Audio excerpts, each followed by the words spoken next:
tayo'y malakas para sa Pinas. Nasa amin ang alas, hindi tuwa atras, kinikilala sa taas kasi kami ang malakas para sa Pinas. Nasa amin ang alas, hindi tuwa atras, kinikilala sa taas, ganito kami sa Pinas. Wow!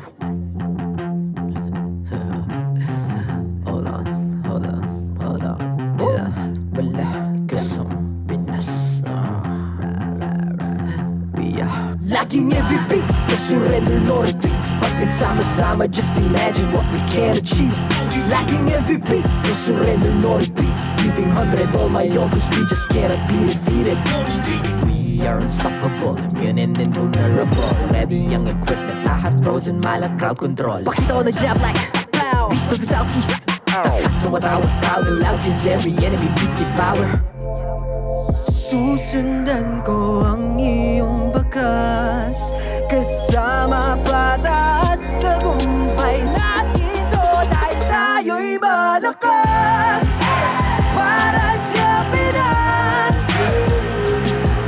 Nasa amin ang alas, hindi tuwa atras, kinikilala sa taas kasi kami ang malakas para sa Pinas.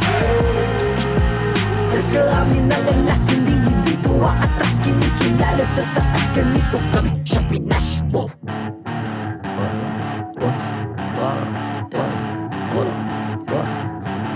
Malakas, Pilipinas, malakas.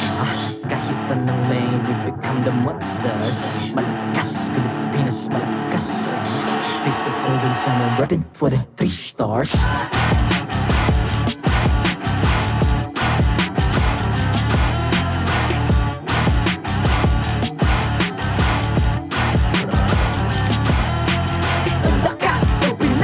Unite, be the stars. Ang lakas ng Pinas, reunite, be the stars. Ang lakas ng Pinas, reunite, be the stars. Ang lakas ng Pinas, we the stars. Ang lakas ng Pinas, reunite, we the stars. Ang lakas ng Pinas, reunite, we the stars. Ang lakas ng Pinas, reunite, we the stars. Ang lakas ng Pinas, we the stars.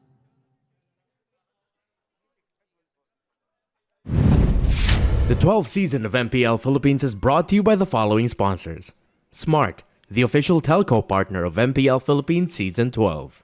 Our official sponsor, Infinix Zero 35G, 4K ultra clear front vlog phone. And FWD Life Insurance. In the epic adventure of life, FWD is your expert wingman. Celebrate your victories living with FWD. Our partners in esports, Maya, it's everything, and a bank. Secret Lab, the official gaming chair of MPL Philippines, Pi Channel, and EVM Convention Center. Experience the Mpl-Ph Season 12 Playoffs action live at EVM Convention Center. Get your tickets now from our official ticketing partner, Slash. Just go to bit.ly/S12 Playoffs tickets for more details. Don't forget to catch all of our official league content on TikTok, Facebook, Instagram, and Twitter. To ensure the equality and fairness of our games, MPL Philippines is also monitored and supervised by the Games and Amusements Board. Habang yung blacklist ay kumakapit pa, ayaw pa rin kita. Napakalakas pa rin ng Pilipinas.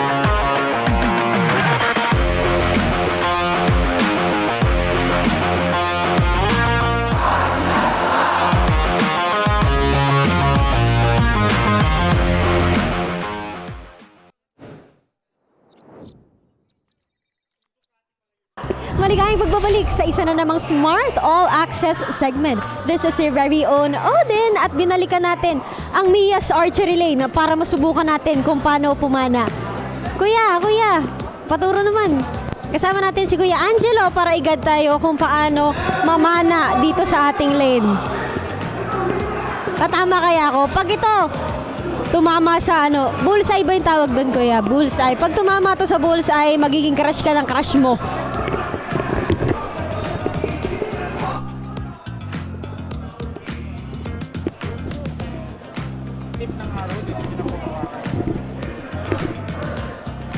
Make sure na nakapatong yung arrow, then yung single color naman nasa non-dominant. Black sa ilalim ng block niya. Tapos 3 fingers sa ilalim ng arrow. Yung paa niya. Yan.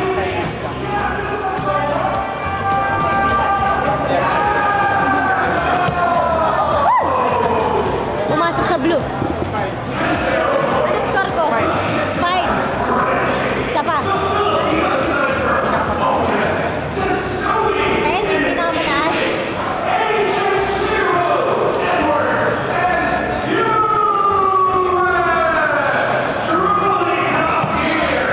Uy! Palapit tayo ng palapit sa dilaw ah.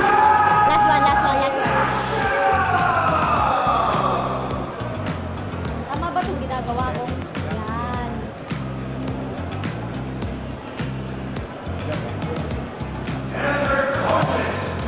Wala pa din. Paano tayo magiging crush na crush natin yan?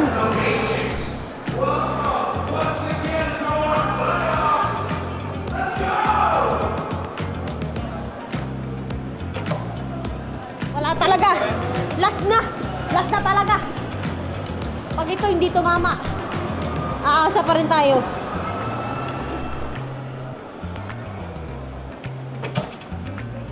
Malapit na. Malapit na talaga tayong makrush na crush natin. Ay, maraming salamat, Kuya Angelo.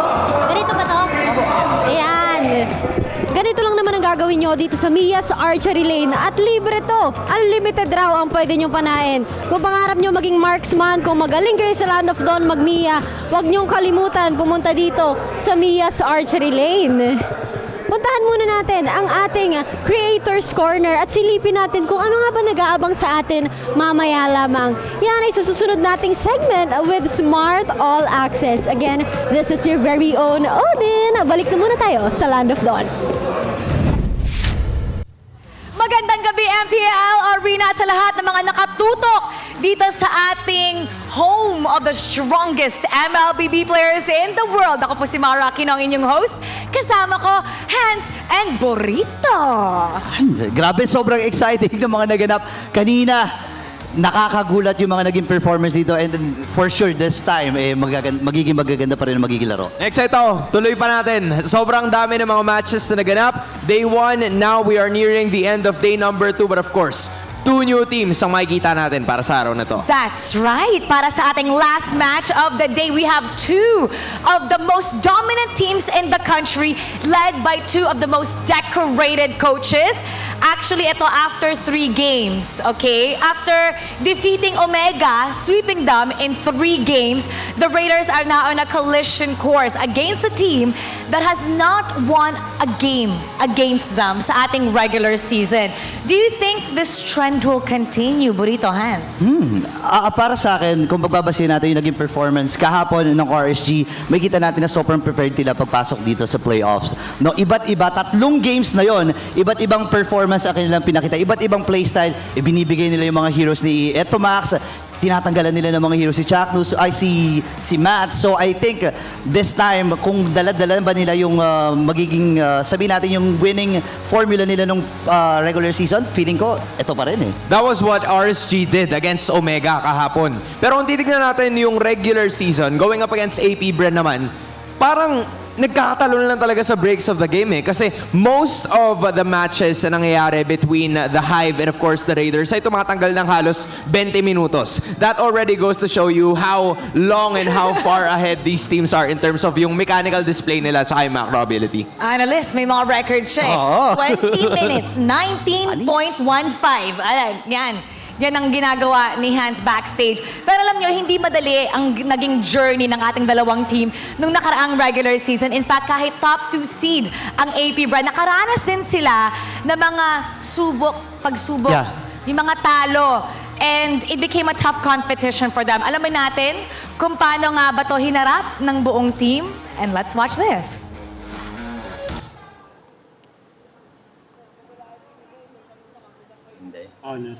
So, ang pinag-usapan namin, lalo kami ni Daki, yung nakakalimot lang kami dun sa old winning ways namin. Kumbaga, sama na lahat ng technicality sa mindset, work ethic.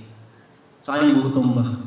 Parang nawala. Kasi kaming, kahit sino naman siguro ng team, kung tuloy-tuloy kang sanay na manalo, nakalimutan mo na yung gigil nung panahon na wala ako napapalaki.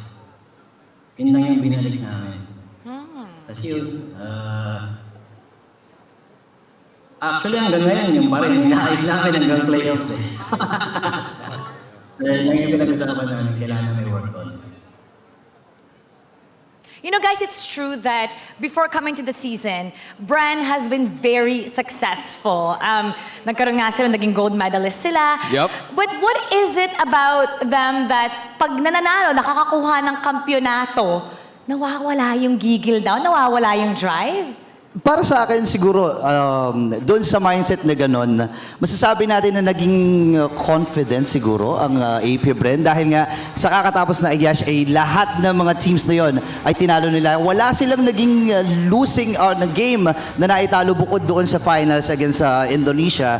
So feeling ko pagpasok nila dito, nagbago and I think naka-apekto din yung pagbabago ng meta, 'di ba? Yung week number 3 nagkaroon ng mga utilities, 'di ba? Oh, I mean, hindi mo sila masisisi. Yeah. Major achievements yung nakuha nila off-season, being SEA Games gold medalists and of course the ISF World Champions for this year. But again, going back dito sa Pilipinas na pinoproclaim nga natin na pinakamalakas pagdating sa laruan ng MLBB. It would be, you know, very unnatural if they would also tend to dominate the same way that they did from before. Kasi I'm sure na before the start of the season, pinaghandaan sila ng the rest of the teams na meron tayo dito sa Pilipinas. Now, for sure, they need to change things up today. Otherwise, it might be a more difficult task for them going down the lower bracket. Pero punta naman tayo sa ating kabilang panig. After successfully sweeping Omega, Coach Panda believes that yung mga inconsistent struggles nila actually became their strength. And we interviewed him and he had something to say. Let's listen to this. I think it'll be 50-50. Lalo sa draft, if the draft is pangit, may malaking chance to be one-sided. I think that was the first one. The first one na nakuha nila dun sa RSG and Omega, right? But again, if we're gonna go back to that, kung titignan mo kasi na mabuti, RSG is the type of team na it will take time for them to actually go for it. Like minsan, most of their wins are reverse sweeps. Kaya nabanggit siguro ni Coach Panda from before na yun yung naging strength nila. And para sa akin, no, masasabi natin na may dala-dala talaga dito ang RSG. Remember, sila ang pumutol ng 11-win streak ng Echo. So talagang kailangan mong i-expect na itong team na to, yung gutom nila right after ng season 9 na magkampiyon sila, ay pwedeng pamalas nila ngayon. You know, that's not the only thing that Coach Panda said. He has something more to say. Let's listen to I this. feel like this season we are the last one because we were able to win mga top tier teams, but at the same time, we were inconsistent in our mga regular season performance. I mean, if we are like Bren, saka Echo, we're consistent talaga yung laro nila. They will not think of us as last one. But this season, we know how to defeat top teams, and we lost mga teams. So, this time, last one talaga. So, since we're last one, edi spread natin sa playoffs. Oh! Wow! Okay, what do you guys think about Coach Panda saying sila na ang bagong lason ngayong season? You know what I like the most about it? Nung unang interview niya, ang sinasabi niya, okay, medyo 50-50, ganyan. Parang medyo hindi pa siya certain doon sa magiging ganap. Pero ngayon, naka-instill na, ready, confident, and very much prepared ang buong RSG to go for this. Kasi since we're the dark horse, let's go for it in the playoffs. Gusto ko yung sinabi niya dito, no, sila na yung ngayon yung dark horse ng liga. Dahil nga naman, sobrang unpredictable ng team na to. No? Parang nung regular season, sinasabi nila na para silang mga tubig. Kung ano yung nakakaharap nila, ginagaya nila. Napoportray nila kung ano man yung gusto nilang role as doon sa nagiging laro na yon. Pero this time kasi, APBR ang kalaban nila, no? ISF World Esports Championship, champions rather. And sila rin naman may international experience na. So, 50-50 talaga to. It's interesting kasi ayon nga kay Coach Panda, they're able to beat the top teams. Yeah. Pero yung mga teams na feeling mo matatalo nila, sila naman yung natatalo.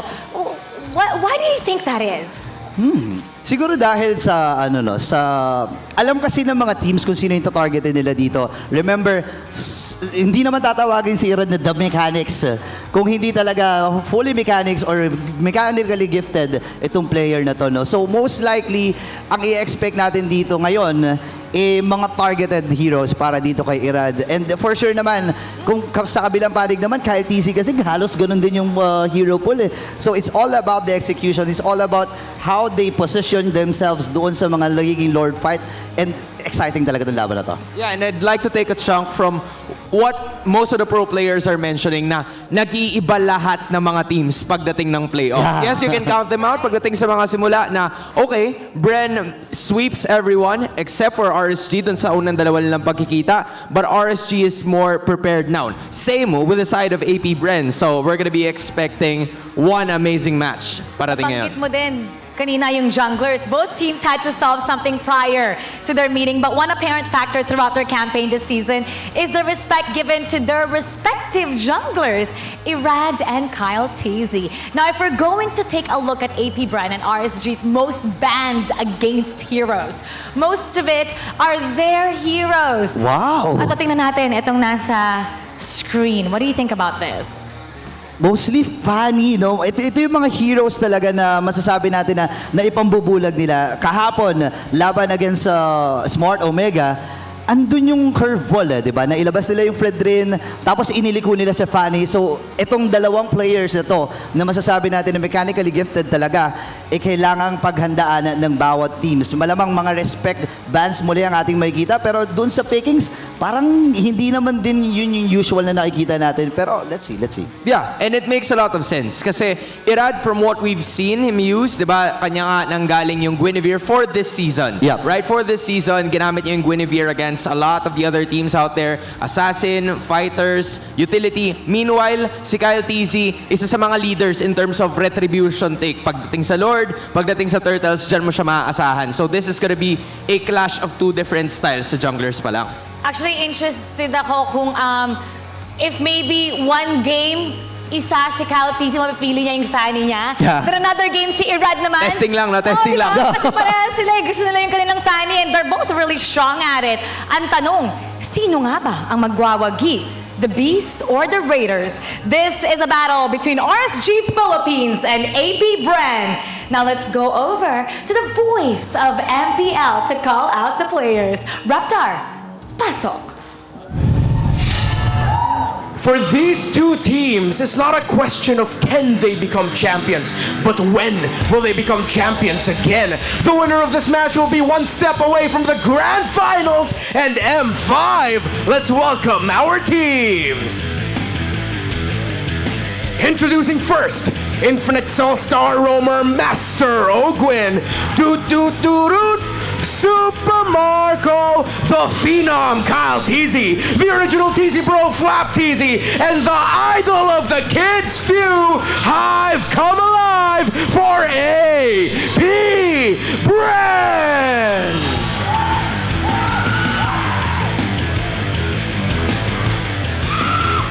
And their opponents, they're light as the Roamer, the MSC 2022 Finals MVP Eman, the Mechanic Irad, Nafs Entertainment, and the Splash Bro Aqua, Rise, Slay, RSG Philippines!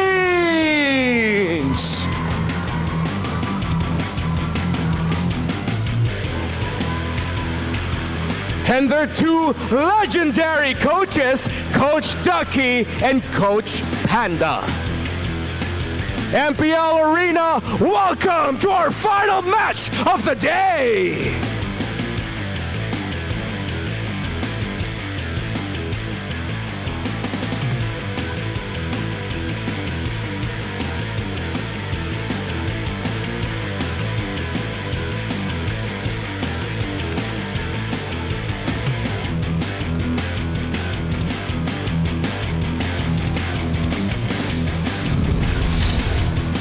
Hindi ba tayo lahat ay excited para sa legendary match na to? Matagal na sa liga ang mga membro ng AP Bren, pati na rin ng RSG. Pero this time, sila naman magkita para magbakbakan at maglaban para sa upper bracket finals. My name is Wolf.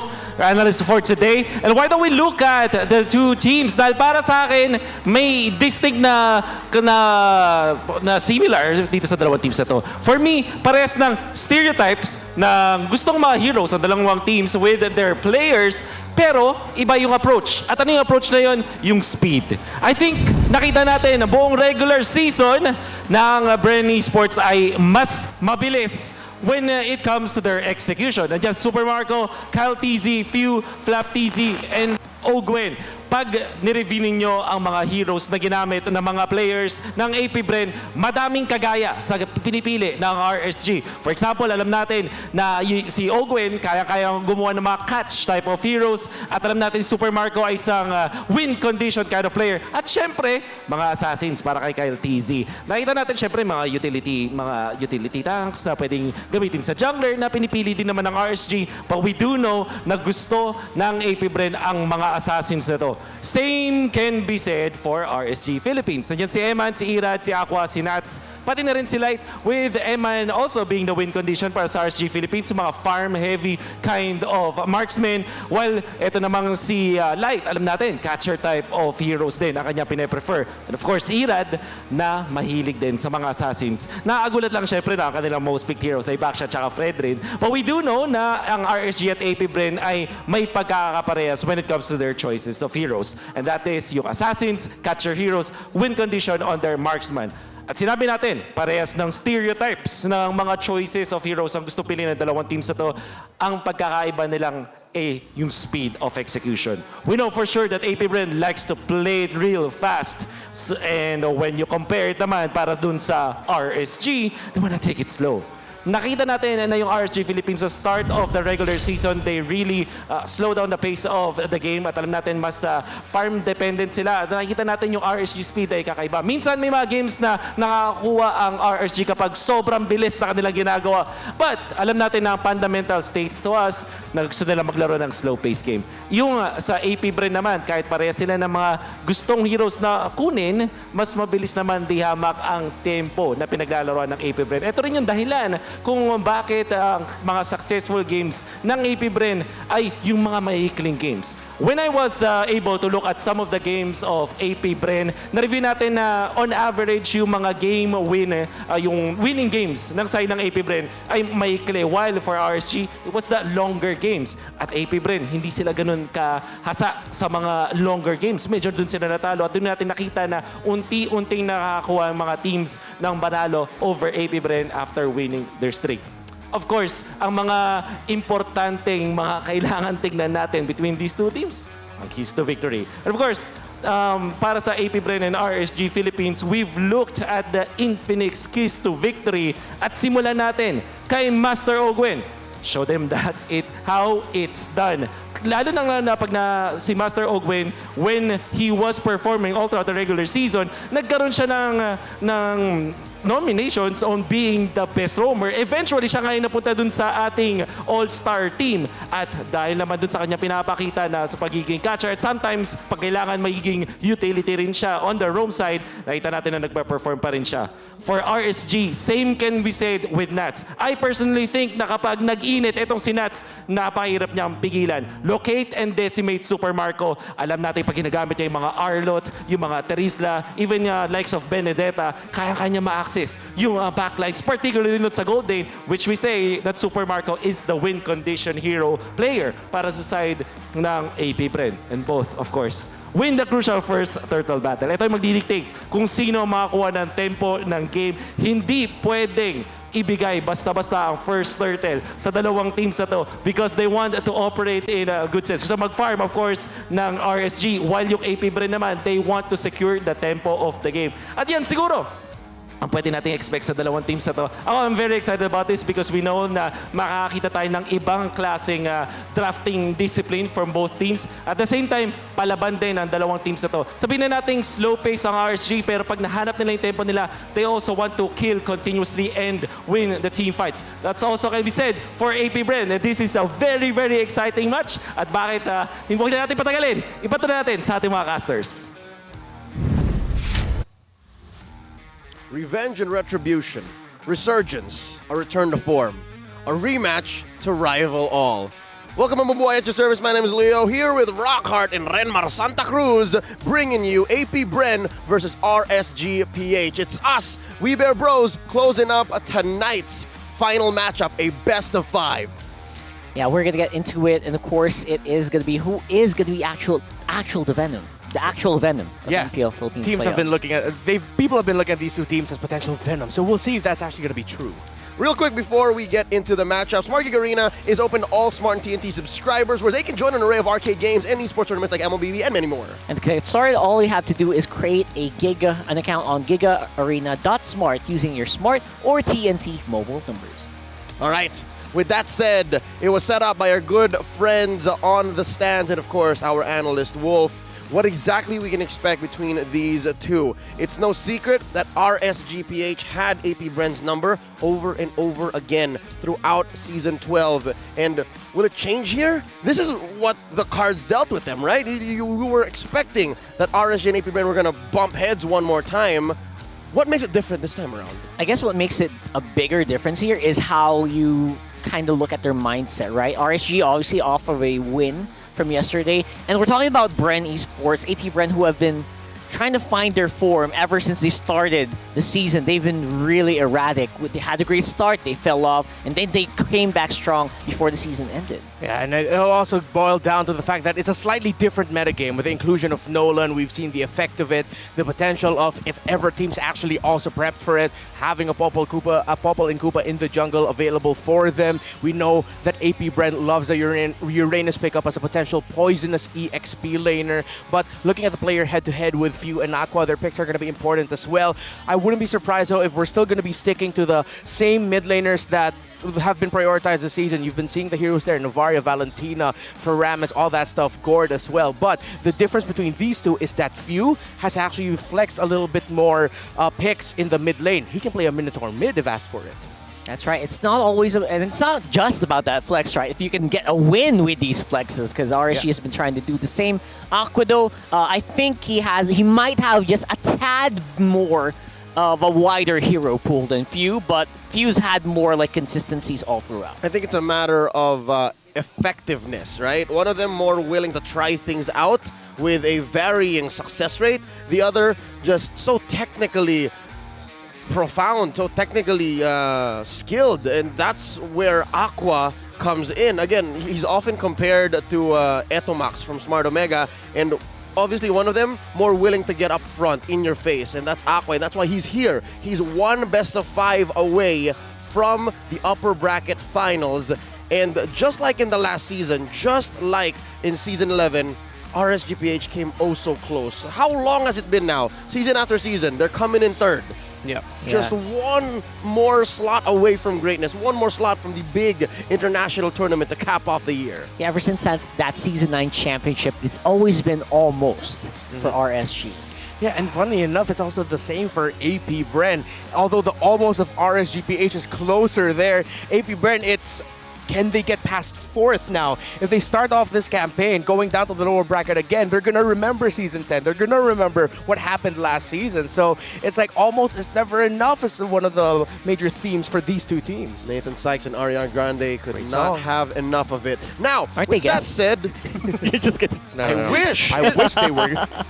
Rockhart, don't play with my emotions. But with that said, again, looking back at recent history, it's been quite a wild ride for AP Bren. 2023 has been amazing for them. They're #1 in average turtle kills, so you can best expect that their ramp up into the mid game is amazing. As much as they have achieved in this year alone, fighting under the Filipino National Athletes banner of CBOL, they've won gold medals across different major tournaments. One from Romania, the other from Cambodia, and now they're coming back. Can they finally become champions here? That's a big question, right? I feel this is another step towards what AP Bren calls their year of victory, or as we say in Tagalog, taon ng tagumpay, right? So they've done so many international wins. They need they need MPL S12 win and the M5 win to go for the Grand Slam. Yeah, for the whole year. Exactly. This is the team that has solidified the idea or made sure that the PH era over question and the answer to that isn't a yes. They made sure that the PH era, in terms of the national team level, is still standing strong. But then there's something we've talked about all season long about playing in MPL Philippines. Hashtag, it's harder in the Philippines. Huh. It is, though. That's It's do we have true. that hashtag? It's true. It's not an Double official check that. thing, but it's something that we've an idea we floated around, that even our national team that has flown in different countries, they made it to Europe. They made it to Europe. And they dominated there. They made it to the Middle East. They made it to the Middle East too. That's right. And when they come back home, they struggled. It just shows the level of competition here in Mpl-Ph. Yeah, I actually really do like that idea, and I think that if they can do that here at home, they can do it anywhere now at this point, right? I mean, it's so weird that you gotta go backwards. I can do it anywhere. I can succeed here, there, everywhere. But when I come back home, you know, it's a question of motivation, and I think that's something that was mentioned earlier. For those of y'all who were tuned in but not on your screens, you heard the dulcet tones of one Brendan Lynn Pesebre. That's Coach Vren. Yeah, and the bedroom voice. Yeah, he talked about how and he laughed. I love it. Like, he capped it off pretty well. A very sincere voice bites there. He talked about how it's a matter of preparation and how the back and forth of going through all of these tournaments eventually got to them. And here, going up against RSG, he acknowledges the fact that, yeah, no, it's been tough. It's about prep, and now you go into what Coach Panda said to respond. Yeah, no, it's a 50-50. It comes down to the draft. What I'm looking forward to is neither of these teams kind of showing cracks. There's no room for mistakes. I mean, say what you will about this being an upper bracket matchup. There is a lower bracket, a second life. But no, you want to get as close to that M5 slot, to that grand finals as soon as possible. Straight lines, A to B. Now, from the drafts, we go into the G. Here's game one. Let's see who's on the play. Again, blue side wins, ain't a thing. Because if you're doing it right, it won't matter. AP Bryn on the play, banning out the Edith and the Akai RSG, taking out the Nolan. I actually really love what you said right there, Leo, because I feel like people have been putting too much emphasis on the blue side. I think right now 70% win rate for a lot of teams, 60-70% that's playing around him. Yeah, that's a great number, but yeah, you're actually right. As long as you execute properly, and if you draft properly, by the way, big factor now in this playoffs. We've seen that trend. If you do that right, you know what? It doesn't matter. That side that we talk about, you can kind of just put it on the wayside. And now once we look at the banning phase, you still have the typical first picks available. With the Baksha gone now, it's like AP Bren goading RS into thinking, hey, we can pick up the Fredrin as the first pickup. These two teams have very prolific Fanny players, but considering that the red side first two counter picks is so strong, especially going up against a Fanny and maybe even potentially a Joy first pick, if having to choose between the two, I'd rather first pick the Joy over the Fanny. But then again, one of the strongest jugglers in the game, Fredrin, is still available, and we know he's a strong first pick. Yep. Letting the Fanny up is actually going to benefit either teams, right? Because I think Mara mentioned it earlier alongside our panel. Fanny is great either with Irad or with Kyle Teasy. Both of them going to be loving to play around that. True. And now, first pick coming up. If it's okay, they banned out the Joy. Fredrin is available if they want to go the safe route. If they want to be spicy, teams have first pick Faramis. Faramai. How about Matilda, dog? Matilda, dog. Yeah, Matilda is still very much can available. Never go wrong. So yeah, a lot of power picks potentially here up on the table for Ramis, Matilda, Fredrin. She always on the way? Yeah, she is. Always on the way. She's here. The first. Yeah. Wow. And it just goes to show the priority here of the Matilda in the Philippines, because in other regions, specifically looking back at ABL Indonesia, there have been times where teams were willing to give up the Matilda in the first game. They're eyed with the Matilda. They're eyed. I feel like that's something that we've actually seen kind of still be... I think they have a higher win rate right here compared to overseas right now. But yeah, I feel like Matilda has shown its value, especially in the games that we saw yesterday. Oh! There you go. For Angela. Angela's up. I was about to say, a couple of times in the first match today, and maybe even yesterday, Angela got snubbed. Yeah, that's unacceptable. Here, Coach Panda's not letting that slip. Yeah, I saw that. Leo was about to file a formal complaint. What are you guys doing? I retracted it. You're ignoring the gel? Come on.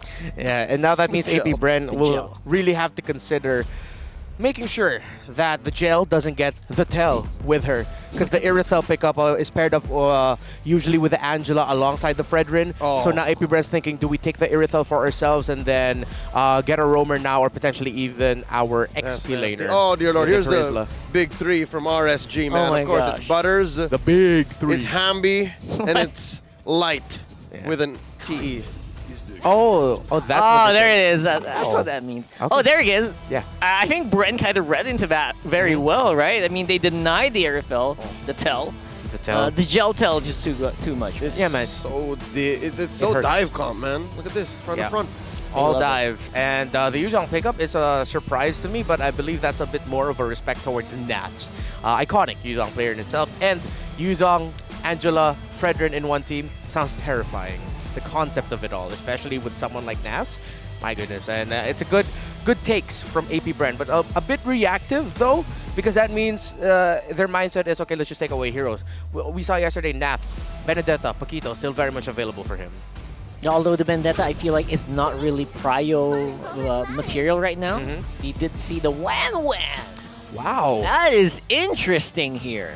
Okay, so it's not Gel and Tell, it's Gel and Wan.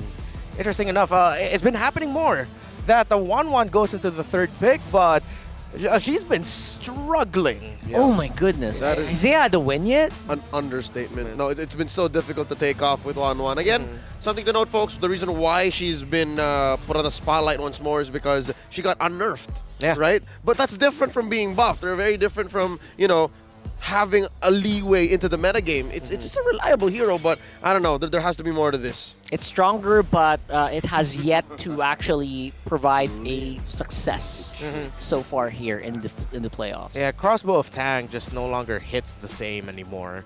It's still an ult that you have to respect, but it's not the scary ult that we remembered Crossbow of Tang to be. So in terms of filling up what these two teams need, I'm still not going to turn off the idea that this might actually be a mid Matilda, although the wave clear of Matilda has been reduced because her damage with her wisps has been reduced overall. So if they're gonna pack a mid Matilda in here, they're gonna have to pick up something like a Minotaur with a concussive blaster, any roamer that I didn't expect to see. What was that? I didn't expect to see your feet there, but a roamer with good wave clear is what I'm trying to say.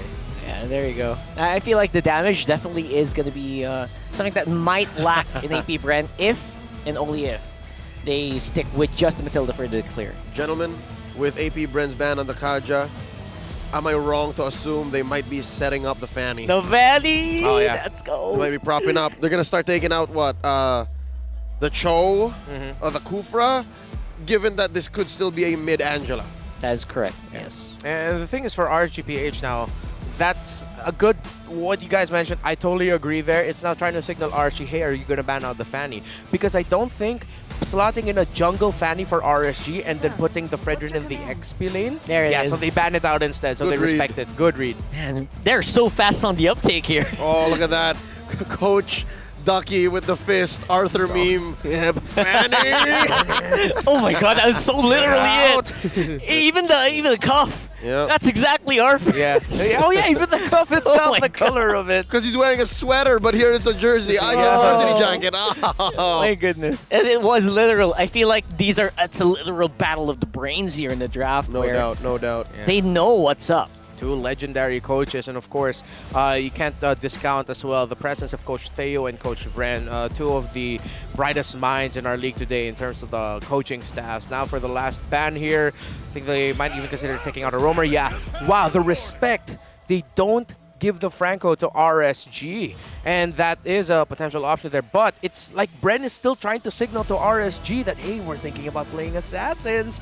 But if they do that, RSG can last pick the roamer because the Hilda is still available. That's true. AP Bren right now, actually, they basically, their bans signal that we shouldn't let Irad and Light play at all.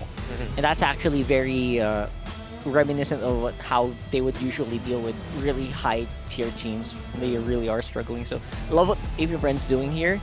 But I wonder if RSG is going to fall for. I feel like Light has such a big pull anyway. So Yeah, I don't know. It's not a matter of shutting down Light. It's just steering him down a certain path. And here, There's the Bene. there's the reveal. It's going to be the XP lane. We still don't know what Aqua or Light's going to be playing. Now AP Bren, they gotta play ball. They gotta lock down their roster, their lineup here for game 1. What's Kyle to play? Is Nolan gonna be he's banned out. No, he's banned out. The Lons. Martis. Lons. The Lons. idea of the Lons. You need someone to pressure than 1-1. And actually, I like this Benedetta pickup because if ever AP Bren was thinking of picking up an artillery mage, we know Fars has been coming back. RSG sort of turned AP Bren off from that idea by picking up the Benedetta, who can just easily access the back line if it is going to be a Farsa in the mid. Novaria is still a thing, but Hilda's gonna What? be What? No! Karina? What? Called the Hilda, but no one expected the Karina. They're on the next level. I did not expect the Karina to come back in the playoffs, not like this. Well, you're right. They did pick an assassin, but this is not the assassin I was thinking about. Yeah, an Especial pick there into the jungle with the Karina. And this is, if I'm not mistaken, this will most likely be the full damage Karina. No, Yes. what? Don't say these words. It's a full damage Karina, Leo. I don't know what universe we're in right now. This is gonna be fun, guys. That's all I can say. Savage. And well, you mentioned it right in the first 3 picks. This is a full-on dive comp, and they solidified that with a Karina. I mean, she's more of like a weave in and out, but yes, if it is the full-on burst, then yes, you have to go dive. What's going on, dude? Oh, wow. As we look now at the index, of course, early to mid of AP Bren, much better compared to RSG. RSG's overall team fighting with an Angel a little bit better. But then again, consider this. It's going to be very difficult for the 1-1 to even get the marks off and to even get a very effective crossbow of Tang off. Yeah, because the Karina naturally goes up against physical damage. Yeah, you're basically attacks. immune. The dance. The dance. Yes. She's twirling her blades. What a surprise pickup there by AP Bren. All right, check it out, folks. Here's your smart audience prediction. Despite the rogue pickup on the Karina, the numbers don't lie. 65% go over to the Hive with the Raiders climbing an uphill battle. That blew my mind, man. I'm here for it, though. I love it. I love it. The wild. I'm confused, but I love it. It is a little bit confusing, but if you think about it, really, Mpl-Ph, they just have to stop the potential ticking early time bomb of AP Bren, because if they can do that, actually, AP Bren's lineup is highly susceptible to getting counterplayed. But with the Cho pickup, that means AP Bren still needs to be careful of getting themselves kicked back and kicked away. Yeah, +1 on that, because I love that they have a dive comp, but this can be punished if they don't kill the person they dive. Yeah. Right? The counter. You're actually right. It's very conversion dependent. Now, check this out. It's a double lane start for AP Bren, trying to get those EXPs and levels on Few and Ogwin, with a majority of AP Bren living on RSG side of the map in the first minute. Right. Assassin Emblem. Everyone's on the quantum charge as per usual. 2 words. Quantum charge. Quantum charge. And, wow, that's actually a praise mine on the Angela. Interesting choice. I'm not knocking it. It's just an interesting choice there. Actually, I personally use that. Super survivability, man. It's unique. Thank you. Yeah. And it is a mid lane Angela, not a roam. Uh-oh. Oh, there it is. Oh, Ogwin could be in trouble. You got a pretty good dive comp, but you can't dive out of this one. They take one, and they can take more. It's a counter kill, though. It's a 1-for-1. 'Tis worth it, I'd say. Yep. If only Ogwin did spend the Purify. So, again, closer to 50-50 here, which is close to what the first blood percentage is. That is true. Okay. Oh, my God. That's The start of this game so far is history. Pretty much sticking to the numbers are these two teams. So we got to see there, again, AP Bren, Ogwin especially, susceptible to getting counter punish on anyone who dives. RSGPH can answer it, but RSGPH also, they need to watch out for their Benedetta getting pressured by AP Bren, because that might be a key thing for AP Bren's map control if they can actually pressure Nasus Benedetta. Similar to what RSG actually did yesterday to Smart Omega when they pressured Ryota. Yeah, he's going to have some difficulties here. Again, being a Benedetta against a lineup that has this, for example, the Karina that has that physical immunity we talked about, and a very tanky Ogwin. So he's gonna have to maybe stay more controlled here throughout the game. Oh, folks, check this out. Super Marco already double laning, giving AP Bren here 1,000 gold lead at 2.5 minutes. This is huge, folks, for this metagame. The tempo that AP Bren are going at. Okay. want to just keep wailing on him. They know they can do this, so Irad might be in trouble here, trying to go for that orange. We're going to be able to make it out, and with the addition of the Guiding Wind, Ogwen just seems so much more scary. He can just keep doing this all day. Yeah, and the captain, oh, he's not the captain, but just Ogwen doing what he's doing right now for AP Bren. It is very interesting because we usually see the Hildas getting picked up against assassin junglers, not going up against fighter tanks like Fredrin. But what this is doing is that AP Bren is controlling RSG's tempo. They don't want RSG to be comfortable. They want to force rotations to help out Irad, make Irad uncomfortable, to slow down RSG's aggression. That's something we pointed out on the analyst stand yesterday. RSG, they're a team that if they get that early snowball, if they get that early momentum, they barely let go. So AP Bren are not allowing that. Oh, Kaltizi wants to go for it. Eman gonna be able to make it out just in time. Light is very close by, ready to go for the way of the dragon, and anyone tries to go too hard. All right, I get it. I see the approach, and I see the intent with this Karina, Rock, and the Quantum Charge. Look at how deep both of these explainers are going. Flapteasy and Nats. And so far, again, this is AP Bren's MO. They're living inside RSG jungle, and they're maintaining the 1,000 gold lead despite there not being much action. Still, we're at 1-1. Second turtle already spawning. I never saw a Hilda just run up to 4 members of the opposing team just to get the little healing orbs from the buff. Yeah, I wasn't. What was that about? Whoa, whoa, whoa, whoa, whoa. Oh, look at this. Nats. Kick. Be super low health. Cancel on the Electo final blow as well. Gonna go down because of the heavy crossbow. Super Marco with a double. And AP Bren just keep going. They can't seem to be stopped right now with the sustain that this Hilda, or sorry, this Matilda is giving out, and they want to go for the dive. All right, makes it out just in the nick of time. All right, 2 for 1 there, and then the turtle got reset.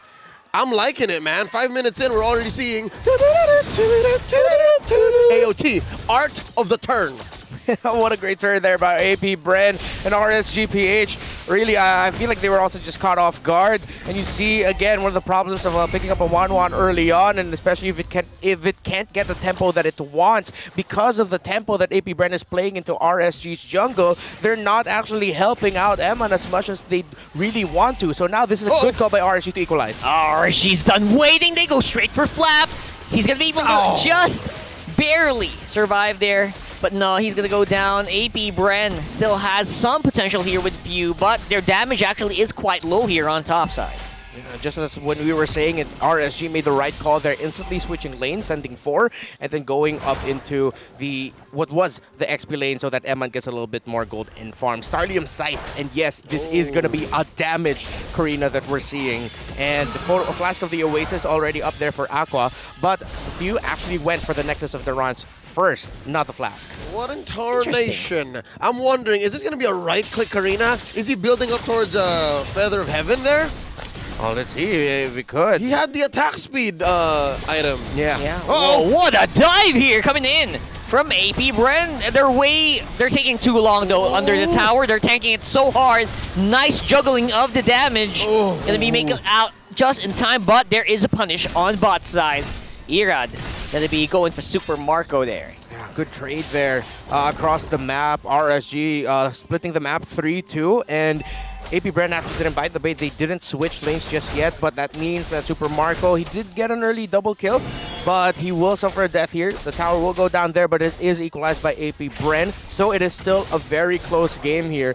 AP Bren, I feel like they are still definitely leading in the damage department. However, RSG-PH, they're making all the right moves so that Eman gets to cash up in farm and damage. It's about to hit critical mass though. If AP Bren continues this pace, some way, somehow, RSG will catch up and they will equalize and they will find a window. This is a fight waiting to happen in mid. Ogwen got a string on him. Yeah, they're trying really hard to punish out onto Ogwen. Make sure that you can back off, because I feel like Ogwen's giving so much vision right now. Plus, add in the conceal. AP Bren, they're threatening it. They're making sure that RSG will think twice before going for this turtle. Last turtle of the game. At about half health, Irad, he's committed. Oh, there it goes. And down goes the Appraiser's Wrath. Super Marco's going to be the one to take the turtle. And there goes the fight. Flapteasy diving it on out. Trying to get some of the shots. I don't know what that sound was, but yeah, I feel like that was great. Yeah, the essence going in, right? So Good effort.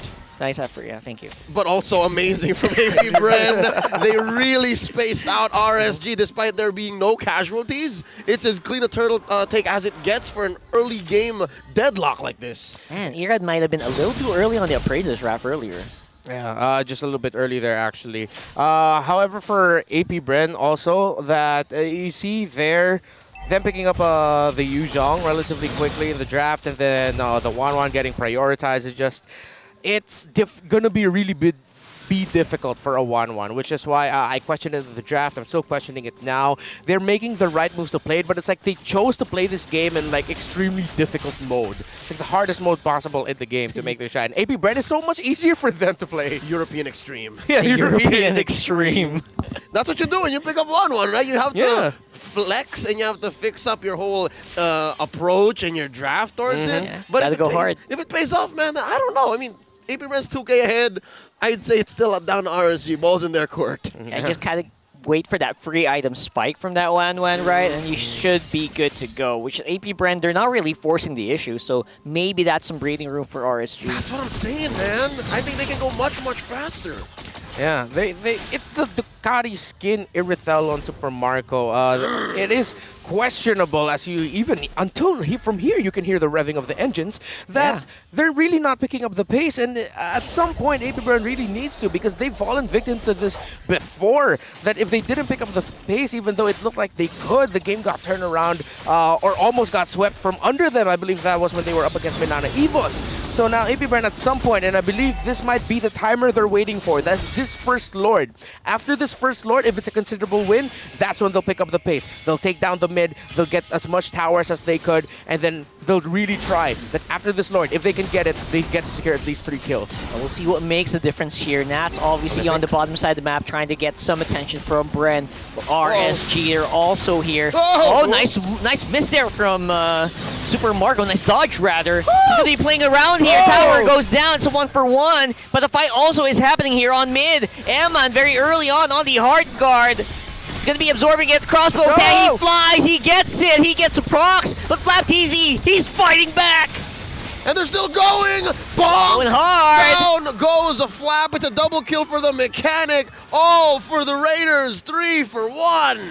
That was just an RSG cross-map counter play. The moment they saw AP Bren, or wait, I believe Light might be put in a dangerous situation. He's trying it. Ogwen obviously has the information, but you don't know. You don't know what you're going to do with this info. You got to back off here, man. And I think we just hit that critical mass you're talking about, Leo. Yeah, the rubber banding effect. You saw it coming from a mile away. And now RSG, they're with a small gold lead here, but you have to always respect the cross-map potential of a lineup that has a Benedetta and an Angela. And here, RSG's reaping all the benefits. I wonder where this puts AP Bren, mentally speaking, right? What's their brain space right now, given that they have to play a different way going into the mid to late game? It's just comeback, but then at the same time, other than the morale of it all, it's, hey, how are we going to handle this switching that they're doing across the side lanes? It's twice now that they've really felt that the switch between Nats and Eman crossing the sides has really affected the overall rotation of AP Bren and has given RSG chances to not only come back, but even now get the lead in this game. So APB, as they're going to continue to get pressured even more, what I see from their team fighting, though, is that the targeting is really there. It's on point. Just now RSG are playing really well. Huge conceal here, but they are going to be facing it up against the wall. Flapteezy still alive, but barely. Here comes counter pick, though. Counter punch for AP Bren is actually massive. That's super none, and they're still going at it. Going hard, rather. Flapteezy with a double.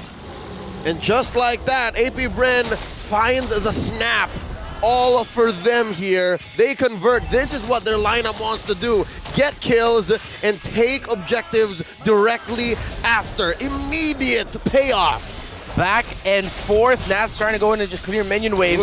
And this is, the strength of the lineup of AP Bren. They're re-engaged. If ever RSG don't get the, I wouldn't say picture perfect, but don't maximize the pick-off that they could get from Light, AP Bren will punish. Again, when in that first Lord, right before it, Super Marco already built up to a Malefic Roar. So the damage of the Irithel is there. The engines, wow, so loud on this Ducati. But I love the sound effect. Oh, yeah. There's 2 of them. That's what you get. Oh, here it is. Nats has a hard guard. Might give him more confidence to go for that fight. Kyle's in trouble. Gets that kick on from Light.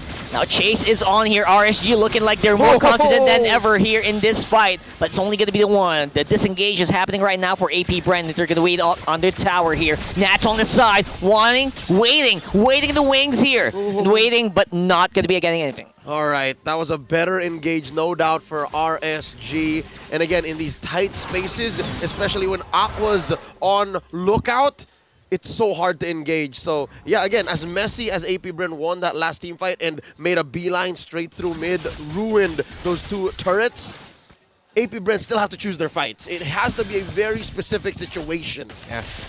Great progress on the two gold gainers right now. Up to a C. Halberd already has a win of nature, does that 1-1. Meanwhile, the great Dragon Spear was built up early by Super Marco.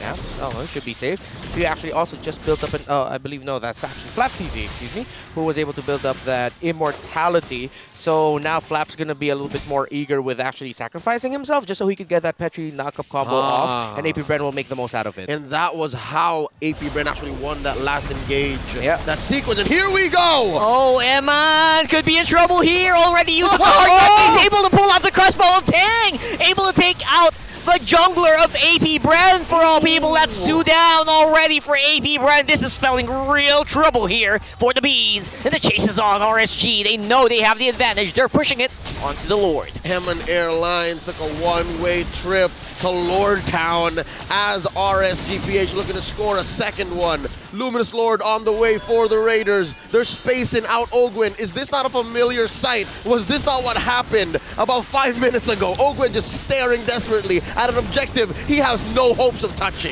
If there were no timer here, I'd be thinking it was deja vu, or if somehow I went back in time. But now RSG continue the pressure right now, trying to take the purple buff of AP Bren, and yep, they are now playing with their backs against the wall. Yeah, for some reason, I feel like the timer for Super Marco is just ticking up way too slow here. Oh, there it is. Owen absorbing all the skills here for RSG, but seems to be very healthy still. Nice try from Erad, trying to get Appraiser's Wrath into Super Marco, but gonna be missing it out. All right, I'd hate to be the bearer of bad news, but please don't shoot the messenger. AP Bren's wave clear is less than ideal. So them being on the back foot like this, up against the ropes, with a big Lord knocking down their door, oh, I'd be sweating bullets. Yeah, this lineup by AP Bren is control, domination, snowball. They controlled early on, but RSG, they knew their condition from the get-go. Get that one-on-one. Wait, Ogwen! Ogwen's trying really hard to get the attention of the RSG members, and he's succeeding, but he's also going to have to give up his life for that as well. It's going to be a 4-man defense for AP Bren against 5 from RSG, but it looks like they're able to clear the waves. All right, you substitute wave clear with bodies. I mean, it works. If it works. For now. Yeah. But that's really the form of wave clear of AP Bren. It's like they will have to sacrifice themselves and their health and their items just so they can defend. It's an engagement here, folks. It's a 4v5. Keep that in mind. As we do see that Flap TZ doing his damnedest to try to get into that, but he's totally being ignored here by the rest of RSG. Super Marco's still alive, but it's only him, Ogwin, and Flap TZ who's going to be up for this defense. Oh, wow. Emban has playing. Oh, wait, Nats! Oh, my goodness. Oh, he's going to be able to get away. But popping off that immortality was big. Emban and RSG, again, playing around their 1-1 so well, knowing what they needed to do across the map, the macro, and then the micro plays, how they're playing each team fight. They're really setting up Emban for success. They knew this was a gamble of a pick, a highly risky, but they took that risk and said, we will turn it into a great reward. But Emma needs to be careful with things like that because Super Marco's actually already full built as that Irithel. I'd hate to say it's over, but here I was hoping I was going to be able to play Karina in my rank games again. It's difficult to be Kyle TZ. It's difficult to be AP Bren right now, given that you're down 4K and you've got 2 inhibitors pushed in, 30 seconds till the Lord, and there's no real vision or any image of winning here. It's RSG taking full control of every approach. But this is exactly what we talked about, right? If you're AP Bren, you dive, and if you don't fail to win that dive, you lose out. You can't really get out. The problem with the Karina, guys, right? So, Ogwin. He's going. He's taking up everything he can. He's going cross-map. The cross-map play. He's going around the world. Well, my teammates, here comes you with the guiding wind. He's going to be able to make it out. No! He gets stopped by by RSG. Oh my goodness, that is brutal. That was the longest chase I've ever seen. With the tankiest member that we've seen as well. But a beautiful kick from Light actually might close and seal the deal here, giving Eman a triple. Oh, that's it. With these two defenders, again, with already less than ideal wave clear with all 5 members on the map, RSG are looking to finish this. Ring the bell, Few and Kyle Teasy. Can you pull off a miracle? That's gonna be a huge miracle here. Do they have the clear? Do they have the potential to do this? To slow it down, maybe delay, but no way, Jose. It's gonna be the game win for RSG. This winning moment is brought to you by our official sponsor, FWD Life Insurance. Off of the back of a no doubt impressive Johnson impression, Ogwin on the hill that buys enough time, but only for a false engage, and RSG capitalizing, showing exactly what a 5K gold lead looks like. 5K goal lead kind of looks shiny from all the way here. Yeah, that point in the game as well. And RSG-PH, I really have to call back to how they played the map, especially in that first Lord fight. Again, it was questionable for me as to why AP Brent decided to pull the trigger on that. They lost a marksman in the bot. Yes, one of the biggest problems to their team fighting, the Benedetta was taken out in the bot as well. It was a trade, but RSG still had their marksman. RSG still had their 1-1, which, yes, we were talking about it, didn't have the damage then, but we saw, I believe, 3 or 4 crucial moments just when we thought Eman's 1-1 would get taken down. He'd go up to the sky, fly, crossbow of Tang, not dealing a lot of damage, but not being able to take down 1-1 when AP Brent committed everything to take it down, meant they had nothing for the rest of RSG. All right, theoretically speaking, what AP Brent tried to do looked fun, and if it worked out, would have definitely shifted the way we understand the metagame, but it may be 2 or 3 pages too complex. Yeah. That's true, though. Well, at the same time, it does look simple, right? Yeah. They basically have to just gang up on the one person. That was their only plan. There was the only game plan that was available to that lineup. It looked so linear that we were actually wondering, right? Why was AP Brent being so conservative in the first, 3 to 4 minutes there? Yeah, they already had the lead. They're up against a 1-1. I believe we also have to credit the fact that RSG maybe just didn't give AP Brent a good look of oh, we could go for this. Right. This is how we'll approach it. This is who will dive. But a part of me is also still really siding with the guys here and thinking AP Brent just chose to be cautious when they shouldn't have. They already had that lead. And now I'm thinking though, AP Brent's, yes, for me it's still it was simpler to play their lineup. They're all for one versus RSG's one for all, but RSG's one for all, again with the adjustments they made, which is great. Well, with that said, I'd love to hear what Wolf has to say about this, because the draft from AP Brent still boggles my mind. What was the game plan here? Wolf, talk to us. Sobrang nag-enjoy kami sa game number 1 at sa sobrang enjoy, sinama ko ngayon aking tropa na si Moxie. How are you doing, man? Hello, okay lang. Medyo kabado, na masaya, na malungkot, na nakakayak, na nakakatuwa. Lahat ng nararamdaman ko na ngayon. Kamusta naman pakiramdam nandito ngayon sa playoffs? Ay, ang saya rito kasi daming pagkain.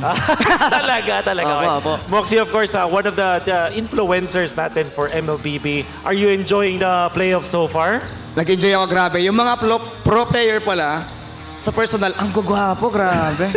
Paano yung mga caster? Ay, yung caster, sakto lang. yung kasama ko gwapo, yung iba yun. Joke lang. Alright, so pag-usapan natin yung game kasi ikaw kinuha namin guest dito dahil balita ko ay eksperto ka daw sa laro. Ayan. At nakita natin yung Angela at 1-1 our MVP. Paulit-ulit mong sinasabi kanina, Angela, masakit. At ikaw mismo na-experience mo to sa mga ranking kapag nagsistream ka. So, 1-1 Angela, gaano ka hirap kalaban to? Oo, yung Angela kasi parang early game para sa akin, ang hirap niyang kalaban. Kasi may heal, may slow, lalo na sa mid lane. Tapos kinombohan pa ng Vendetta and 1-1. Pero napansin ko doon, si Angela laging sumasanib kay 1-1. Tapos yung kalaban, nagkarina, dapat mapatay niya agad si 1-1. Eh hindi nangyayari. Kasi ang galing pumatong ng Angela. Inuuna yung kamay bago paa. Dapat paa muna bago kamay. May ganong moves pala. Pero alam mo, ikaw, nung nag-uusap tayo habang pinapanan natin yung game, sinabi mo sa akin na bukod dun sa Karina na kailangan patayin yung 1-1, ang importante is hindi makalipad itong Angela, atong 1-1. But multiple times ay nakita natin na itong si Emma ay nakakuha ng ganong magandang opportunity. So, would you think na itong 1-1 plus Angela combo ang nagpanalo dito sa RSG? Oo, para sa akin. Kasi kung mapatay nila si 1-1, malaking chance nila na manalo. Kaso, hindi nila mapatay. Kasi ngayong Angela, inuuna pagsanib, kamay. Hindi pa. Importante yan na i-take note. Of course, makikita natin ang highlights ng ating bakbakan sa akin. Maganda naman yung start for Bren. In fact, na-take note mo, 3 yung turtle na nakuha nila dito, which is in a way, maganda sana. Ang nagulat lang ako dito is yung Hilda pick. Parang Hilda plus Karina yung ginamit nila dito. At supposedly, mauna talaga sila dun sa early game. Na-achieve naman nila. Pero nagkaroon lang na point. Ito yung specific na laban na importante kasi hindi namatay si 1-1 at nakabangon pa nga dito yung RSG. Ang ganda ng ginawa dito kasi kung makikita nyo, akala nyo lamang na yung Bren kasi puro kanila yung turtle. Pero kung napapansin nyo, hindi sila namamatay. Hindi sila namamatay. So may chance sila mag-farm at mag-push yung Vendetta sa ilalim. Push lang ng push at di nila napapansin yun gaano. Tapos yun, nung siguro sabi ng mga team nila na mamaya tayo babanat. No, mga 14 minutes. Tama. By the way, bigla ko lang naalala kasi nung nag-uusap din tayo, tinake note mo sa akin na yung RSG, kahit lugi sila ng 3 turtle, hindi nakakalaki ng lamang ng gold itong AP Bren. At sinabi mo sa akin dahil doon sa split push yun ng Benedetta, tsaka yung pag-push nila dun sa may mid lane. So may parang emphasis sila dito. And for all the viewers out there, ang tinitignan po natin ngayon is yung nakita natin na performance mo lang Irad na active all over the map. But going back, di ba? Ano ba yung importansya nung sinasabi mong split push at yung pag-take nung mid lane na Torre sa mga hero, sa mga teams na nalulugi sa early game? Yun nga po. Para sa akin, sa paglalaro ko, kahit siguro napapanood na ibang tao, napaka-comedy yung laro, pero may alam tayo dyan. So, pag nakapush kayo ng early game sa mid lane, malaking kalamangan yan sa team ninyo. Kasi liliit yung mapa nila, yung pagkilos nila liliit. So, yung kalaban dapat embrace na nila yun. Sakupin na nila yung kalamangan nila. Huwag nila ipapush yung mid lane. Pinaka-importante sa lahat yung mid lane, huwag niyong ipapush sa early game. Which is nakita natin ginawa dito ng RSG. Yes, tama. Nahihirapan silang kumuha ng mga turtles. Ang naging focus nila mag-push na lang dun sa may mid lane. And it's very true na hindi nga lumaki yung lamang ng AP Bren dahil doon. Na kumbaga, mas madaming napapag-farman itong RSG kumpara sa AP Bren kahit lugi nga sila. So, nakikita natin ngayon yung mga specific na emblems dito. Nagulat ako dito sa Angela. Usually, hindi Brave Smite kinukuha nito. Yung mga support mga focusing mark. Brave Smite yung nakita natin. Meron ka bang nagulat pa dito na ibang mga emblem set? Hindi, si Angela kasi, di ba, sabi ko sa'yo kanina, yung pagsanib niya, una kamay. Tignan mo dito, 2 paa. Dalawang paa. Yung emblem niya. Kasi mabilis na yung kamay niya eh. So, kailangan niya ng paa. Ayun 2. Tamang-tama. And of course, RSG. Makita natin yung mga ibang mga items. Another important dito na nagulat din ako, yung Queen's Wings na hindi na masyadong ginagamit ng mga teams ngayon. But alam natin na itong si Irad, ang goal lang niya sa buhay ay mabuhay, kumbaga. At Blade Armor at Queen's Wings, alam nila na may support naman coming out from the other members of RSG. Kaya naman sila doon din nakakuha ng lamang. AP Bren, ang ganda talaga ng simula dito. Titignan natin dito yung mga turtles. Ayun, 3 yung nakuha nila. Halos. At yung mga buffs nila, na-secure naman nila. But RSG eventually took this game. So far, sa nakita mo sa AP Bren at RSG, ano ba yung dapat baguhin ng AP Bren para makuha nila yung game number 2? Hero ba to? O sa tingin mo ba dapat sa execution? Ayun, siguro kung papasok sila yung sa core, dapat siguraduhin niya na mapapatay niya yung main damager ng kalaban. Kasi kanina, pagpasok niya, kulang talaga yung damage niya eh. Siguro, dahil kasi kay Angela nga, inuuna yung kamay sa pagsanib. Kumakapal yung armor eh. Kitang-kita naman natin. But okay, other important stats here na mapapansin natin, parang even naman din, ang taas din ng kill participation mga members dito ng AP Bren across their players. Yung kay Ogwen na nakagulat kasi usually, ito mga roamers, ito mga post 5, ito lalo si Ogwen, laging mataas yung teamfight participation yan. Kaso bilang Hilda, ang baba. At sinabi mo rin to, laging napapanish yung Hilda. So, tingin mo ba yung Hilda na sa pagkakalaro ito hindi effective laban sa kanila nakatapat? Feeling ko hindi effective. Kasi yung ikot ng Hilda masyadong malayo. Nasa Ormoc na eh. Inasermita yung kakampi niya. Ang layo masyado. So, ang Sinulusob siya ng kalaban ng 5, 4. May malakas ba sa 4, 5? Isa ka lang, di ba? Oo. Yun ang nangyayari. Nakita ko 2 times or 3 times nangyari yun eh. Oh, actually, yun nga. Sa totoo lang, nangyari nga talaga yun. So, yun yung mga kailangan sigurong baguhin na dito ng AP Brand. Pero alam mo, game number 1 pa lang yan. Tama. Meron ka ba, ito, matanong lang kita. Meron ka bang favorite hero na gusto mong gamitin ng mga teams dito sa playoff? Yung favorite ko siguro, yung hindi kasi siya meta eh. Yung favorite hero ko is Selena. Hindi siya meta ngayon. no? Pero, siguro ngayon, gamitin nyo na lang yung favorite hero nyo. Huwag na yung akin. Tama ka na. Tama. Ito, for all of the viewers out there, starting November 4th, you can vote for the M Series 5th Anniversary 10 Greatest Player Awards. Nominees list for the PH will be revealed on October 28. Exclusive dito lang, syempre, sa Mpl-Ph Playoffs broadcast. Moxie, ito na yung siguro yung bibigay ko sa yung chance para batiin yung mga supporters mo at syempre yung mga nandito ngayon sa venue natin. Magandang gabi sa lahat at mag-ingat po kayo pag uwi at salamat sa pagpunta rito. Maraming salamat kay Ma'am Carla at sa mga friends ko dyan na sumama. At sa lahat po nandito, mag-enjoy po kayo and love you, Mama. Sa mga hindi pa kilala ikaw dito, baka gusto mo i-promote yung page mo para sa kanila. Okay, hello guys. Ako po si Moxie TV, as known as Bibi ko. Sa mga hindi pa nakakilala sa akin, kilalanin nyo na lang ako. Oo, sakto-sakto. Actually, panoorin nyo, malupit. Eto, sinabi niya, kanina sabi niya sa akin, puro comedy lang, pero malupit pala ang analysis mo. So maraming salamat, pare ko. Mag-ingat ka rin ha, baka hindi ka mag-ingat, syempre para sa viewers natin. That's it for our analysis for game number 1. Panoorin natin ang game number 2 kasama ang ating mga casters. Just to translate the last couple of sentences before Wolf threw over, please take care because you might not. Welcome back to the desk at your service. My name is Leo here with Rockhart in Renmar, Santa Cruz. It's us, We Bear Bros. Saying what's up to all of our viewers all around the world.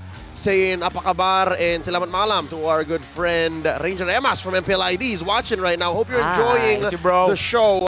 And so far, we're going to try our best to actually break down some key points from that analyst segment with Moxie TV and Wolf. But first, we would like to say thank you to the official insurer of MPL Philippines Season 12. We bring you the one for gamers, a life insurance plan with MOBB in-game rewards. Your expert wingman is here to protect you in this epic adventure called life. Whatever you build, you choose. Visit shop.fld.com.ph for more details. All right, so Reptar, I believe you took notes and you may agree with some, if not all, that was shared on the analyst stand. Yeah. What's AP Brenda do here? Well, take out the realm of the cheesiness. A little bit too all in for that idea of that Karina. I think they're going to have to default a little bit for now. It is only still game 2. So if they have some other stuff prepared, maybe later on in the series, for now, default into what we know the current metagame to be.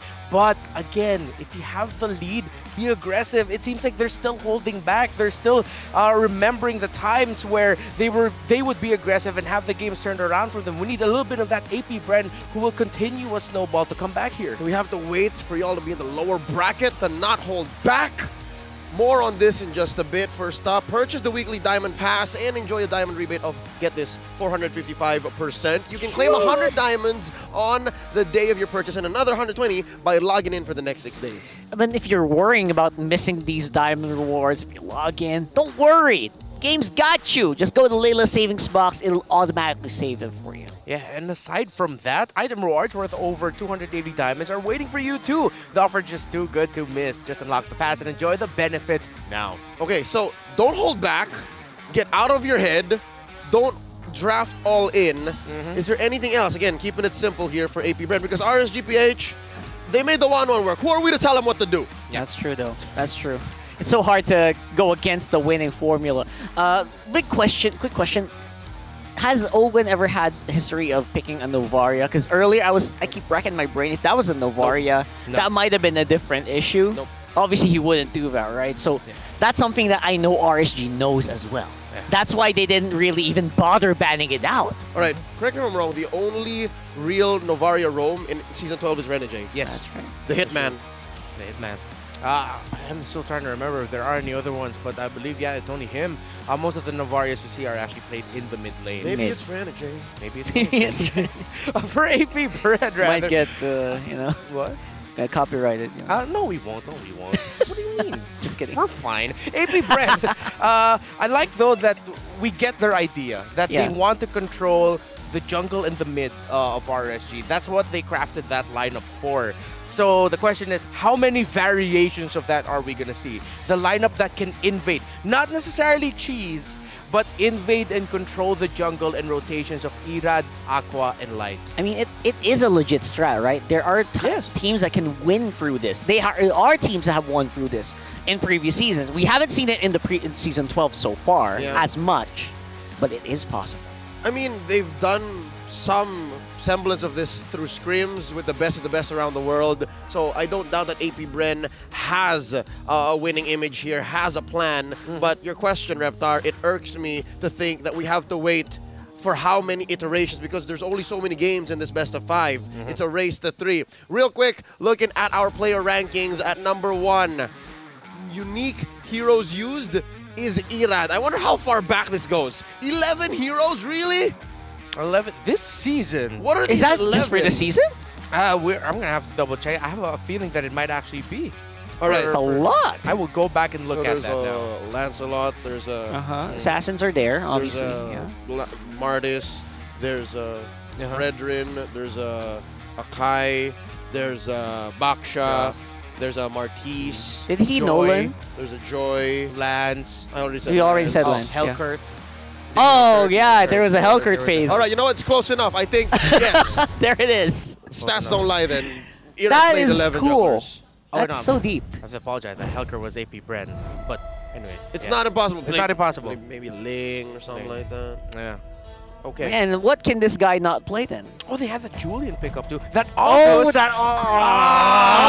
Number 11. Yeah. Aldous number 11. All right. Aldous. Here we go. We don't talk about that, by the Yeah, way. we- Game number 2 in this best of 5. Go back to the regular season if you want to know what we're talking about. Whoa. RSG on the play. AP Bren answering back. Is that real? There goes the Valentina and the Baksha ban, the Edith ban by AP Bren. 46. 46% blue side win rate for RSG. I did not know that was that low. That seems about accurate. Again, looking at how things have gone throughout the last week and the playoffs, yeah, that's...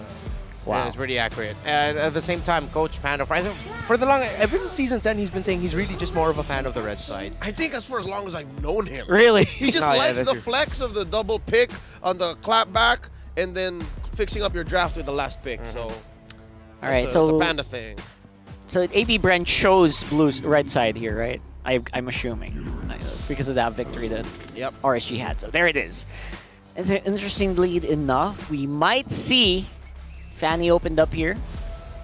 I know you guys watching. You love your Fannies.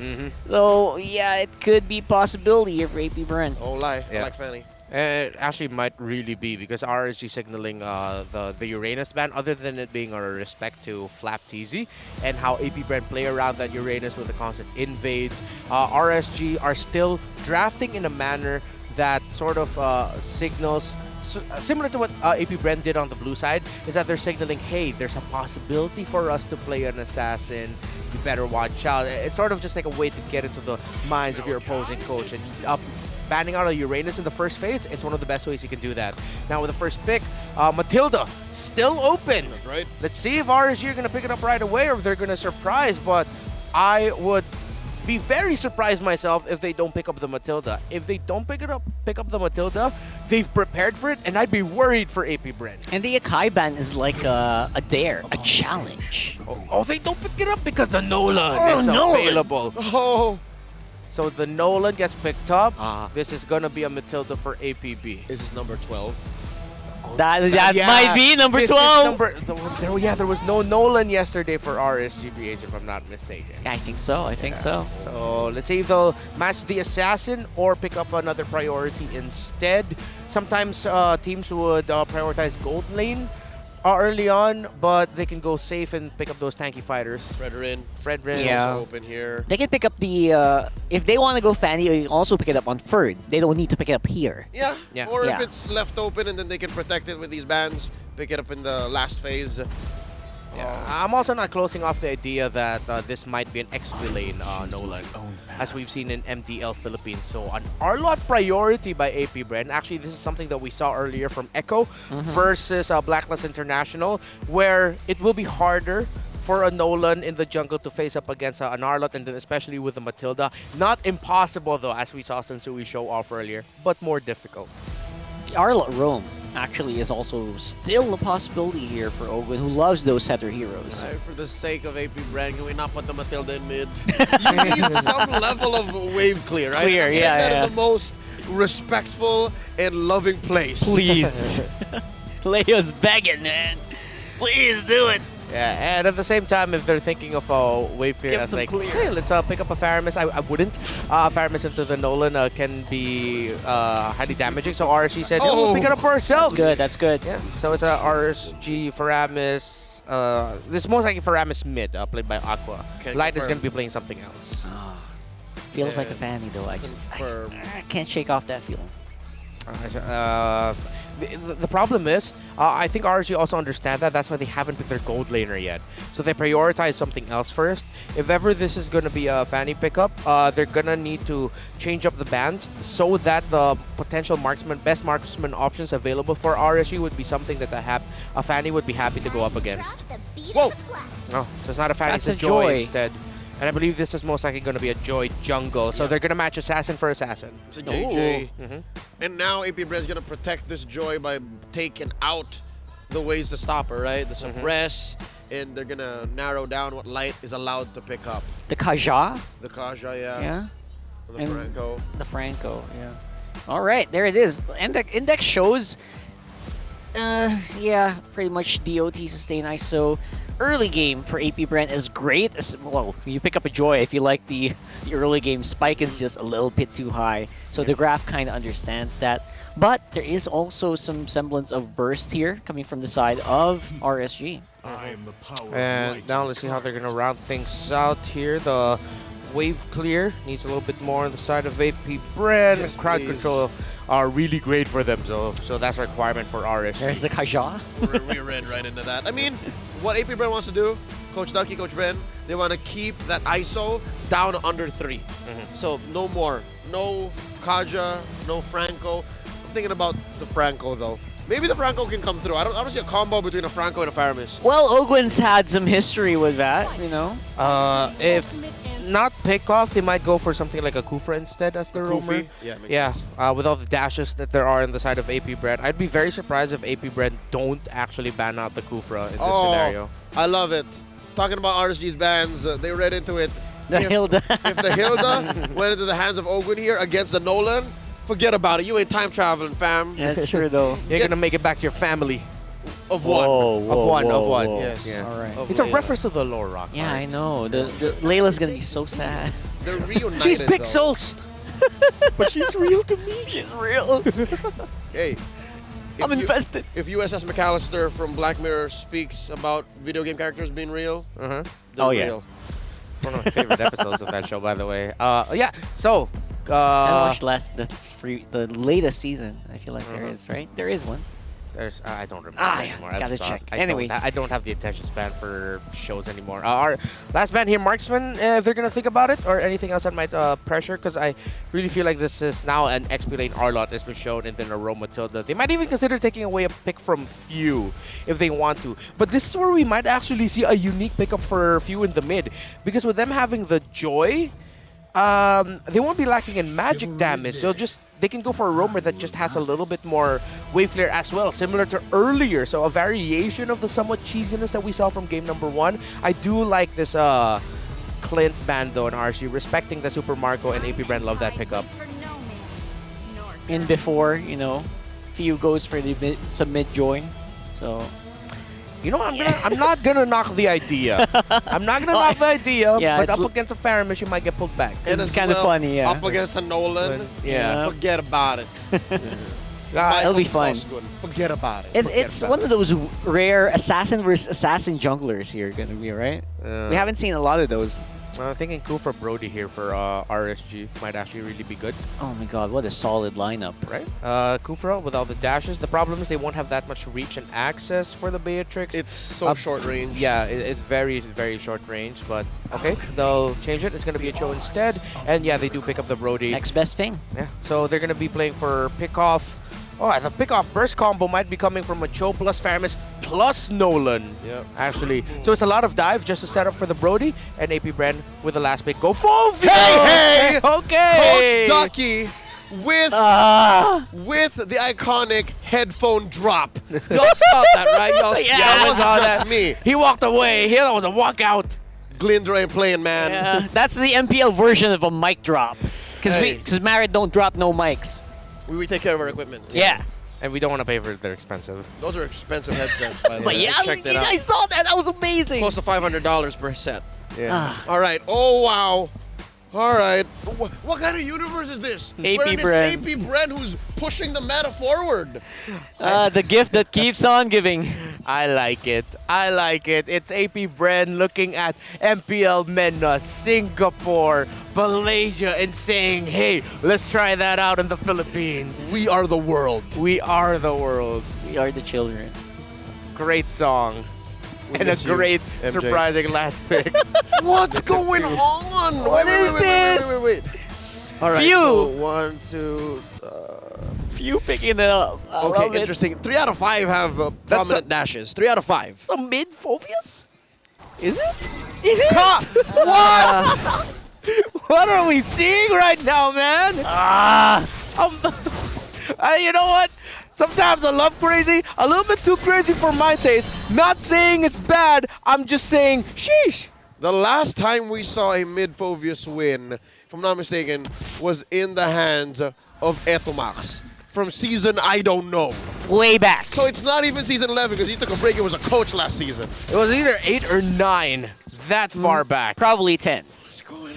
Potentially 10. Maybe. Yeah, potentially 10. We'll have to check the tapes. Okay, let's look at this Phobius. It's Assassin build. Going for the adaptive penetration as well. So this is a Phobius that wants to smack. You better roll out that Space Jam theme song because he's going to be maximizing that right now. I'm ready. Yeah. Come on and slam. Yeah. Is this their idea of what might potentially counter a Nolan? I mean, with all the dashes, there's a Cho as well. I guess the Cho is just the big signal for Ducky. He saw that pick and it was like, ding, ding, ding, ding. Let's go. Odd home remedy situation, you know what I mean? Mm-hmm.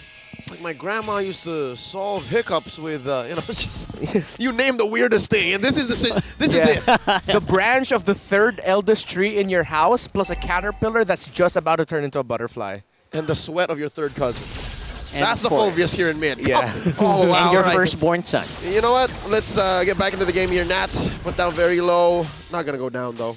Yeah. Okay, let's look at it conditionally. Magic damage, it's not just going to be few. That's what you have the Joy for. The Matilda dishes out. It's sort of like AP Brand just wants to play a lot of dive and disrupt so that Super Marco can just hopefully be like avoided by RSG. So like with all the things AP Bren are throwing at RSG, they're like, hey, we can't even see or even get to the Beatrix. Oh, he's still going. Oh, phew. He's not going to lack in procs at all here for this Phobius. And now they're doing it. They're doing the this is how I know Bren plays, right? Yeah. The very aggressive in your face kind of deal here. Oh, yeah.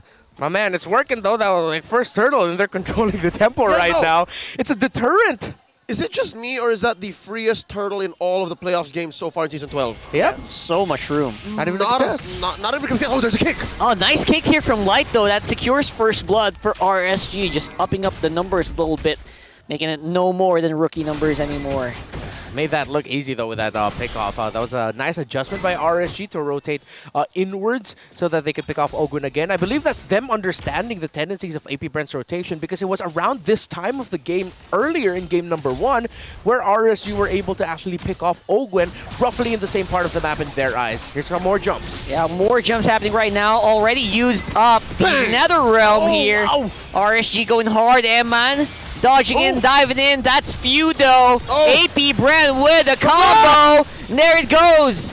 Beautifully done there with the final slash and a kick here from Light. What a mechanically intense trade here that we're seeing from both teams. Right on the edge, here comes that! And they're not done! Oh, beautiful intercept from Nats there on the Terizla. Serving it up to Aqua for the double kill, and Flap flickering on out, saving himself. Wow, they went coast to coast there. And what a play by RSG, and what a bunch of pickoffs by Light. This is a playoffs MSC champion Light right now, showing off why his Cho, and he was one of the highly touted Chos in the world right now. And AP Bren, just after getting the freest turtle we've seen so far all playoffs long, RSG have just found a sequence of pickoffs and skirmishes to pick them off. Clapbacks after clapback. All right, still not seeing the big picture here. I'm still perplexed by the Phoveus pickup, but hey, if it works, there's a kick! And another one. There's just no answer here for AP Bren with everything that Light is doing on this show. Yeah, and we're seeing what we were talking about. The pickoff combo isn't Light plus Aqua, it's Light plus Erad, or Light plus, the three of them. Yeah, three of them basically. Nats though, beautiful entry here. He's going to be able to sustain for a few moments here, but the backup is just right on time here with Erad taking up the turtle. And he's in no man's land. He could be in trouble here. Nice save from Aqua, but he's still going. And there you go, the demonic force just not stopping at all. Oh my goodness, Ogun's here for the save with the guiding win. A little bit of an effort there for AP Bren trying to get back on the map. I love it. He pressed the Purify. And all right, it kind of makes sense, right? You see that in the chaos, you see that in the skirmishes, AP Bren comes through via perfect target acquisition. But up against RSG, man, again, it's a PNC approach with them. Pick off and collapse, and we've seen a lot of collapses. That's what explains this 6-2, almost 2K gold lead under 6 minutes. And their pickoffs are so successful with Light, man, just out of nowhere. Yeah, and we're also seeing, though, on the side of AP Brent this time around, that every time the Nolan dashes, yeah, he has like a second before he can dash again. It's always just a perfect timing for few. It's AP Brent's idea of really trying to counter that Nolan, because almost always every dash leads to a hit from the ultimate of the Phoveus. Wait. Does Circling Eagle knock you up, or is there some level of displacement too? I think there is a knock-up, yeah. Knock-up, it's not a knock-back. I believe it's a knock-up, yeah. Right? Yeah, it doesn't trigger the ultimate of the Phoveus. Okay, cool. Just double-checking. Well, we'll see it again just to make sure, because I know the trigger of the Phoveus ultimate is if they get knocked back. Right? Yeah, there it is. Not knocked up. A dash. It used to be a knockback. A displacement. But they changed it. Yeah. It became an AoE knock-up. That is correct. Okay, the spotlight. Oh, Light, man. Trying to get more, maybe another pick off under his belt here, but making sure that AP Bren now sticking together more than ever. Super Marco, did he just build the BOD? He did. To double check. Making pretty good time here. Wow. He went for the Fury Fury Hammer first. It's not wrong. And the BOD. That's kind of just I'm not trying to be cute. I just stumble on my words sometimes, folks. It just happens naturally. Fury Hammy. I crazy myself. Are you hungry? You sound like you're hungry. I'm not. I ate That's fine. We're good. Okay, Enchanted Talisman already up there for Ogun. Next turtle, Ogun, he's going to try to maximize. He should try to really maximize the Circling Eagle here, because in the bottom, in the pressure by RSG. Yeah, Fluffy, he has the activation here. He's holding on to the final slash up until Nats can do it. Might not be the best target here. Erad going in, stealing it right under the noses. Oh, and Kyle TZ also uses Retribution just to put salt in the wound. And Light keeps River Bush control. And just like that, AP Bren gets nothing in the exchange. Wow, the cross-map plays by RSG, they're continuing. That was a 3-2 split. Again, if you missed an analyst segment earlier, analysis was delivered for 2 seasons now. That's a signature piece of a Blacklist International rotation. 3 members onto the turtle, and then either the roamer plus gold or whoever in the opposite side, and that's exactly what they did there, and they got to get the tower in the bottom lane and pressure so they go even. Oh, AP Bren trying to clap back hard though, but Ogwin gonna be kicked off right after the Circle Eagle ends here. Final slash for Flap TZ goes down. Aqua gonna be shut down by Super Marco. It's good. Right. It's just 1 kill, but it's a good start for AP Bren here. He seemed to have timed it well with his respawn stacks, and just like that, he's back. He didn't even click NetherRealm, didn't even click the flicker, so I think Aqua knew what was coming. Yeah, right there, right then. So they're still going to be able to fight on for one more try here. And there's a Kaka. As you can see, Irad going to be pretty safe here. With a lack of damage from AP Brent, I gotta say, this is kind of underwhelming here in the mid with this trio. Yeah.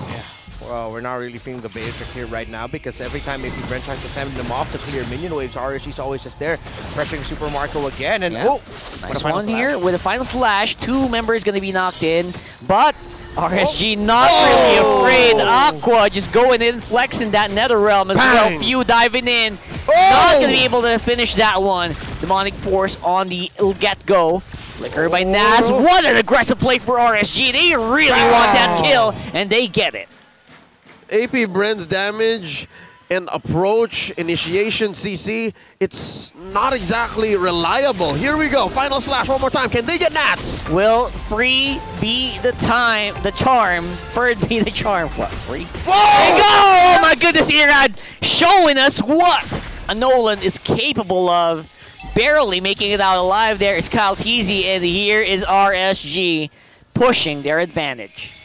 Folks, this RSG that we're seeing right now, yes, it's been a long time since they became MSC champions, but this form they're in, how they're playing, just straight up dominance. This is the second-seeded AP Brent we're talking about here, and RSG, they are taking it to them. Yeah, they're giving it hard. Baptiste, final slash gonna be knocked up a little bit, but here's a very early Nether Realm here, activated by RSG, and they take Flap. Can they take the Lord? It's gonna be Irad once more with the Retribution. And AP Brent just says, we're backing on out of here. Super Marco don't want none of this. AP Brent could not hold a candle to what RSG is presenting. 6K ahead almost, RSG here. Yeah, the Phobius doesn't seem like it's paying off at all right now, Renmar. Yeah, up to a Sea Halberd right now is this Brody, up to Malefic is the Beatrix of AP Brent, and the build of the Phobius, we thought that he'd be going damage. Nope, it's a hybrid build. He did pick up the Clock of Destiny, but then went into the Dreadnought armor after building up the Dominance Eye. So let's see how hybrid of this is gonna be, if this really will just be a Clock of Destiny, if like later on maybe he'll pick up another magic damage item, but if they can even get to that point, because with how RSG playing right now, it's just very comfortable for them. They can keep continuing this. Now, AP Brent, it looks like they've really thought about the unique strategies that they're going for, but thinking about it and practicing it in the short time between regular season end and then the playoffs, maybe they just hasn't been enough time yet to fully cook up all these great ideas and creative ideas AP Brent are generating. Very different situation. Now, final slash! Final slash activated. That is the target, but again, NetherRealm just there. Just beautifully done, executed by Aqua, who seem to be just so good at catching these skills of AP Brent. Okay, on behalf of the Hive, I would like to start counting their blessings. At least this time around, their wave clear a little better. Oh yeah, 100%. They have better high ground defense, and they don't have to offer bodies up like they did in game 1 to actually at least buy some time to defend. So here, they at least have view. They have Beatrix, and wait! Yeah, beautiful dive in. Ogwin is the first victim. He's not even able to just make it out, even with the Circling Eagle here. That's gonna be missing out on a few targets, but they displace AP Brent's lineup. That's free remaining for the Bees, and Flap might still be in trouble. And that's going to be double for Irad. And that's just spelling problem for the Hive. What's tragic is he actually spent his flicker to try and survive, and the final slashes came off of cooldown. I think RSG, they can smell it. There are 5 members in the base. This is endable right here. NetherRealm activated just for safety as well. Kyle Teasy trying to dance on now there, but he's able to clear up those minions. What a crucial play from Kyle Teasy. At this point, AP Brent are just trying their best to delay what looks like to be the inevitable. Only up to a Holy Crystal, but he might be able to really build that Divine Glaive as the Joy. But the Nolan already, 3 core items locked in. Up to the Lightning Truncheon is the Faramis. And this really just looks like AP Brent, again, uncomfortable playing with the creative strategies that they're going for, while RSG, nothing too crazy. You have a great mechanic, show off the hero in the Nolan in the hands of Irad. It's a variation of the same old, and they look very comfortable right now. And again, how they're handling the trades across the map, sending heroes elsewhere, they're targeting this. This is peak form RSG that we're seeing. Yeah, I didn't want to call it the draft, but if the last series showcased Sui with a Nolan a la Inception, this right here straight up feels like Oppenheimer. That's right. Just explosions. A very dark color grading. All right, all 5 members, both sides present here. Ults as well. Battle spells in check. Oh, beautiful play there by Light. He's going to be able to catch Flap. What a crucial pickoff. No final slash might mean a very difficult fight here for AP Brand, but they're able to take out Irad, which means retribution removed for RSG for this Lord. That might bite him some time. Giants shut down, and that does shrink the gold lead down to about 6,000, 7,000 gold. But just the same, I don't think that's enough space for AP Bren to even contest. Yeah, right now they'll just still rush. And we're starting to see a little bit more effects again of this idea of the Phoveus and the Matilda. If they time their ultimates, actually, it's quite chaotic. You don't know where the Matilda's going to land. You don't know exactly where the Phoveus is going to land because who is he going to proc his ultimate to? So AP Bren trying to hold on to that idea. Yeah, they put Nats quite low here. Astaroth's Eye going to be catching 2 members here and the dive by Few. There goes the final slashes. Everyone is just jumping and popping. AP Bren get that Lord and they get that kill. Oh, that's the first big W for AP Bren in Game 2. 15 minutes in. They're holding on and they are attempting to steal away resources from Irad. This is the first time AP Bren crossed the river in the past 5 minutes. Yeah, Irad getting caught out of position a little bit in too deep, and then him trying to get away and then getting picked off there is going to be one of the first big major turning points of this game with a jungler of RSG down. AP Bren, they knew it and they made the right call. Go ahead and rush the Lord, and now let's see what they can make up with this bigger opportunity that they have found for themselves. And yes, we're seeing it again. The chaos theory behind Matilda and Phoveus paired up together. It's just, we're flying everywhere. See how you're going to handle it. Dude, not even to mention the Arlet, yeah? Yeah. Oh, yeah. So the only real stationary factor for AP Bren is Super Marco. That's true. And now they have to really consider that positioning later on, especially for Super Marco, because RSG still hunting him down. Oh, Nat's going to get caught out here. Irad as well. Those are very close calls, but neither actually fall. Hey, one more hit on that, and Kyle Deasy takes it. Did y'all see that? You see the mini-map, yeah? Yeah. Jungler on jungler action, and Kyle Deasy almost won. We're talking about the assassin fight here, but hitting out on the final slash. Is this the new age Lancelot versus Ling? Ah, that's a good one. It's Joy and Nolan, and I'm all in for it. Leading up into this playoffs, again, we mentioned it yesterday, there was a post I made, and because of the tendencies we've seen in other regions, in MLBB esports leagues all across the world, assassins are a hot commodity! Oh, speaking of hot commodity, look at that final slash there. Not going to be able to save M, and even with the Netherrealm right now, Aqua getting dove in. Double for the Joy. Kyle Teasy on the roll. And RSG getting pushed back. That goal lead shrinking down to just 1,000. Oh, it's already a wash. RSG, PH trapped inside their base. Trying to go for it. That's going to be Light with a play straight into the tower. Flap Teasy goes. But where they will land, nobody knows. They're flying it out right now. And still going to be answered kills here for AP Bren. Oh, and just like that, AP Bren have taken down all of their inhibitors. AP Bren back in the driver's seat. Catch another 2 on the Eye of Astaros here. Feud going ham right now with the demonic forces. Kyle Teasy waiting for his way to enter, but the minions are clear. That's going to need a call for AP Bren to back off. Wow, it's like RSG or the DM went up to AP Bren. How do you want to do this? How are you going to try to make a comeback? Roll for it. Then AP Bren rolled a natural 20 for turnaround. And now they're in the driver's seat. Oh, well, talk about character creation. What is your alignment? Chaotic neutral. The true chaotic alignment. And again, this is the idea we posed at the end of the draft early on in the game. RSG did fantastic with making sure they got to delay that and even shut down that idea, but somehow AP Bren, momentum after momentum, sequence after sequence after getting that Lord, now RSG are feeling it like, oh, so this is what it's like to go up against the full strength of this lineup. How are we gonna deal with it? Because they're just flying everywhere. Fly in, jump in, getting knocked out, getting knocked up, and getting pushed back.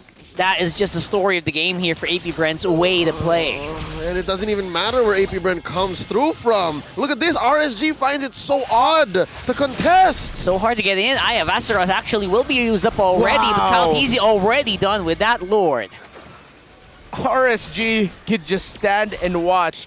No point of entry. So many things to watch out for. See that though, Irad's still going to be getting the purple buff at the end. And now, what's the defense going to look like for RSG here? Defendable, yet possibly endable for AP Bren. If RSG lose a man first and they can't get to Super Marco, then it's going to look really good for APB. But if RSG somehow force AP Bren a little bit back and get to Super Marco, bring him down low, it's going to be their best chance. Gentlemen, that was a way of the Dragon Smite by Light. That's huge. Right now, though, Light going to be going down as well. And the flicker already used up, trying to survive. Not going to be able to do anything about that, though. He's still going to fall here. As well as Eman going down. That might be it, ladies and gents.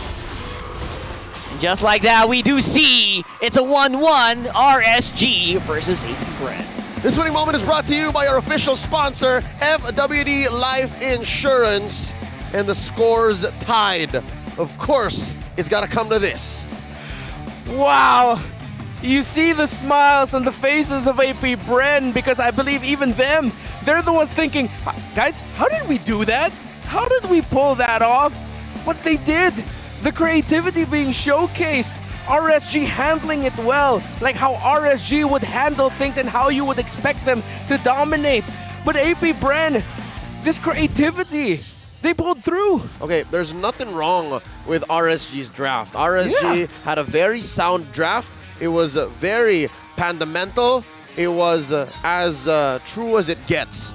But AP Bren, wow, what was it? The 15-minute mark, 16-minute mark? When they started to take control, and that was it. Bob's your uncle. There was no turning back. Man, I just know in games like these, our wonderful and vocal community has already been was questioning, and rightfully so, the pick of that Phoveus and how AP Bren played it. But then AP Bren, I believe, just shut all of us up and just went, no, this is how it's gonna go. This is how you deal with it. And again, the turning point there was them picking off Irad, and Irad just being a little bit too eager to get kills. AP Bren must be like, they're like, yeah, they got us the first half, not gonna lie. Especially with that Phoveus, I think it was getting picked off really hard as well. All right, gentlemen, I was happy to call this an Oppenheimer performance, but it seemed closer to the Dark Knight Returns for Irad's Nolan. Didn't come close to Sensui's upper bracket slot confirming game. So with that said, could this be an answer to Nolan? Does it have to be this complex? Does it have to be this intricate that you let through a Nolan and you answer it this way? You know what? I like it. It's like specialty coffee. Like we all know, everyone around the world, the first time they drank coffee, it's like, oh, that's what it tastes like. Suddenly they taste a fruity, citrusy type of coffee that came from Lord knows where, but then somehow it's just like, hey, it tastes amazing. It's kind of weird, but it works. Coffee That's with what an AP orange. Bren is now. Yeah, it's citrusy. That's what it was. What AP Bren did here. It's moments like these where I wish I was also there right now with Wolf and Moxie as well, because we'd just be nerding out, like how we're nerding out here. You know what? I could use a cup of bulletproof coffee right now, like butter, right? That's what they do in Singapore. Last I checked. So get it in there. I'm here for it. I welcome our new drafting overlords, Coach Ducky, Coach Bren. You mad geniuses. I'm here for it. I like it. You know what? Even if Karina and Hilda game 1 did not work out, this is worth it. Yeah. Makes me kind of wonder what's next. what else do they have, right? You know what? We saw it in MPL Singapore. I feel like if any team right now is willing to pick up a Mincetar in the Rome, it's AP Bren now. Oh my god. I'm going to say that. I'm going to throw that out there. At some point, we might see them pick up a Mincetar Rome. Well, they were the first to pick up Florin, right? And look where it was, and then they already passed. They were a step ahead of time there. They were a season ahead. A season ahead. Yeah. So who knows, right? I feel like we're still on the cusp. It's only game 2. We still got a few. We still got a few. What else is left in the lab? What's been cooking? Coach Ducky, don't let out, man. Please. We know you still have something left. But for now, let's throw over to our stand and see what the smarter people in the room think of this wacky and unorthodox draft brought to us by AP Bren. Okay na okay ako dito dahil kasama natin isang kabayan, isa sa mga na-import natin, of course, sa Demon Kite. Palakpakan naman natin si Demon Kite. Hello guys, hello guys. Kamusta naman, Mapi? Okay naman. So far, maganda naman yun. Maganda. Nag-enjoy ka ba so far dun sa ating match? Oo, kasi dikit yung laban nila. Parang di mo masasabing one-sided kasi parehas lumalaban. Tama, of course. Nakita natin dito si Demon Kite. Una sa lahat, ang tanong ko, masaya ka ba nung game mo na na-pick yung Karina? Yung reaction ko nun, sobrang saya ko kasi ang tagal na wala si Karina sa meta. And nung first game nga nila, nung na-pick, tuwang-tuwa ako kasi ngayon lang ulit ako nakakita. So, pwede ba na sabihin kay Coach, ay gano'n naman, Coach, pwede naman di ba? Okay. Pero, syempre, kailangan natin pag-usapan yung game. Game number 2, this time, AP Bren naman ang nanalo at ang isa sa mga pinaka-importanting players na kailangan tignan, syempre si Kyle TZ, napakaganda ng paggagamit na kay Joy. Agree ka ba na siya ang MVP at bakit? Oo, para sa akin. Kasi yung ginagawa ni Kyle TZ sa Joy niya is more on split push. Gawa nung medyo nalugi sila sa early pero na-control naman nila yung map. Nakakapag-split push siya tapos nakakapagbigay vision din siya sa mga kampi niya. Alam mo, yung inisip ko lagi sa Jungle Joy, hindi na siya tulad dati na malakas talaga kahit early game. Parang medyo kailangan pang mag-farm muna. And mukhang nakita naman natin yun dun sa Bren. Kasi nung nakakuha na siya ng item, naging sobrang aggressive niya na Parang kahit sila binibigyan niya namin. So, yun. Gusto kong i-hold yung sinabi mo na yan. Kasi makikita natin yung highlights. At nung una, yung AP Bren, nakakatakot na talaga yung Phobius. Pero nagkaroon ng clash na to kung saan notable yung ginawa ni Aqua. At gusto ko lang i-point out, nag-damage item kasi si Aqua dito. Nag-clock muna siya, tas Tranchon. Hindi yung nakikita natin minsan is, sometimes ginagamit mo na yung Durance. So siya nag-damage item.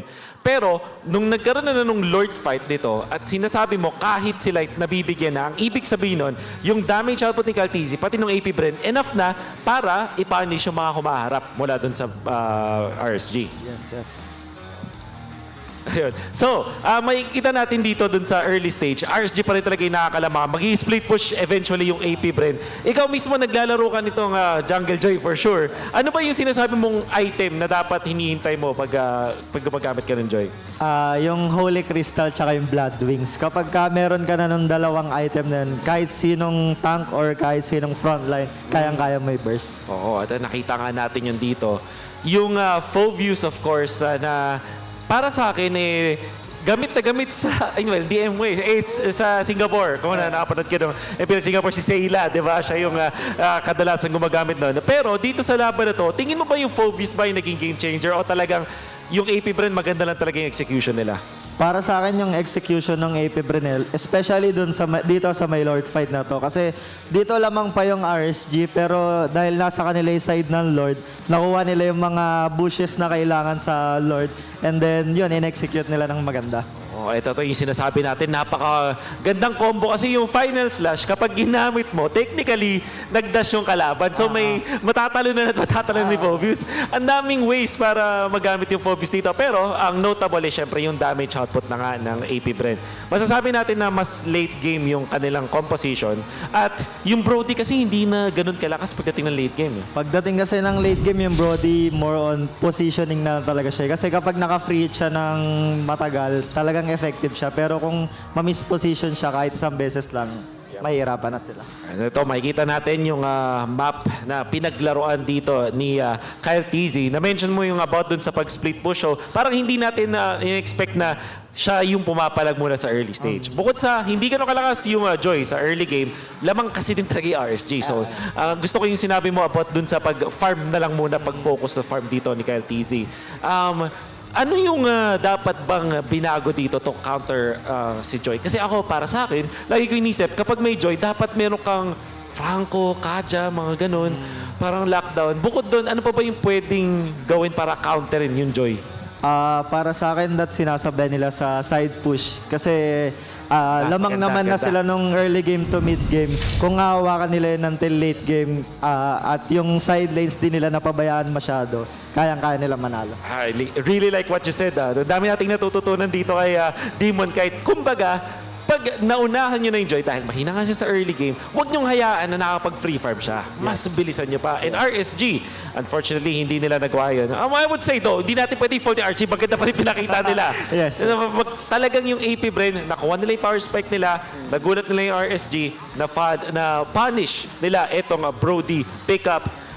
Sakto, nandito na rin Demon kahit matagal ko na gustong tanongin yung mga junglers natin. Ano ba yung basa mo dito sa Nolan? Worth it ba na i-first pick? Para sa akin, hindi eh. Kasi marami pang heroes like Fredrin, Baksha, and Joy. And para sa akin, yung Nolan kasi is one time, big time. If magtuloy-tuloy yung snowball, gana siya. Pero kapag 50-50, mahina siya. Oo. At yun yung nakita natin. Kahapon din para napansin natin ganun yung Nolan kapag hindi ka ganun ka-successful. Ghouls and RSG, unfortunately, hindi rin nila nagamit yung Nolan to its full potential. Feeling ko, agree ako sa'yo, mga teams natin kailangan wag nang sobrang priority itong Nolan. Wag nang hayaan nyo na. Kasi madama naman Fredrin mas reliable, Baksha mas reliable. But it is what it is. Playoffs na. Bahala na yung mga team. Sila yung nagde-decide kung ano yung gagawin nila. Usually naman kapag yung bagong hero na parang OP talaga tinitingnan ng mga tao Okay. Pero ikaw, gamit mo ba itong Nolan na to? Hindi ko siya masyadong, kasi hindi ko siya trip pa sa jungle.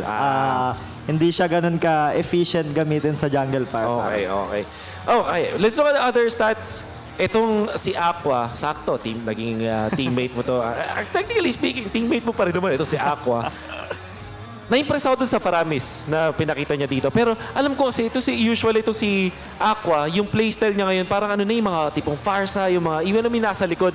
Pero itong game na to, nandun siya sa Abante. In fairness naman, nag-work to para sa RSG at first. At very commendable naman. Pero meron ka bang gustong i-expect or makita mula dito kay Aqua or any other members from RSG in the next few games? Para kay Aqua, gusto ko sana makita yung mga heroes niya like Eve, like Kagura. Gagana pa po yung Eve? Ay, Kagura, pwede, no?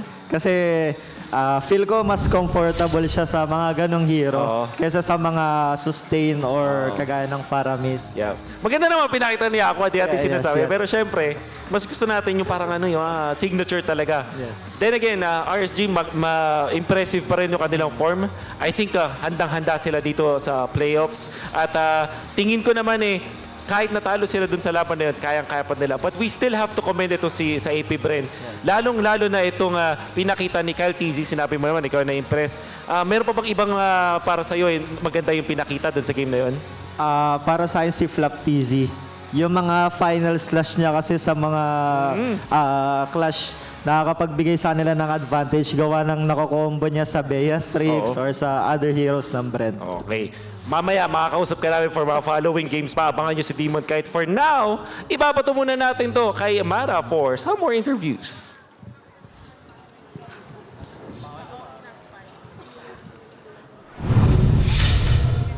Sa napaka-importanting laban, syempre, nandito palagi ang pamilya. Kasama ko ngayon, ang family ni Flap, TZ, and Few. Hi, everybody!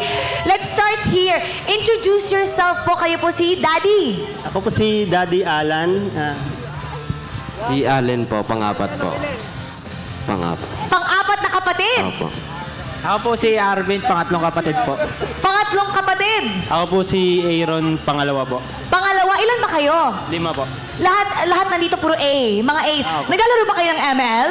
Yes po. 1, 2, 3, 4, pati si Few. Ayun, 5 na. 5 man. Anong mga ranks nyo? Sige nga, gusto ko malaman rank. Actually, player po ako ng MDL Bren.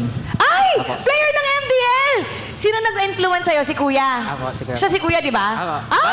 Bali po siya po talaga yung unang naglaro po ng ML. Ikaw yung unang naglaro? Yes po. Tapos? And nahata ko lang po sila. Hinatak mo si Few? Yes po. Oh, tapos naging mas magaling siya? Nag-stop po mag-ML. Bakit ka nag-stop? You could have been there. Bakit ka huminto? Nag-aaral po kasi. Nag-aaral. Tapos ikaw sa MDL, o kamusta yung career sa MDL? Ayun po, laglag po kami. O bilang kuya, tapos ikaw nasa MDL, napaka-stricto ba ni Few? Lagi ka ba niyang kinikriticize? Paano siya? Paano? Hindi naman po. Actually nga po, tinuturuan niya po kami kung paano yung galaw niya at ina-apply po namin sa sarili namin. So parang kino-coach ka din niya. Ano yung pinaka magandang advice na nabigay niya sa'yo? Yung kahit hindi ka magaling sa laro, basta magaling ka makisama sa team mo, ay yung pinaka-the best daw. Magaling, magaling. At alam ko si Few, talagang magandang kasama. Sobrang, actually, gusto ko nga siyang ini-interview. Ang talino niya eh. Ikaw, anong rank mo sa ML? Ano po, ngayon po, mythical honor. Mythical? Honor. Oh my gosh. Daddy, kayo ba naglalaro?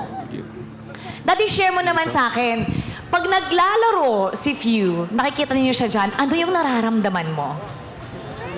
Kinakabahan. Kinakabahan ka? Meron pa rin pong kaba kahit matagal na kaming nanonood. Meron pa din, no? So, gaano kayo ka-proud kay Few? Kasi, tinan mo, kino-coach din niya yung mga kapatid niya. Tapos nandito siya representing Philippines. Very proud po kami. Usually, lahat po ng family namin proud po sa kanya. Kamusta siya bilang anak? Ano yung pinaka malaking suporta? Ano yung mga ginawa niya para sa inyo? Unang-una, yung pagtulong sa mga bayarin sa bahay. Anong pinakamalaking gift na binigay niya? Bahay po. Bahay! Grabe naman si Few magregalo. Nagbigay ng bahay. Grabe naman. Alam mo, Daddy, iyan ang pangarap talaga ng mga anak na balang araw maalagaan ang mga magulang. At sobrang ganda na bigyan kayo ng bahay. Grabe naman. Okay, dito naman tayo, Daddy. Kausapin ko muna si Mommy. Mommy ni Flap TZ. Mommy Charlene. Yes po. Yes, Sino po Charlene. kasama natin? Ate niya. Ate, dalawa lang po ba sila? Tatlo. Kamusta naman po si Flap TZ? Alam mo, eto, pag nasa stage si Flap, maangas, matapang, lagi nagpapatawa. Pero sa bahay, kamusta po siya? Tahimik lang siya. Tahimik siya? Pero nagkukwento naman siya about sa mga nangyayari sa nila, games, ganyan. Ano pong kwento, yung totoo, Mami? Kayo yung insider namin. Yeah. Kinakabahan ba siya ngayong playoffs dito papuntang M5? Excited siya, pero syempre hindi daw maiwasan. Pero mas talaga, gagalingan pa daw nila sa ngayong playoffs. Pag kinakabahan siya, tapos tinatawagan kanya, ano yung mga sinishare niya sa'yo? Sabi niya sa akin, medyo kabado ako pero kaya ko to. Sabi ko, sige, okay lang. Sabi ko, basta mag-pray ka lang. Emotional siya? Minsan, pag hindi na maiwasan matatalo sila. So, minsan, napapaiyak, ganun. Sensitive din pala siya. Oo. Kasi pag sa stage talaga, talagang umaangas siya eh. Oo, pero sa yun nga, medyo, siya, nag-emotional. Ikaw, ate, syempre, pag ate, ikaw yung pinupuntahan sa mga dreams, hopes, ano yung mga plano ni Flap TZ? Actually po, marami po siyang dreams. Pero ito po yung biggest dream niya. Kaya kahit napag-stop po siya, parang gusto niya pa rin po magpatuloy hanggat kaya niya pa po. Gusto niya talaga. Ano bang long term, anong gusto niyang gawin? Hindi ko po sure, pero sabi niya kung saan lang po siya masaya. So ngayon, masaya siya representing the country. Getting gold lang naman. Gold for the Philippines. Ito po, babalik na tayo sa ating casters dahil mag-uumpisa na ang ating laban. You guys know how I do it, okay? So sabay-sabay natin sabihin. In 3, 2, 1. Casters, pasok! Always nice to hear from the family members, ever supportive of our athletes here in MPL Philippines. Welcome back to the desk. At your service, my name is Leo. Here with Rockhart and Renmar Santa Cruz. It's us, We Bear Bros, smack dab right in the middle of this best of 5 between AP Bren and RSGPH. Scores tied 1-1, and we're far from calling it quits. Before anything else, huge shout-outs, by the way, to our partner in esports, Maya. Pay like a legend with Maya and MPL Philippines. Score your very own limited edition MLB card for only 199 pesos, exclusively available on Maya. And get in on the action here. Comment your Maya at username and tag 2 friends for a chance to win an MLBB, Maya MLBB card. So there's going to be like 20 winners per broadcast per day. So winners of this will be posted on Maya's page on November 6th. All right, so with that said, let's slowly reel back in and get into the thick of things because game number 3 will slowly be upon us. I'd hate to be bad news bear here, but yeah, that Nolan wasn't it. Yeah. It's nothing. Nothing? That's a different time-traveling hero. Yeah. That's correct. Why do they have the same naming schemes? One hops through times and universes. So, yeah. As you were saying, though, the playoff record for Nolan, not that great. 1-2. But actually, it was great in the first game until in the previous game, rather, until it wasn't. They were making it work. Okay, it wasn't the weak point. Yeah, it wasn't. It wasn't responsible for RSG's loss. I think same can be said with the previous Nolan picks as well, because it's really good when it gets going, but if the rest of the team kind of just crumbles, it's going to crumble with them. Yeah. And then I think, again, another effect of the Nolan being available now in the drafting, other than changing up the priorities, you open up a new hero that's really strong, it's that now you see here teams have actually prepared for it. And in the case of APBR, a very specific draft for a very specific hero too. But at the same time, it's like you can, if it wasn't the Nolan, it could have been someone else who could dash, who was an assassin, and I feel like it still would have been the same effect. So are we at the cusp of a new age? Is this the harbinger of things to come? Are we going to expect Phoveus to be more of a mainstay now, given that Nolan has become a priority? I think Coach Panda says not because they take it out. APBR on the play, RSG answering back. This is game number 3 here. Edith and Angela taken out by Coach Ducky, and Coach Panda adds the Valentina to the no-nos. Yeah, the Faramis picks right now are very hot, I would say, but in the previous game, it did not save RSG at all. Nope. I wonder what, that was so cool, the way they were dancing around the Netherrealm as well. Yeah. Great movement there, and for very unique and cheesy drafts, really, you also need to ingest a little bit of, or show off a little bit of your fundamentals, your principles, because no matter how crazy drafts can be, it'll all boil down to how you're gonna be able to successfully play it. So kudos to APBR for making it work. Now, taking out the Fanny, seems like they're gonna be leveraging this first pick here right now. They might be leaning more towards a more unique or more tanky fighter jungler. However, now RSG are thinking about banning out the Joy, and they will ban out the Matilda. So Joy first pick is available for APBR, and I wouldn't knock it right away if they go for it. Joy, Fredrin, Box. These are all open. Yep. Dang, that's a lot. Yeah, that's all of Kyle's favorite junglers and APBR junglers right now. So now it's sort of like RSG telling APBR, okay, choose, because we're gonna get one of those also. Interesting that the conversation here is coming from Coach Bren instead. He's really kind of fighting for something here. I wonder what that pick is. See, look at that. Up until the very end. It seems like they have come to an agreement. What's it going to be? They're asking if you. I mean, it doesn't have to be any of those junglers. I mean, the fact that there's so many of them open. All right, never mind. I take it back. I mean, if you can attack Irad, why not? Yeah, it's a nice play into what Kyle TZ is good at the same time kind of just denying what Irad is also really good at. So now this opens up Fred, Iritha. Oh, wait, no. With the Angela gone, I wouldn't prioritize the Iritha here right now. The box. If they want to surprise, yeah, the box also available. If they want to surprise, they can pick up a roamer right now, but it's very reactive, but it will shake up the draft. However, there are going to be still a good amount of power picks available. The Faramis is still up as well, so let's see what route they go through. I think I heard Baksha picked up. It was, and yeah, Faramis in the box. Can't go wrong, man. Can't go wrong. So now, this allows APBR to flex this Joy. They don't necessarily have to put this in the jungle. They can still put this in the XP lane for Flap TZ. Or again, if they want to call back to something that RSG used to do with Exort, put the Joy in the mid lane. Although it's an old idea for a different time. Not completely too sure how that's going to work out, especially with the Faramis looming around there. But they can flex that adaptability, or the flexibility rather, of the Joy. You know what's funny is Few also does this. Between the two teams from the Right, past, yeah. it was Exhort and Few who rocked a mid lane Joy. So if I'm not mistaken, I'm hearing a Lilia coming through and a Riz. So can confirm this is a jungle Joy.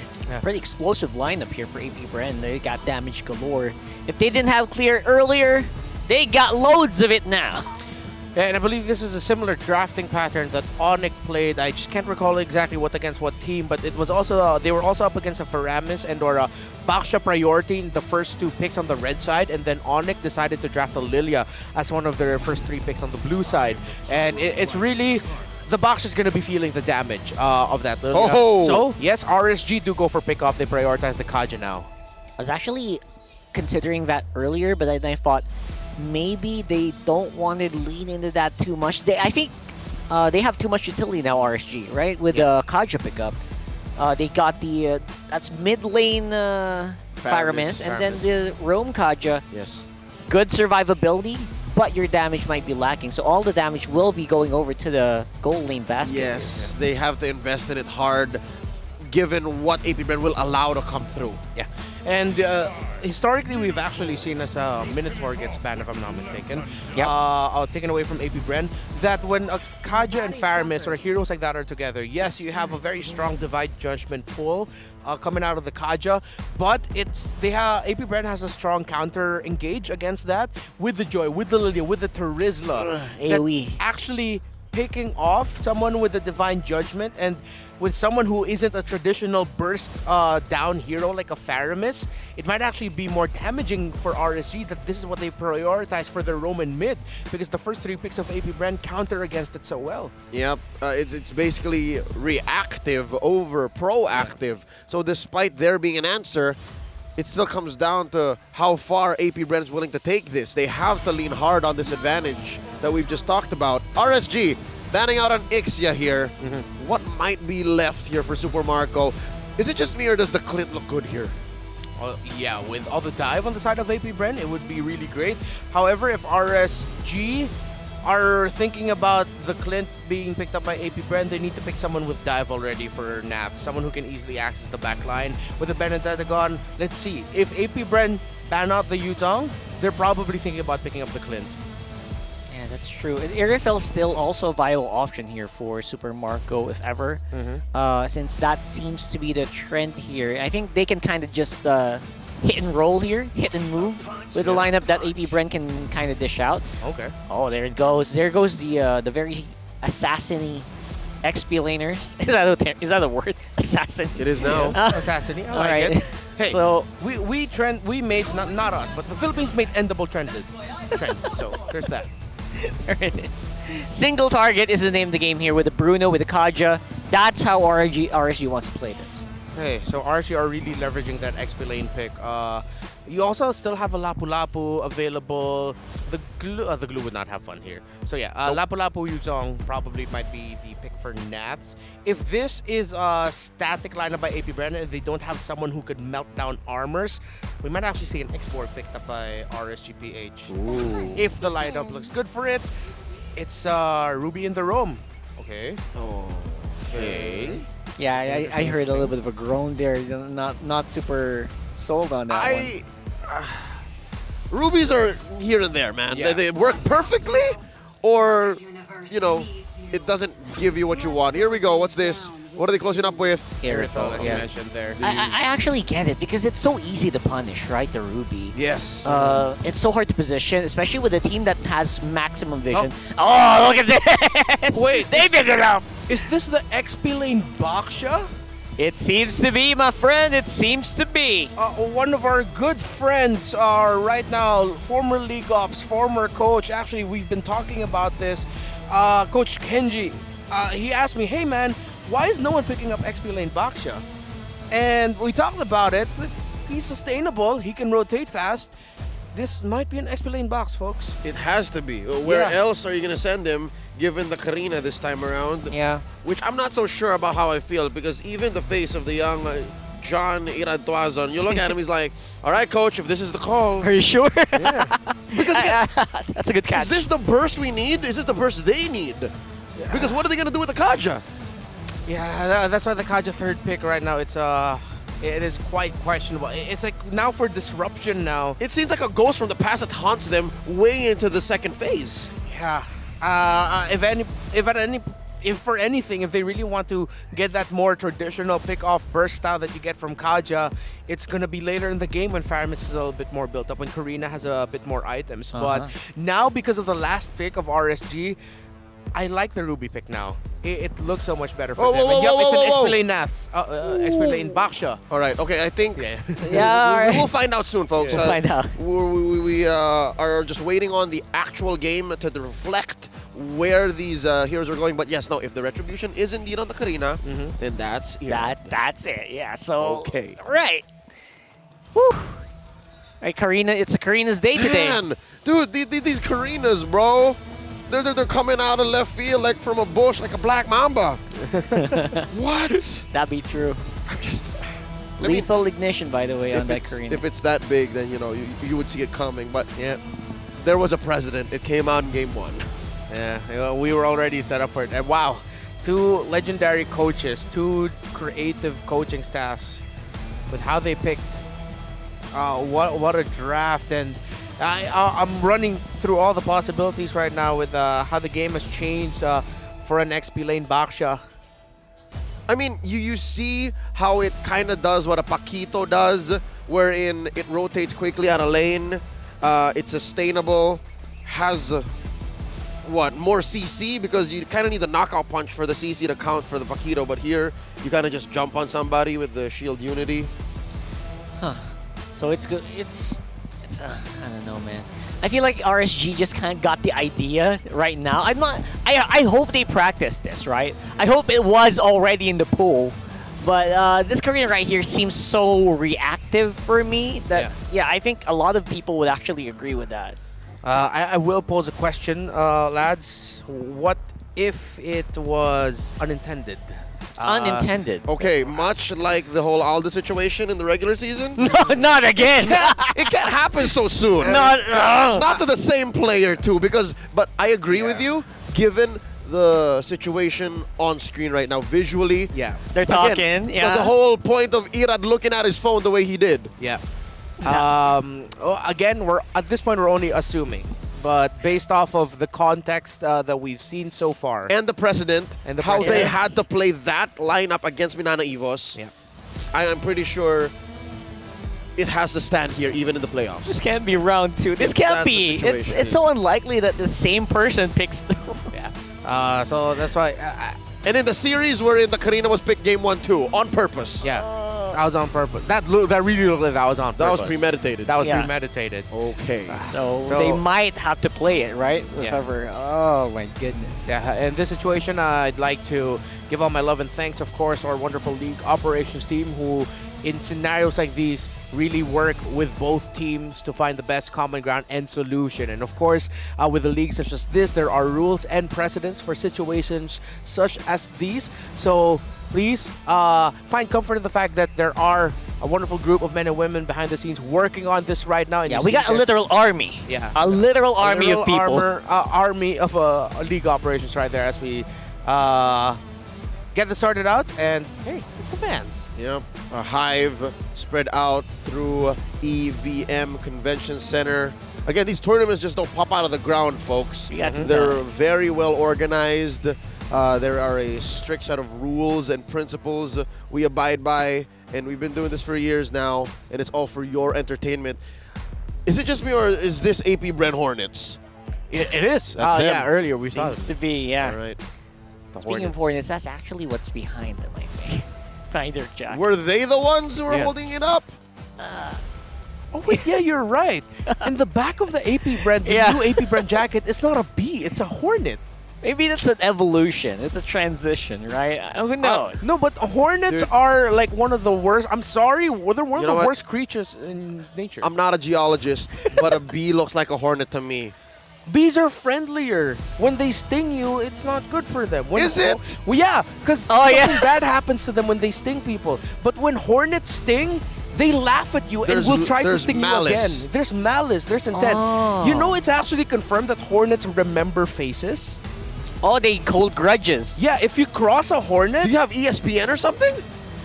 What? But yeah, if a bee stings, that bee dies. Hey! Oh! Hey! All right, Whoa! I don't feel so bad. Chantel's got it worse. Oh, yeah. This was a phase of mine. I can explain. Yeah, please explain. Hey. I did not know Irados from Bataan. Another Bataan boy right here. Man, what's in the water in Bataan? They make a lot of really great. Bataan's an area, a region here in the Philippines, in the north. Hey, if you're coming down here to M5, maybe you could go up to Bataan and have the time. See what's up. Yeah, see what's up. I've been to Bataan, and I still play this the way I do. What's going on? Maybe it's the nuclear power plant that was shut down a few decades ago there. Is there? People are like, but the Bataan power plant, though, that's a thing. Yeah, you're not messing around. That's a thing. That's a thing. Maybe they became superheroes or something. That generation of kids. That were born near and about the year 2000. Yeah, I know. You're onto something, Carl. We gotta find You're an onto explanation. something. here. That gentleman down there has a mighty fine mustache. Yeah. Oh yeah, 100%. Hey. almost thought that was you. That's an agent that decided to stay. Had such a great day. All right, we got some people here. We got some people. I'm sure we're gonna have more once we get into the later parts here. But I really love the fans that are coming out here today. And you know what I noticed? A lot of the AP Bren fans and the RSG fans are actually combining. A lot of them are cheering together and being sad together. Yes. Yeah. Some fans pull double duty. Not just those. I'd like to think the Phoenix Army and the Vikings, the Raiders, they share a fan base. It's so hard to tell them apart. Blue looks good with orange, I gotta say. And it's a great evolution for the fan base here in the Philippines, right? Where come on. I'm gonna be sick. No, I'm kidding. I'm happy for them. I'm happy for them. All right. You are. I am very happy for them. That's you very look happy sweet. for them. Yes, please. When you come here to the Philippines for M5, bring your partner, your wife, husband, girlfriend, boyfriend, your significant other. Your significant other. Enjoy it. It's a family affair. It is a great time with whoever you're happy with. And I am definitely 100% happy for you if you have someone. Yeah, you look like you're very happy for them right now. Yeah, this is how I sound like when I'm smiling. All right, folks, just do it. Just do it with a mask on or not. I think this is what they call an MPL kiss cam. Oh, is that for real? I mean, the last couple before the prior did, so I would assume. All right. Why would you do this? Why would you do this to our friends Claudine and Keith? Oh man. And her friend Bridget as well. All right, you know what? Bridget looks fine, to be honest. She just looks doe-eyed. Yeah. Keith is like, oh my goodness, what Why a would day. you do this to the head of regional PR? Why? These other also Auntie and Ara who joined us. He's asking for it. Don't snub it! He gets the kiss on the cheek. See? A kiss on the cheek. What I say? Here we go. Y'all know what to do. Oh, is he gonna get it? Y'all know what to do. You're not gonna let that last couple get it, unless they're not a couple. They're looking a little They're bit not shy. really? Okay, No? let's see. All right. Okay. All right. Real quick translation. Flap. Bawi mo si Carl means a flap. Get vengeance on behalf of Carl Teasy. That's an interesting notion, though. I feel like I, as a broadcaster, as a member of the league here in MPL, have no stake in this. But yes, I would like to see that. that would be something, right? That would be really something. And Flap TZ, obviously the original TZ brother. Yes. Yeah. Inter bracket. Hey! Why are we putting our friends on blast like this? Why are we putting... Wolf, you better run for your life. I'm just going to say that. This guy's a marked man. I went to college with one of those people. Please. Wolf, you are a marked man now, bro.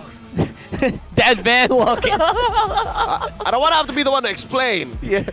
No need to. Just accept the fact that now, if Malaysia was chasing Wolf, now he has trouble here at home too. Yeah. gotta, he knew what he was getting into.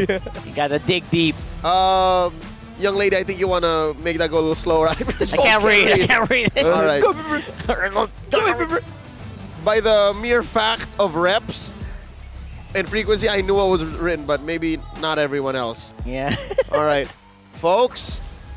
All right, I'm not so sure for cameramen know who's a couple and who's not. Yeah, you better check. You better double check here, folks. They just seem friendly, fam. That looks. Yeah, they look like family. They might actually they be seem related. like family. All right. Now they're showing off. I thought she was sleeping. Nope, she was looking for a good picture to show. There it is. All right. So many. You know what? This is one of the big perks of being here on ground. We don't get a lot of chances like this to interact with them. Later on, there's a community hub as well here. That's right. Where we can actually get to talk to Come them. visit. Yeah, please do. There's a man with a majestic mustache. Yep, look at it. There's a majestic Look at it. mustache. He knows. He knows. He looks like a cousin. He knows. Who's that one dude they keep showing? Yeah. This This is a synchronized attack. Hey, Rockhard, that was you in that picture. No. It was. I don't think so. You took a picture with that one of our fans. Really? All right, that's something that I always look out for. Something I'm always excited about to meet y'all. Because again, this is all for you. There would be no MPL if there was no MPL community. Oh, iPad here. That's huge. That's huge. AP Bren right here, folks. He's winning the arms Is that race. cup noodle? A guy who has a cup noodle. And I don't know if you can do that. I don't know if you can do that. I don't know what. I don't know. What the What- heck who's that? is even that? That's a oh, fresh that's that's Mara. That's a fresh photo taken today. Yeah. Can't confirm. That's Mara's outfit today. Is that Juni Boy? Not. All right.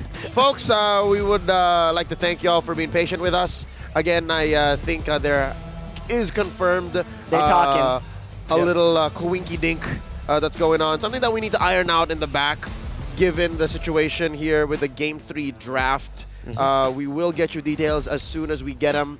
But for now, we'd like to thank you for your patience. Yeah. Again, just as much as anyone watching, we would like to really get into this. Because again, whoever wins this series, they're both 2 games away, 2 wins away from securing an upper bracket final slot. Blacks International is waiting. And that's really saying something because, well, Blacklist waiting here. It's been a while since we've been able to say that, right? Yeah. And they're looking right on form here, and I'm pretty sure they're also watching and thinking, what is up with these Karinas today? I gotta say that. One of them accounted for sure. One of them for sure, and At the other least one of one, them. we're still gonna have to toss a coin or something. Yeah. We'll see. We will see. And if ever, based on, again, the context and the reactions we've seen it all, I believe on the side of AP Bren, they're okay with their draft. Yep. But the problem might have been on the second phase or potentially even that last pick arena, as we all mentioned, on the side of RSGPH. So if you're only tuning in now and you're probably wondering why the game hasn't started yet, that's the situation we find ourselves in, and our league operations team is on top of it right now, cooperating with both teams, management, and the coaches as well.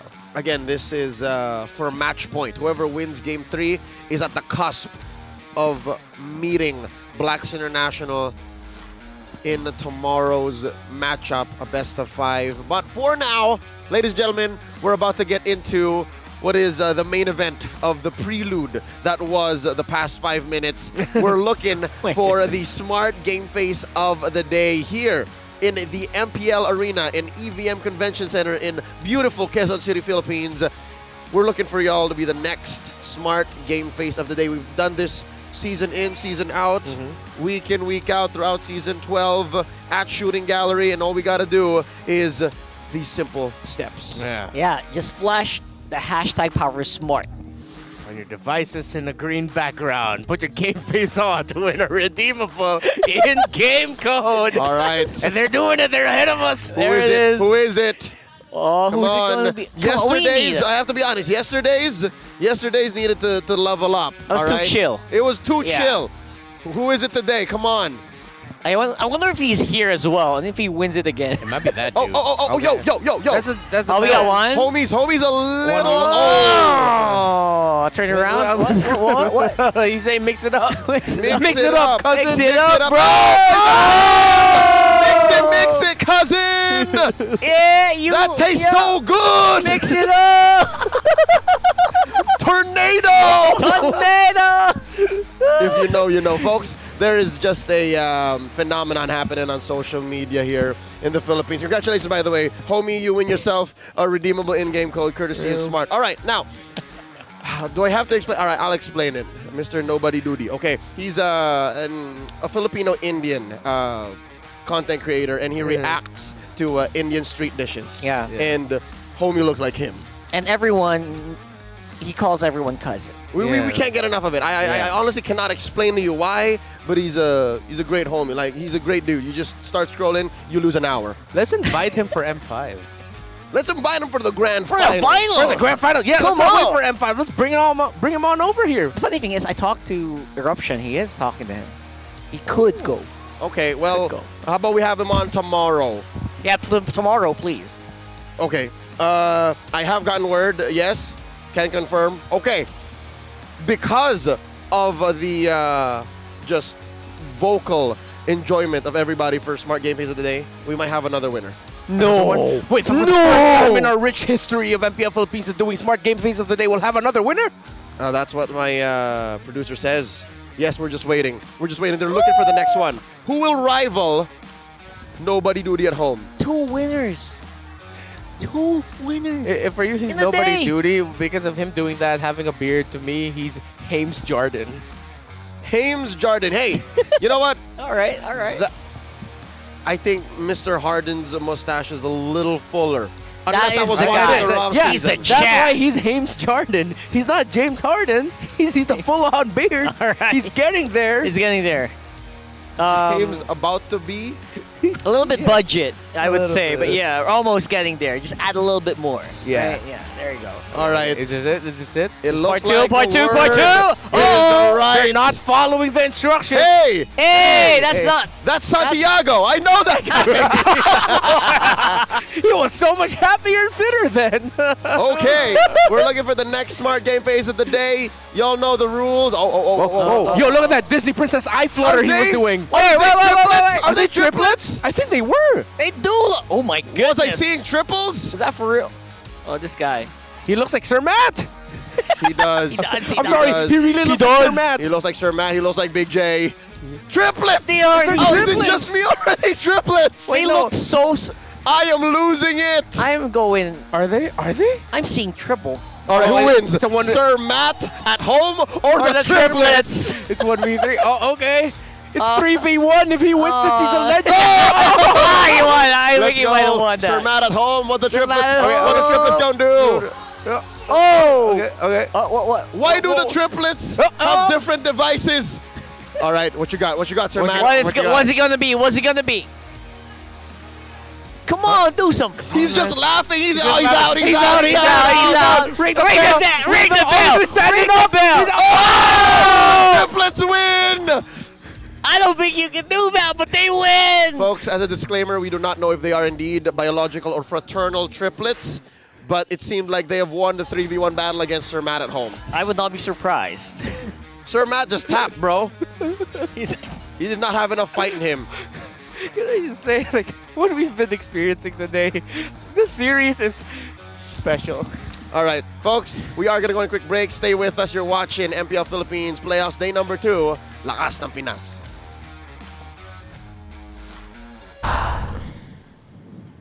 The 12th season Deserve. of MPL Philippines is Ang brought to you haba by the nag-stretch following ka. Kawawa si Umi. The official telco partner of MPL Philippines Season 12. Our official sponsor, Infinix. Infinix Zero 35G, 4K ultra clear front vlog phone, and FWD Life Insurance. In the epic adventure of life, FWD is your expert wingman. Celebrate your victories living with FWD. Our partners in esports, Maya, it's everything, and a bank. Secret Lab, the official gaming chair of MPL Philippines, Pi Channel, and EVM Convention Center.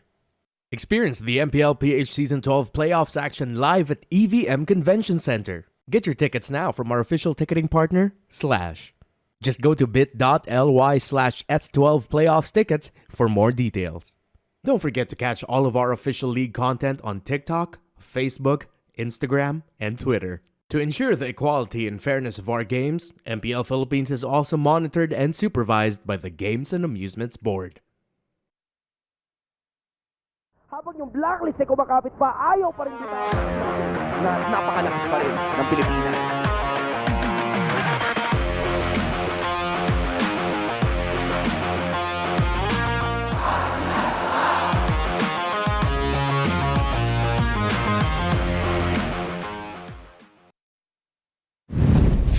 Mga di lang niwalang kaya ko mag-jungle. Ganyan din naman sabi nila nung nag-gold lane ako, nag-change role ako. Papakita ko na sa kanila. Sa mga player naman, wala akong kinakatakutan na kahit sino. Dapat sila yung matakot sa akin.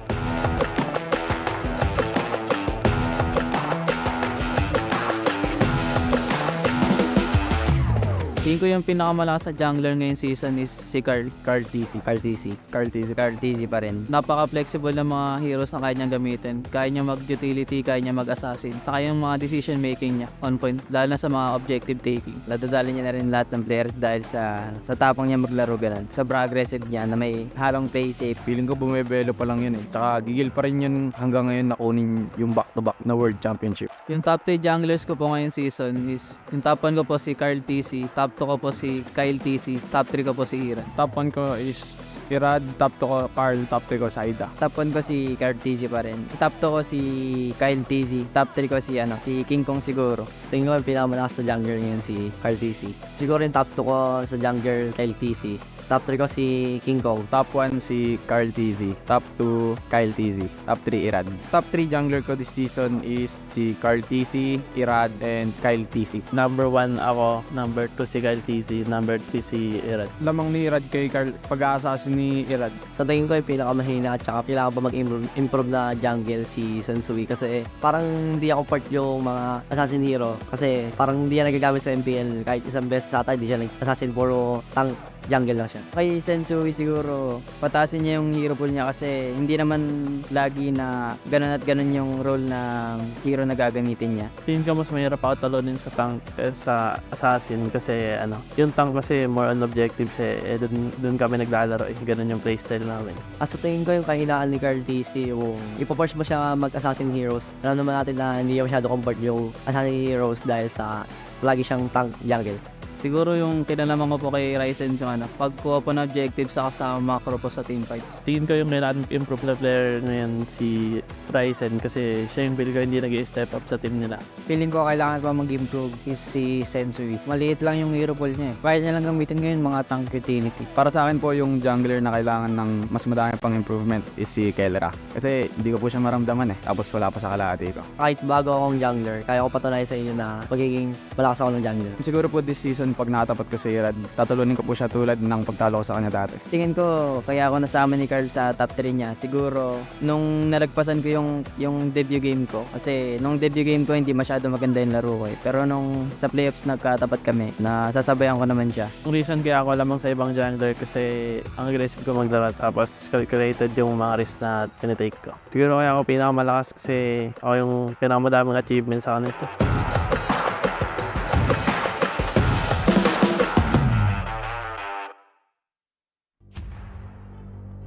Warriors, their stories linger on through time. We remember them as heroes, but every hero's journey has a beginning. So much emotion for owning esports and to build up the story of the entire year. As tribulations are met, they grow ever stronger. In adversity, their greatness is shown throughout the ages. Introducing M-Series 5th Anniversary Greatest 10 Players. The nominees will be revealed from October 4th to October 28th, and the launch of the voting page will be from November 4th till December 7th on social media. The winners will be announced on the M-Series 5th Anniversary Awards Ceremony. Live on December 17th, broadcasting on your favorite platforms. See you there.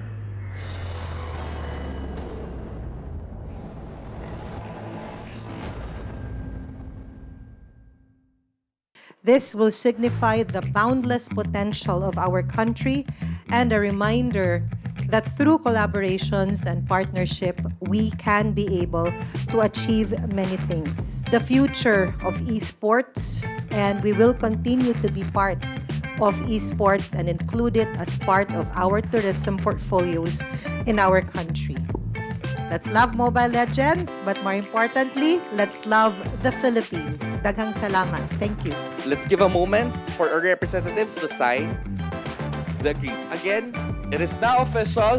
#MLBBM5 this December in the Philippines.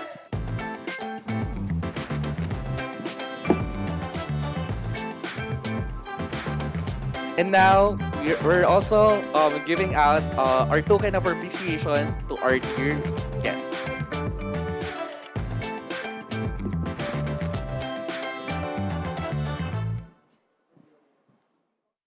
Effective pa nga ba ang Pinoy meta? Ang mga Pinoy playstyle ba na ito ay muling dodominahin ang mga ranked games at pro scene sa loob at labas ng bansa? Ngayong araw, alamin natin kung paano ginagawa ng Mpl-Ph teams ang isa sa mga pinaka nakakagulat na strategy sa loob ng Land of Dawn. Ito, ang split push.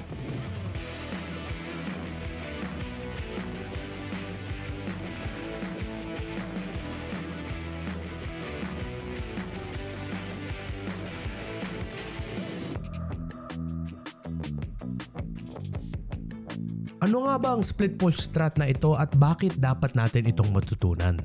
Ang split pushing strat ay isang in-game tactic kung saan ang isa o dalawang miyembro ng team ay minamaximize ang ongoing clashes o agawan ng main objectives para makasalisi sa enemy base at mabilisang tapusin ang laban.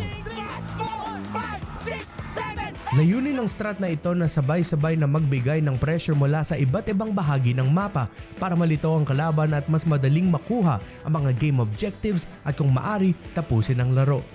Ito ay nakafocus sa mga macro plays kung saan sinisira nito ang orihinal na rotation o plano ng kalaban at pinagre-react na lamang nito ang katunggali para sumunod ito sa gustong mangyari sa team. Nagsisimula o ginagawa ang tactic na ito kapag nasa mid to late game na ang labanan, kung saan mas madali na para sa mga certain heroes na i-clear ang mga waves at tumiretso sa enemy base. Para magawa ito, kailangan may malaking objective o teamfight ang mangyari, habang ang isa o dalawang member ng team ay sinasamantala ang clash para basagin ang turrets papunta sa base ng kalaban. Dapat hintayin na maging busy ang kalaban para hindi agad makapag-react bago simulan ang tactic na ito. Kung magbabak ang kalaban, tiyak na makukuha ng team ang isa sa main objective ng game. Ngunit kung mag-decide man sila na hindi mag-react sa play na ito, tiyak na tatalunin sila ng ganitong strategy. Pero hindi lahat ng heroes ay kayang makagawa nito. Ang hero na dapat mag-split push ay dapat may kakayahang tumakas kapag kinakailangan, kayang manalo sa mga 1v1 na labanan kapag may nag-respond na hero para pigilan ng split push, at 3, mabilis na makapag-clear ng wave. Kaya naman ang pinakabagay na hero sa playstyle na ito ay sina Hayabusa, Fanny at Ling. Habang sina Moskov, Beatrix, Kari, Bruno at saka si Claude para sa mga marksmen. Ang mga heroes na ito ay mabilis makapag-clear, makapag-apply ng pressure sa kalaban at makatakas kung kinakailangan. Pero kailangan rin ng matibay na frontline heroes tulad ng tank at fighter para masustain ang damage ng kalaban habang nagbibigay ng space para ang iyong teammate ay makapag-push. Sobrang risky ngunit napaka-epektibo ng strategy na ito. Para magawa ito, kailangan ng eksaktong timing at komunikasyon para maging successful ang play. Dahil kung hindi, maaaring ito pa ang ikatalo ng iyong team.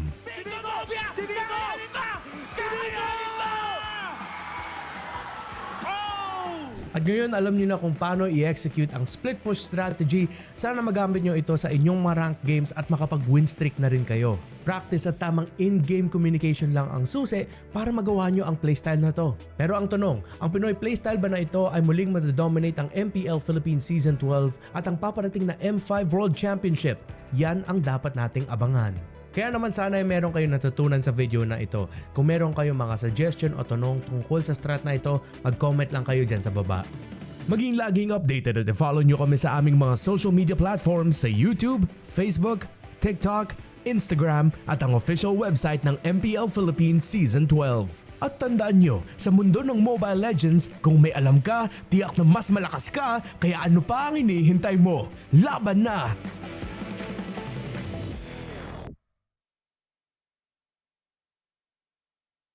In this age of technology, martial arts has evolved too. I won't until I crush the Trinity Syndicate!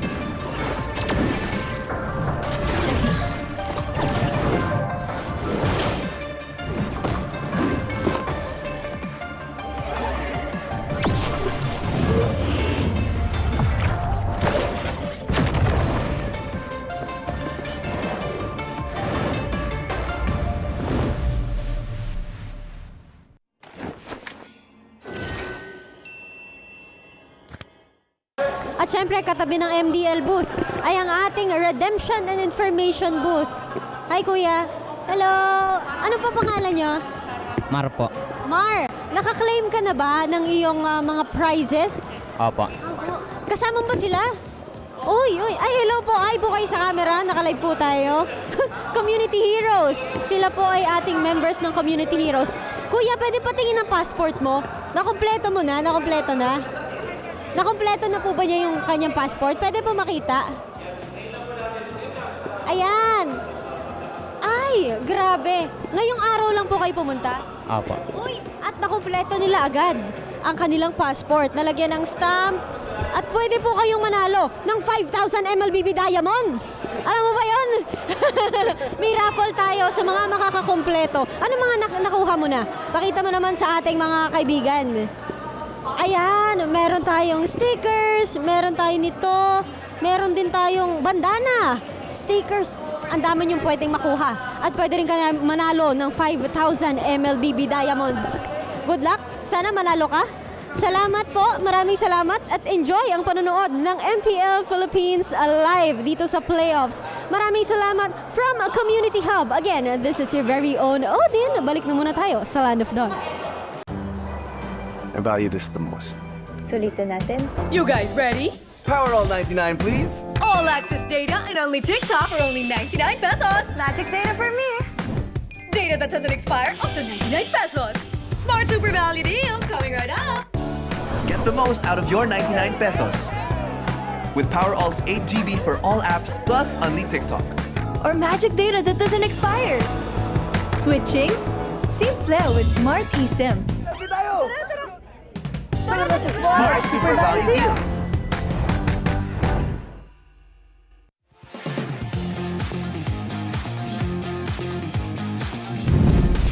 The 12th season of MPL Philippines is brought to you by the following sponsors. Smart, the official telco partner of MPL Philippines Season 12. Our official sponsor, Infinix. Infinix Zero 35G, 4K ultra clear front vlog phone. And FWD Life Insurance. In the epic adventure of life, FWD is your expert wingman. Celebrate your victories living with FWD. Our partners in esports, Maya, it's everything, and a bank. Secret Lab, the official gaming chair of MPL Philippines. Pi Channel. And EVM Convention Center. Experience the Mpl-Ph Season 12 Playoffs action live at EVM Convention Center. Get your tickets now from our official ticketing partner, Slash. Just go to bit.ly/S12 Playoffs tickets for more details. Don't forget to catch all of our official league content on TikTok, Facebook, Instagram, and Twitter. To ensure the equality and fairness of our games, MPL Philippines is also monitored and supervised by the Games and Amusements Board. Habang yung blacklist ay kumakapit pa, ayaw pa rin dito. Napakalakas pa rin ng Pilipinas.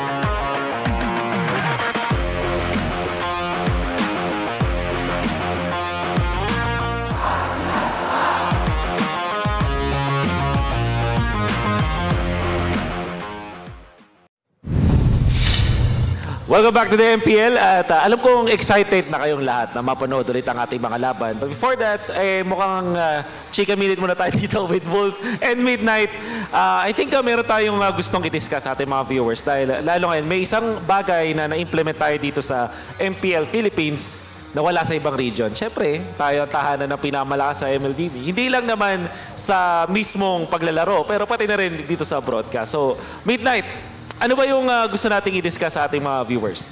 Well, ang gusto natin i-discuss dito is yung ating feature ng pagtingin or pag-analyze ng ating mga game. Kasi syempre hindi lang yung mga players yung nag-e-evolve dito, kundi pati na rin yung mga coaches, yung mga analysts. Kaya nga, yung Pilipinas ay pinagkukuhaan ng mga coaches at ng analysts sa iba't ibang bansa. Ito yung index na paulit-ulit nating nakikita every game and every draft na napapansin nyo. May mga stats na lumalabas, may mga chart kayo nakikita, and this time around, magda-dive deep tayo para makita natin yung mga, ano ba yung data na lumalabas dito and paano ba ito ini-interpret? Yes. At sakto kasi, ang dami nang nagtatanong in fact kung ano nga ba yung meaning. Especially may mga terms siguro na hindi masyadong naiintindihan ang lahat ng mga tao dito. But of course, we assure you, nakakatulong to. So I believe that we have some pictures or screenshots that we want to show you. Ito yung nakikita nyo after ng 3 picks at after ng draft. After the draft, yes. Okay. So, this was match 1, game 1. Naalala mo ba to? Midnight, itong game na to. Ito yung first game ng Blacklist International laban sa Echo. So makikita nyo yung mga chart. Diyan natin i-base yung team fight, yung roster composition. Hindi yung roster ng players, kundi yung hero roster or yung hero composition ng magkabilang koponan. Now, if you're gonna look at the side of Blacklist International, malakas yung kanilang early game to mid. So doon sa chart, doon sa may bandang upper right, makikita nyo yung early game to mid nila. And it does reflect dahil sa roster nila, meron silang Valentina, meron silang Baksha. So dito natin nakikita yung strength ng lineup nila na medyo capable sila na makakuha ng early game lead. Yep. At kung ikukumpara natin yan dun sa side ng Echo, lugi talaga sila when it comes to the values. Kaya naman, nakita natin sa game na to, nahirapan talaga Echo sa early game. Yan. Yep. Sobrang reflective naman. Isa pang gusto kong maintindihan ng mga viewers natin. Itong nakikita nyong parang hexagon or ang proper term ay radar chart. Nakikita natin is more on the shape tsaka yung comparison dun sa kabilang team. So, makikita natin yung kung ano nga ba yung strength ng mga teams na to. When you're looking at Claude, at itong Akai, itong Terisla, ang gusto na itong mga heroes na to yung matagal na lang. Yung matagal silang umaampas. Yep. So, ibig sabihin, mataas yung DOT or damage over time. Yes. / sustain. Alam naman, sustain. Meron kang Rafaela, meron kang Faramis. Ang gusto nung Echo is mas matagal na mga laban. Kumbaga, nakaka-free hit itong si Claude. Kaya nga naman yung burst nila kulang. At kung babalikan nyo yung game number 1, I assure you this, pag pinanood nyo yung game number 1, malaking problema siya nung Echo, yung lack of burst nila. So, ito yung mga gusto natin tingnan dito sa game na to. Pag kinupare natin siya sa Blacklist, yung burst ng Blacklist ay significantly mas mataas kumpara dun sa Echo. Dahil yan dun sa Iritel. Yep. Obviously, yung Valentina, masakit yan. And the Arlot, for sure.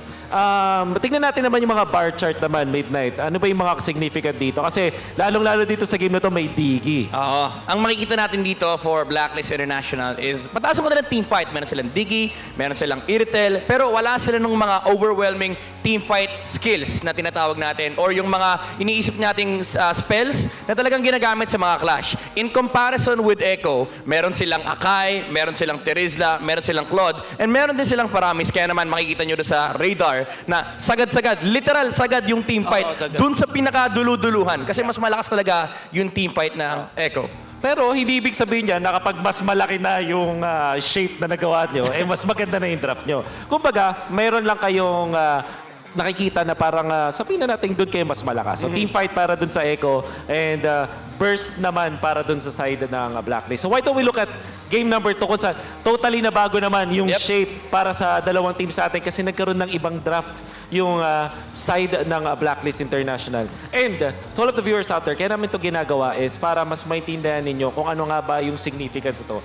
Siyempre, para makatulong na rin sa inyong mga lalo na, uso ngayon ng mga analysis. Aspiring analyst, diba? Shoutout sa mga nerds dyan. Kasi kami, talaga, mahilig sa numbers, may mga ganyan talaga. And importanting aspect yan kasi like sa mga coaches and sa mga analysts, even drafters, diba? Nagmamatter yung mga number ng picks, kung saan pinipick. And sa takbo ng MLBB, normal na rin na nilalagyan ng number or kinakategorize yung mga specific departments or aspects ng game. Like for example, yung team fight, ano ba itsura ng composition nyo, pick-off lineups pa tayo. Yun yung makikita nyo yung ISO. Yung ISO sa baba, napakataas pag may mga Cho, may mga Kaja, may mga Franco. And dito natin makikita kung nagtatranslate sa game. Actually, yung game number 1, I believe, talagang nag-translate into the game itself. Kung di ako nagkakamali, meron yata tayong mga highlights nung game number 1. So, sakto makikita natin. For the side of Echo, para just to remind you of this particular game, ito yung game number 2 kung saan mataas naman yung pick-off ng Echo. Yes. Kasi meron silang Matilda, meron silang Kadita. Alam niyo naman kung ano yung gustong gawin ng mga heroes na yan. And burst naman yung meron sila dito. Yung lack of burst nila ng game number 1, mas mataas naman itong game number 2. Naalala ko, binabangkit na ng mga casters to eh. Yung game number 2 ng Echo versus Blacklist, lamang na lamang sa radar ng early to mid game ang Echo, tapos nandun yung burst damage. And kita natin kapag na-execute ng tama ng isang team, yung nature ng kanilang composition, yung natural path nung kanilang lineup, ay nagtatranslate talaga siya sa game. And yung Blacklist International, nahirapan talaga sila humanap ng mga ways to execute versus Echo kasi it's just the natural matchup. Kumbaga, pag dalawang Echo or dalawang Blacklist yung naglaro nito, if lamang talaga sa early game yung isang team, lalamang talaga 9 out of 10 games yung lamang sa early to mid game. Tama. And if you recall itong mismong game na to, I suggest guys talaga sa mga manonood natin ngayon, balikan nyo mismo yung chart na gawa dito for this particular game. Pati na rin yung mga vision and info na kunwari dahil dun sa mga Novaria, which we'll see later on. Mga digi, yung may mga extra vision na nabibigay sa mapa. Importante din yan. But like we said, hindi porke mas malaki yung, or mas maganda yung shape nyo, panalo na kayo. It's just shows you the strength of the heroes that you have. Kumbaga, alam mo yung strengths and weaknesses, but at the end of the day, you still have to execute. Kasi dito sa game na to, again, very big example is napakataas ng isolation damage, saka yung yung isolation pick-off, pati na rin yung burst damage. Pero imagine if hindi nila ginamit yung Kadita, di ba? Hindi nila na-execute. Blacklist at lalamang dahil meron silang 1-1 na mag-scale towards late game. And nakita natin, yung radar din kanina nung game number 2, mataas actually yung team fight din ng Blacklist International. But for them to reach go to that area, kailangan maabot nila yung late game talaga for the 1-1. So, yung naalala kong notable dito para sa side na sa game number 2 is kung tama ba? Ito ay, okay. So dito yung Iksha, Matilda na nakita natin mula sa side ng Echo. Okay yung team fight. Pero when it comes to actual team fighting tools, katulad ng crowd control, makikita nyo dyan, meron kang Akai, meron kang Teresa, meron kang Lolita. Obviously, papaboran mo yung Blacklist when it comes to team fighting. Pero when it comes to ISO/pick-offs, yung ibig sabihin mo kasi ng ISO, parang short term lang yan sa isolation. So, just pick-off, basically. Siyempre, lamang sila. Meron ka silang Kadita, meron silang Matilda, and yung Martis din, malakas sa mga solo type of damage. At ito naman yung sobrang nabago para sa Echo. Yung burst nila, sobrang taas naman kumpara dun sa Blacklist, dun sa game number 1. Again, in contrast, no? Pero gusto ko nga i-highlight dito is yung lately na talagang na-emphasize sa meta natin, yung support utility. Very evident nung game number 2 kasi amplified yung strength ni Martis tsaka na rin ni Iksha. Kaya yung early to mid, even though lamang si Blacklist International, again, you still have to execute kasi. And yung early game ng Blacklist International, it revolves mostly on the Valentina, the Teresda, and the Akai. Pero ang problem kasi is medyo pantay yung matchup ni Akai tsaka ni Martis. Kaso ang problema, dahil na mas mataas yung support utility ng Echo, na-amplify niya yung early game strength nung Martis, pati na rin nung Iksha, to the point na yung hinahanap nilang mid-game, mas maaga dumating. And nag-translate yan sa game kasi kita natin kanina nung sa highlights na yung Echo, first 4 minutes pa lang, nandun na sa jungle ng Blacklist International. Well, feeling ko yung mga nanonood sa atin ngayon, baka na-overwhelm na sila sa mga information na binibigay natin. Don't worry, we're just doing this para mas prepared kayo sa mga susunod na mapapanood natin. And we will have a lot of playoff games. For sure, maintindihan nyo na itong mga values na to, meron silang significance, pero nasa teams pa rin naman yung execution yan.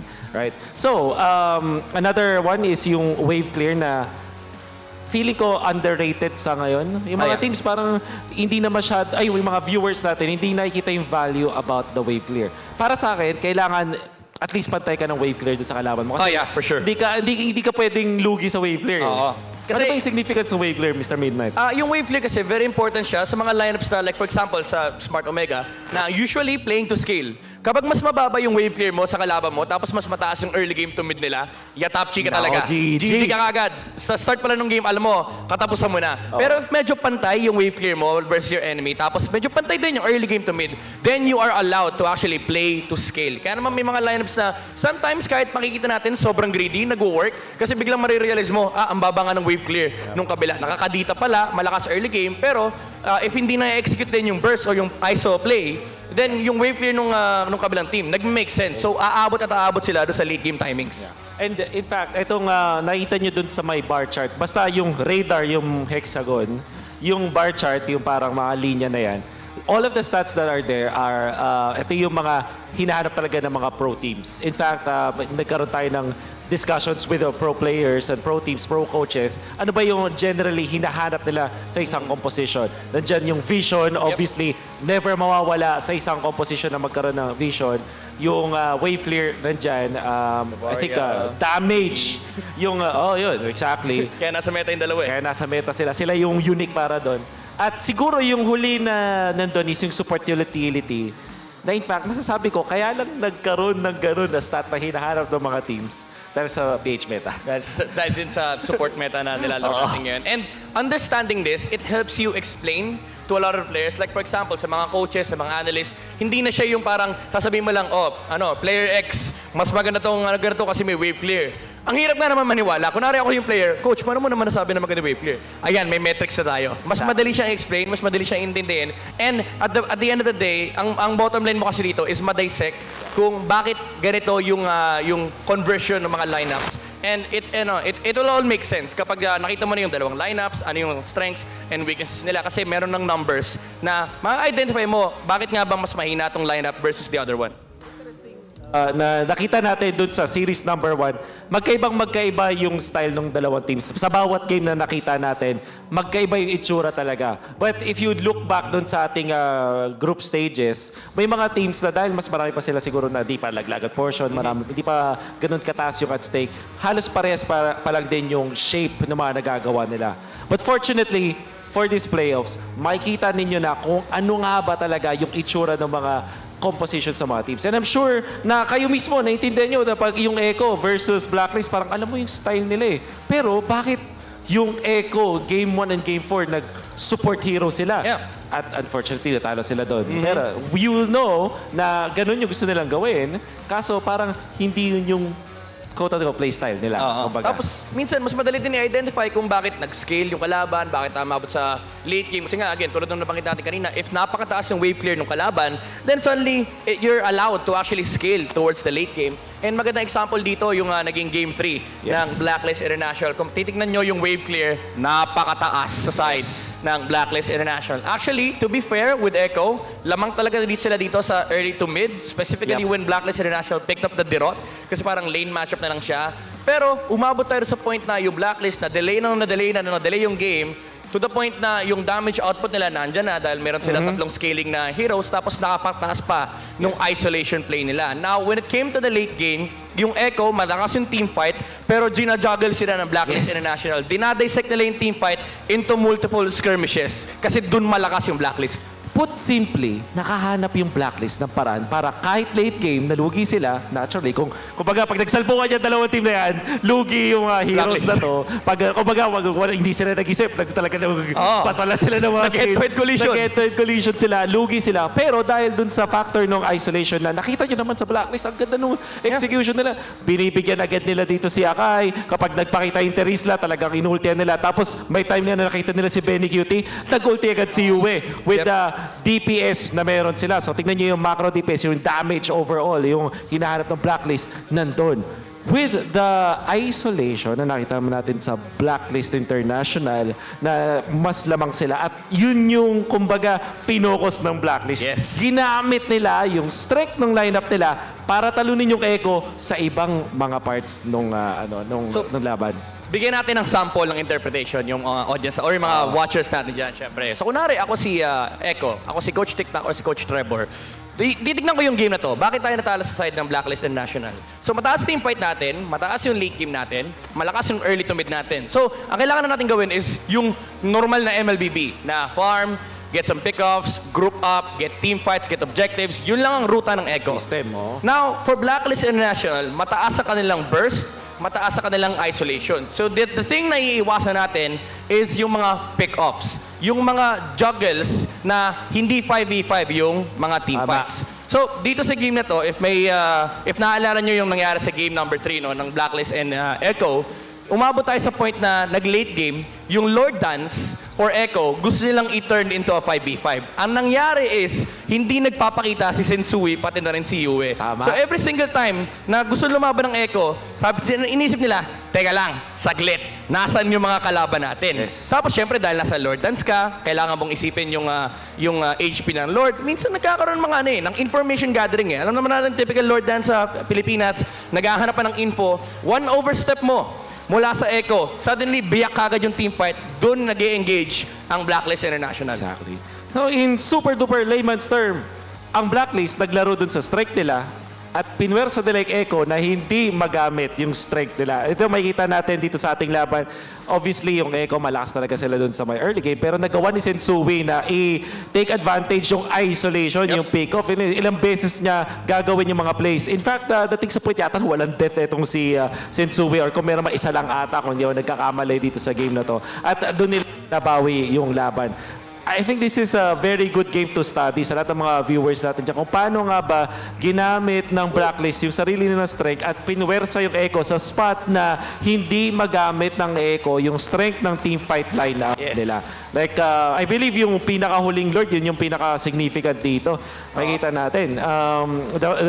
Isa-isang mawawala yung Echo dun sa mga pwestuhan nila at matatalo ng Blacklist. Yes, kasi imagine yung team fight for Echo, if you're gonna dissect how Echo wants to take the Lord takes, no? Number 1 si Sanford, kailangan niya maultihan si Sensui. Typical XP to jungler matchup, kailangan mo ma-penalty zone yung jungler, tapos iso-zone mo. Ang problema is may ways si Sensui to disengage from the penalty zone. Pero hindi nga umabot sa ganung point kasi hindi rin nila makita si Sensui. Ang ginagawa ng Blacklist is every single time nakikita nila si Cartesi, tapos isolated yung heroes ng Echo, may nawawala kasi may kumukuha ng vision, ginago nila yung Akai, nag-all in. Kasi, again, ang idea is pick off. Pag hindi man nila mapatay yung Akai, okay lang. Kasi magre-reset yung Echo. Still, bayak yung team fight mo kasi may nawawalang hero sa side ng Echo. That's right. Ito yung pinaka-significant na team fight. Look at how nila na-poke si Yue, pati itong si Benny Cutie. So, ano yung naging resulta nung pinoke nila yung dalawang damage dealer ng Echo?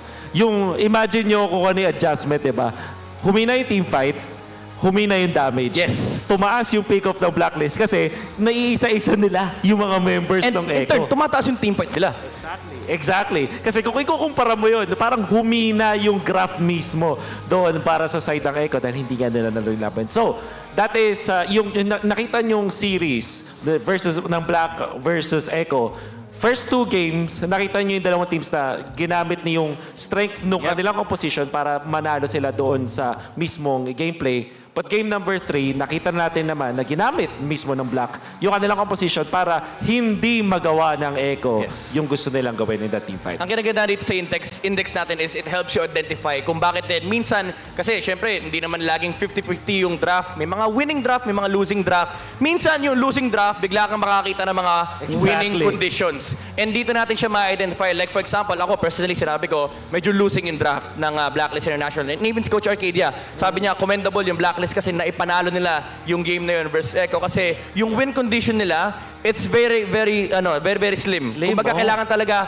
magkamali yung Echo na may mga misposition, may mga ma-pick off, and that's what happened. Yep. And I do hope na madami kayo natutunan sa amin dito at pasensya na kung medyo na-overload kayo ng information. Ganito talaga kami. Wala pinagsabi kami dalawa. Ganun talaga. But sa lahat ng mga viewers na meron pa mga questions, for sure, we will try to still answer your questions about this. At magkaroon pa tayo ng maraming games dito sa playoffs. Mas maraming beses pa natin makikita yung application ng mga ganitong mga stats. Sana na-appreciate ng mga viewers natin ito yung mga ganitong bagay. At tandaan ninyo, sa Pilipinas lang may ganito. Oo, tayo lang. And may dahilan. Bakit yung mga coaches at analysts ini-import dito. Literal, may mga shadow analyst na gagaling dito sa Pilipinas na kinukuha pa ng iba't ibang bansa. And ito rin yung dahilan bakit ang daming Pilipino sa M5. Totoo. Later, lahat ata. Lahat ng pinanggalingan ng mga teams, maliban sa Malaysia, may Pinoy. Actually, Malaysia, di pa tapos eh. Malaysia. So, well, hindi pa. Meron pa tayong wildcard na pwedeng i-expect.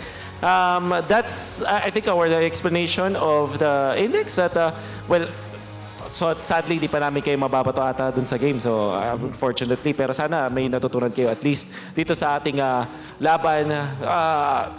I don't know kung ano yung pwede pa nating ma-expect dito, pero so far kasi ang ganda ng series natin dito sa for series. sure. Kahit nga kanina nanonood ako sa backstage na tinitignan ko yung draft. Kasi minsan, pag nakita mo yung kapag hindi mo nasundan yung draft sequence na parang ito yung pinik ng ganitong team, ito yung pinik ng ganitong team, once na matapos yung draft, tapos tinignan mo yung index natin, parang nagkakaroon ka ng overall picture. And ang kinaganda kasi dito is kapag nagkaroon ka ng overall picture, meron kang blueprint kung paano tumatakbo yung game, ano dapat itsura niya, sino dapat lamang. And kapag meron kang blueprint, tapos pinanood mo yung actual game, makikita mo yung mga moments na, bakit naiba to? Bakit itong part na to ay nagkaroon ng difference? And yung ending, nagme-make sense. So na-appreciate ko siya kasi even dito sa series na to, nakita ko na, may ano talaga, may essence yung stats, yung mga info na makikita natin. Kaya sa mga nerds dyan, marami kayong masarap na aralan dito sa MPL Philippines. Again, dito lang yan. Dito lang yan, sa Pilipinas. For now, I think meron tayong Smart All Access segment with our co-talents dyan. So that has been our explanation for the draft index. I hope you enjoyed and learned something from that through the All Access.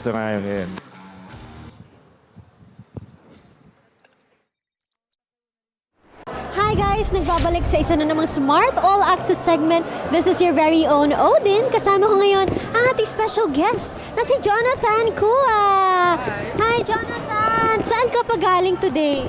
Yeah, I've been all the way from 13 Martires, Cavite. Diba?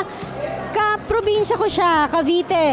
Imagine yung biyahe na pinupunta niya dito para lang makapanood ng Mpl-Playoffs. Ilang oras biyahe mo? To be exactly, almost like 4 hours. 4 hours. Ganyan ang biyahe namin, guys, pag pumupunta kami ng MPL to support our players in our league. Jonathan, kailan ka pa nag-start gumawa nitong mga artwork? Okay, since the time na nanalo yung Echo Philippines ng M4, I'm starting creating my first pen art that I made. Actually, it's not just nung hindi pa siya unique tulad niyan.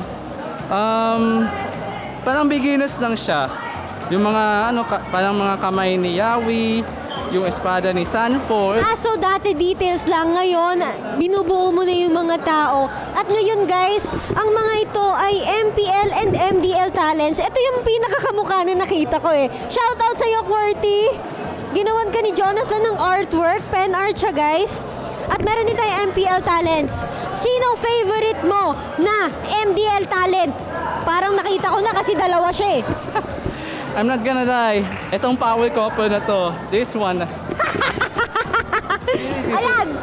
Si Carmilla at si Cecilian yan guys. Hulaan nyo kung sino yan.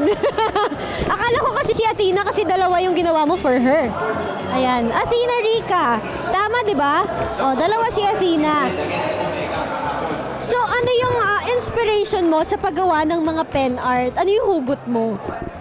Okay, by the time na nanalo yung Echo, I've talked to all the coaches and staffs ng Echo Philippines, and especially to Mamich, na siya talaga yung ina ng Aura Fire and Echo. Because of that first detailed na pen art na yon, she gave me my very first jersey during that time. Hanggang nung dumating ng playoffs, that's I think S11 or S10, I don't think. That time nasa SMX convention nun. She gave me my first varsity jacket because of my work. Okay, lastly, I have some other pen arts pa eh. In fact, nagdodrawing pa ako ng mga jerseys and stuffs, like mga jersey and joggers, just to bring inspiration and support for the love of the org. Wow, grabe. Sobrang na-appreciate ni Mamich yung ginawa mo. And from then on, na-inspire ka lalo na gumawa ng marami pang art. Iba talaga yung nagagawa ng appreciation sa lahat ng tao dahil ito yung nagpupush sa atin na i-continue kung ano yung gusto nating gawin. Maraming salamat, Jonathan. We really appreciate your effort, your crafts. Maraming salamat. At marami pa tayong makikita. Dito lang naman yan sa Community Hub. We bring people together dito sa Mpl-Philippines Playoffs. So aabangan namin ang pagpunta nyo dito, ground floor ng EVM Convention Center. Again, this is your very own Odin. Balik na muna sa inyo. Welcome back to the desk at your service. My name is Leo here with Rockhart and Renmar Santa Cruz. I bring good news. We're smack dab right in the middle of this series. It's AP Bren versus RSG, and we're about to get into game number 3. Just as a quick recap, it was an interesting draft from AP Bren that won them that second game, and that's why we're here now, dead even 1-1. Back into the land of Dawn. Can confirm RSG Philippines will have to play with that Karina. It's not like AP Bren did not set a precedent. They can do this. Yep. Yeah, that's true. If they do it, maybe that's gonna send a message to to AP Bren. You know, this is how you do. This is how you play it. Exactly. And again, if you're only joining us now, it was a long discussion between all the parties involved, the two teams, our league operations. So again, thank you for your patience, and now we're into it. Yay. And even though again it is very unique, and the last pick Ruby by AP Bren might actually mess up this Karina jungle more, I am interested to see how RSG will play this Baksha in the EXP lane. That's a double flicker burn from both sides, one from Few and the other from Nats. The aforementioned XP lane Baksha. It's not the first in the long history of our esport. I mean, in the early days of Baksha, he was played in the XP. Oh, for sure. And again, it's not surprising at all, but Irad might be in trouble. No level 4s, no dashes available. That's first blood for AP Bren. Not really the start you want for a Karina. And again, that's the power of just the second skill of the Ruby that don't run Wolf King. Just enough time for the damage of the Lilia and then the Joy to mess up that Karina. And across the board, still all look very similar. Assassin emblems for the jungler and the marksman of these two teams. Wilderness Blessings on both mid laners, and it is toughness and concussive blast along with the Wilderness Blessing there for a Baksha. So I think now it's very clear to see what the picture of this game might be. A lot of objective fights and pickoffs, specifically if RG and Light can find it. And a lot of flickers as well. You can see getting burned over and over That's again. right. No, is that just me? Why are they so gung-ho about just spending it? They're definitely gonna lack out in terms of this first turtle, but maybe they conceded already. Yeah, it feels like an AP Bren turtle already. Light is here, right close by. Aqua as well with another realm ready, but looks like RSG just opting not to go for it at all. And yeah, that was a right call. You shouldn't overcommitted the scenario. Ultimate was up there on that Joy. So now AP Bren can just continue this momentum over and over again. RSG though, you can tell the slight discomfort coming out of their game and their movements right now. Here comes an invade. Yeah, huge invasion here coming in from Palteezy. Not going to be able to secure that. Palteezy with the penalty zone. Aqua, he's behind. That could mean big problems for AP Bren. Another flicker being used up. I don't see why that was a good idea. It's at 4v2. I mean, yeah, your kits are much better, but 3 minutes in, after a stolen orange, oh, that was asking for it. Yeah, a little bit of overconfidence from the side there of APB. RSG, though, great response. Now they've adjusted their play here. I think now with Light being level 4, they're trying to build and find the lead in the gold lane for Eman, but Super Marco senses it. He is safely just farming under tower. And Palteezy going to be buying some more time here. And there's the advantage you have with that Baksha, right? Just a really quick rotation on mid. Yep, that was the next question I had is, what's that like? Because again, whenever it's a fight that Nats can't win, he just rolls out and then helps elsewhere and then comes back when the wave has already been pushed up. So there is a silver lining to this whole situation, playing a Baksha XP. Yeah, and we talked about it earlier in the draft that, hey, potentially, like, it could work. The theory is there. It's a sound idea, and Right now, RG. Uh-oh. There's a catch that you're looking for here, especially if it's Emma. There's the joy that we're talking about here. AP Brent flexing, and they catch Emma for it. That's huge stonks here for the goal lane of AP Brent. And now that's enough time to actually prop up for the next turtle. Coming up in about 10 seconds. Aqua here. Very low. Not enough of a commitment. Oh! Woo! Master showing how it's done. But here's a punish. Light, of course, with the fancy movements here. The flicker and the divine judgment. Pulled him through right the wall. Yeah. I rarely see that interaction. Not a bug, folks. Just a very normal thing that does happen when you use that flicker. AP Brand will be able to get that turtle, and it is worth it for Ogwen. They get the mid laner down, they get the turtle, but RSG right away trying to clap back and even it out in the bottom lane with pressure, but great response by Few to help out Super Marco. RSG will rotate again and an invade by Kyle TZ up top. Really just, again, trying to continue the idea of what they wanted to bring in game number 1, which is control the jungle of Irad. And here we see Irad making the most of RSG here.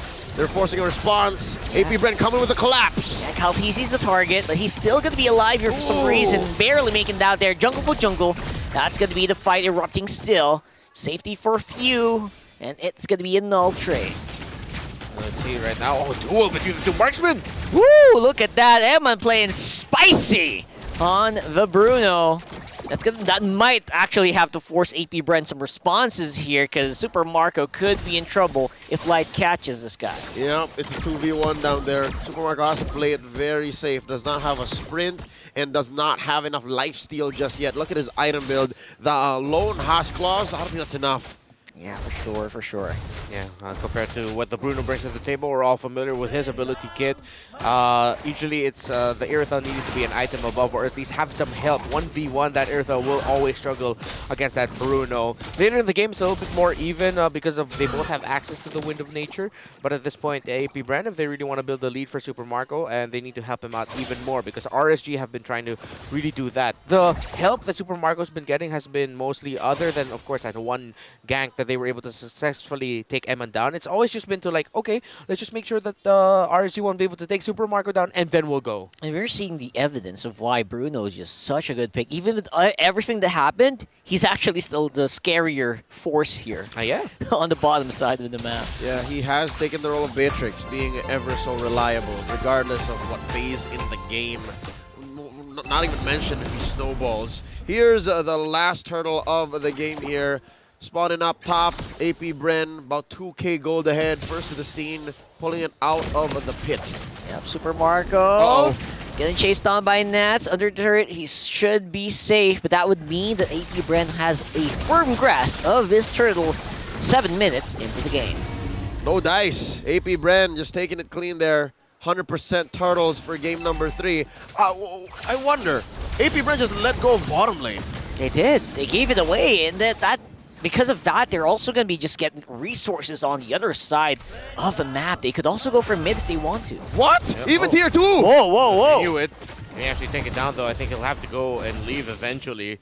RSG don't have enough info, and it's right now it's just flap. So I think right now we've already seen the Baxia works or could work. However, just because of the sheer clear speed that the Turisla has, Nap has been effectively shut down in terms of effectiveness and map presence. The Flap TZ and his Turisla has the number over Naps and his Baxia. Something to note once more, I'm waiting for a fight to break out here. Ogwin spent his flicker. Yes. So that's about 90 seconds until he gets a big ult on to RSG. But, oh, there's one! There you go. That's Ogwin gonna get caught out. You don't have a flicker. You're the next target. But here's Kyle. And there goes another realm. Catching off an Irad. No retribution. That could be good. But that's gonna be Flap going in here as well. Light no more. Divine Judgment will mean that it might have to be a stalemate. That's a 1-for-1 in the end. They're living on the edge. You saw how Super Marco almost went down there. 1 HP.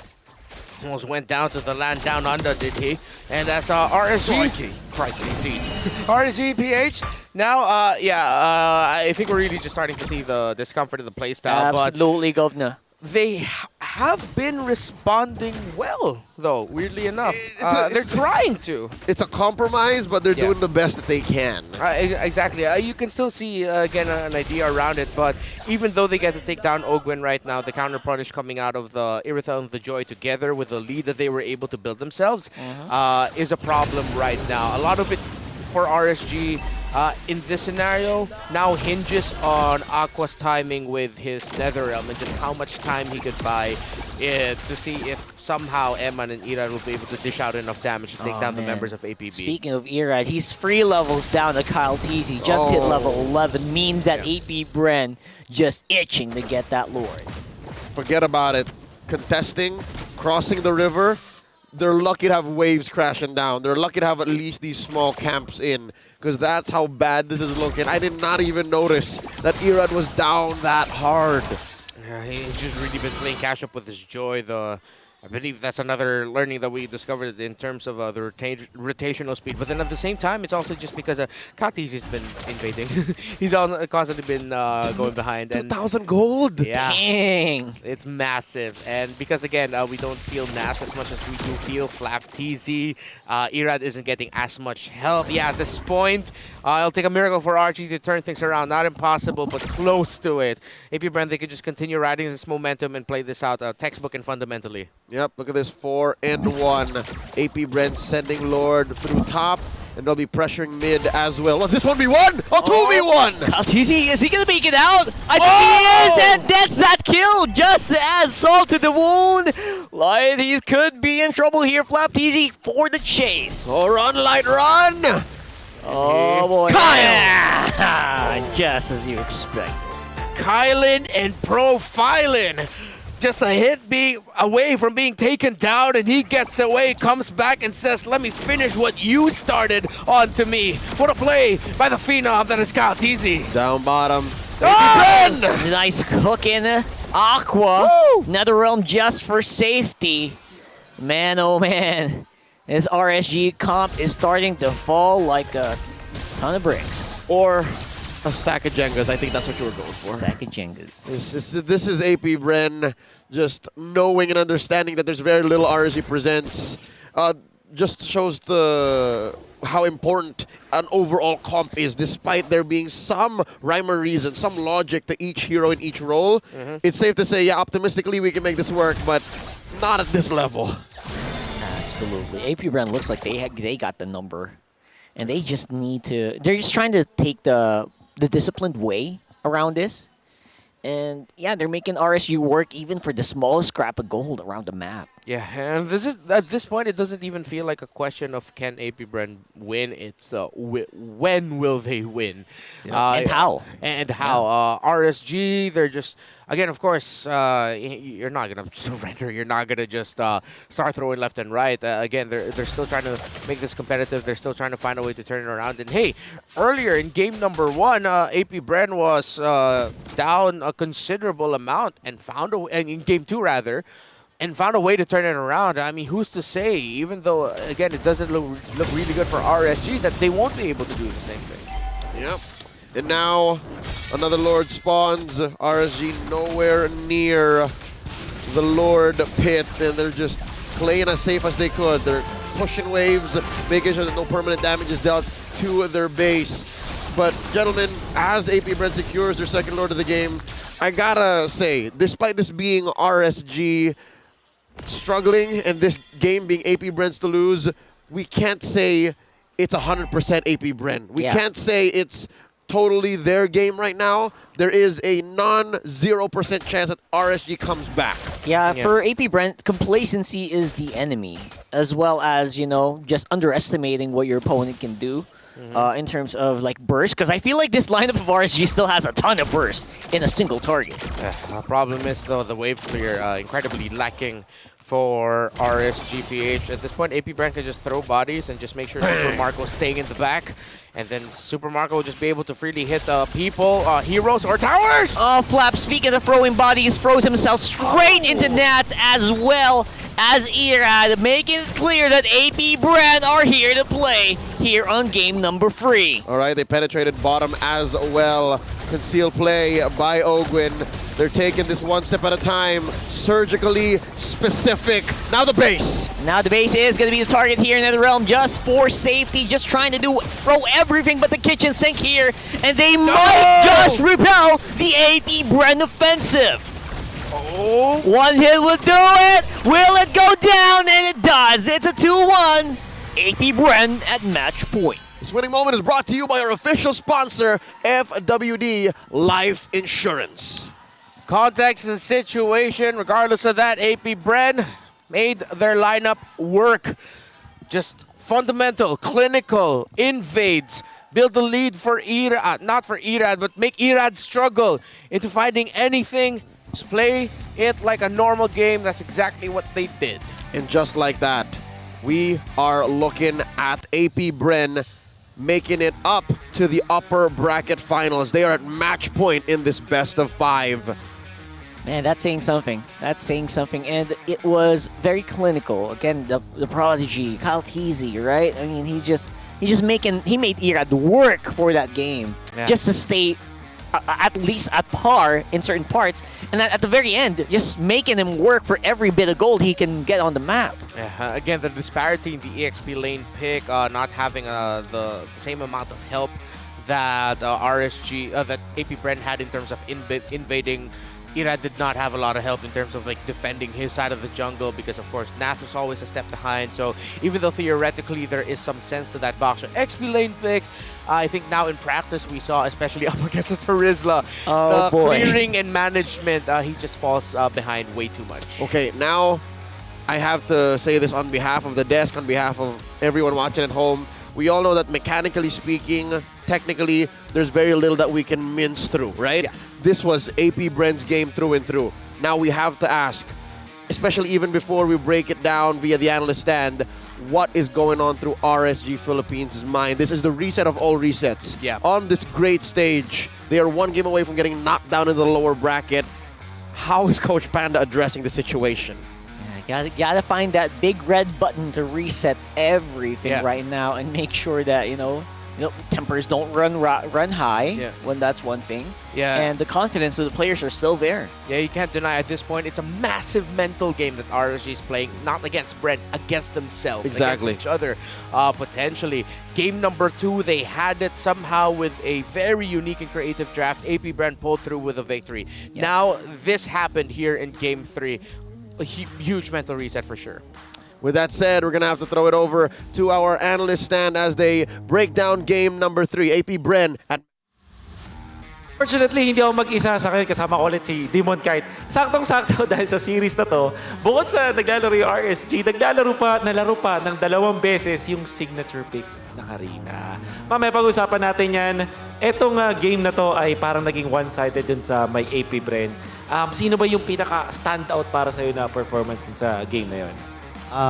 Para sa akin yung Sifu, yung Lilia. Kasi yung binibigay niya na damage sa class tsaka yung pagsa-zone out niya din sa mga members ng RSG, especially dun sa mga heroes ng RSG like Baksha, Kaja, Oo, parang nakita natin pagdating ng late game, parang sakit lang talaga. Unli na yung bato ng mga first skill, second skill. Pero ang ating MVP ngayon ay si Ogwen. 1, 2, and 5 on this Ruby. At nakita naman natin kung gaano kataas yung kanyang impact. Gusto ko rin yung first item niya dito. Kinuha niya agad yung Athena Shield, no? Saktong-sakto dun sa kanyang kalaban. Gano'n ba ganda yung Ruby pick na to para sa side ng AP Bren at paano siya napagana ni Ogwen?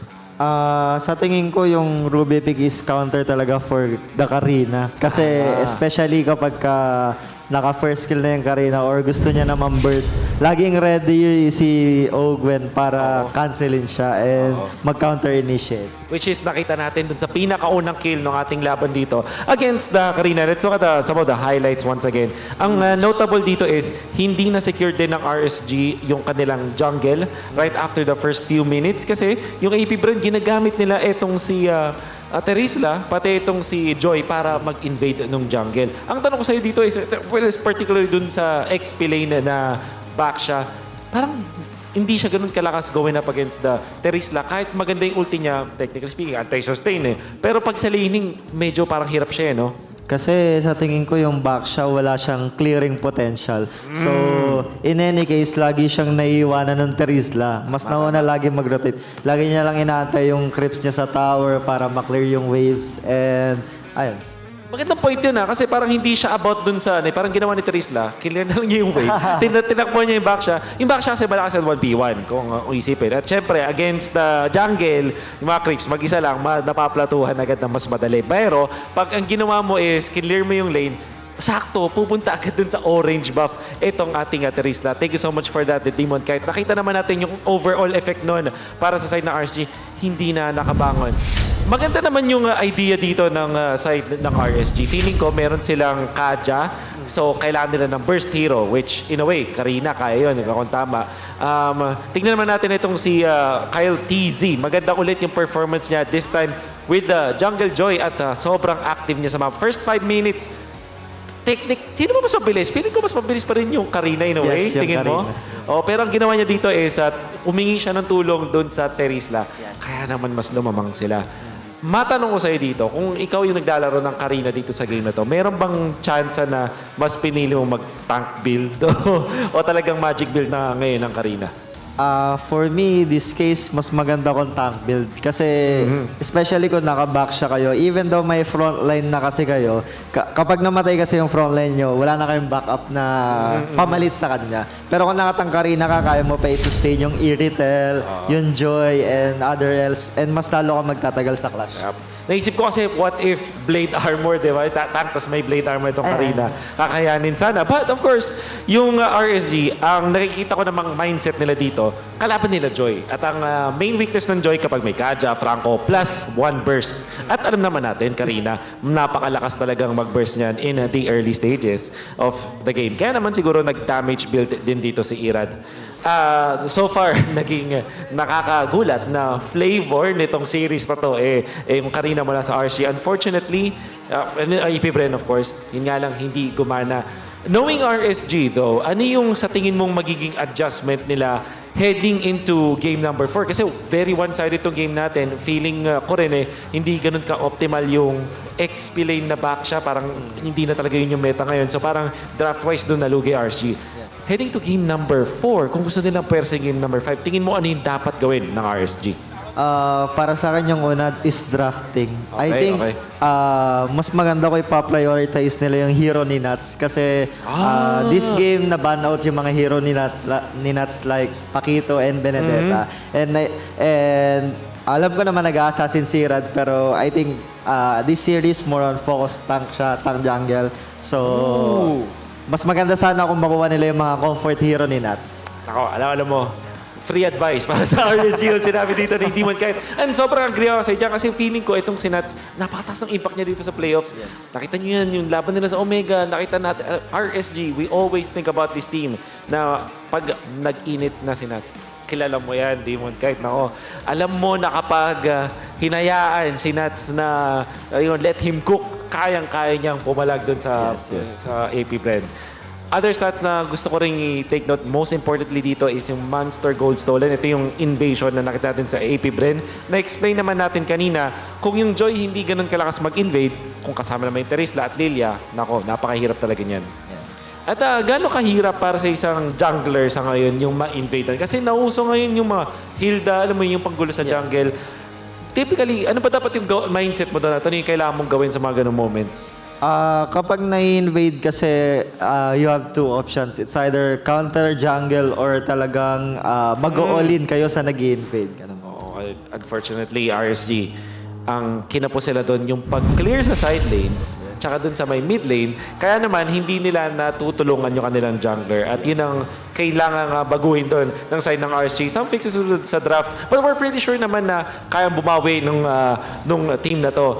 APBR though, na-mention mo na maganda yung performance doon ni Few with Lilia. Ganon din yung performance ni Flap TZ at ang ating MVP ngayon na si Ogwen. So, maganda naman yung performance dito ng Bren Esports.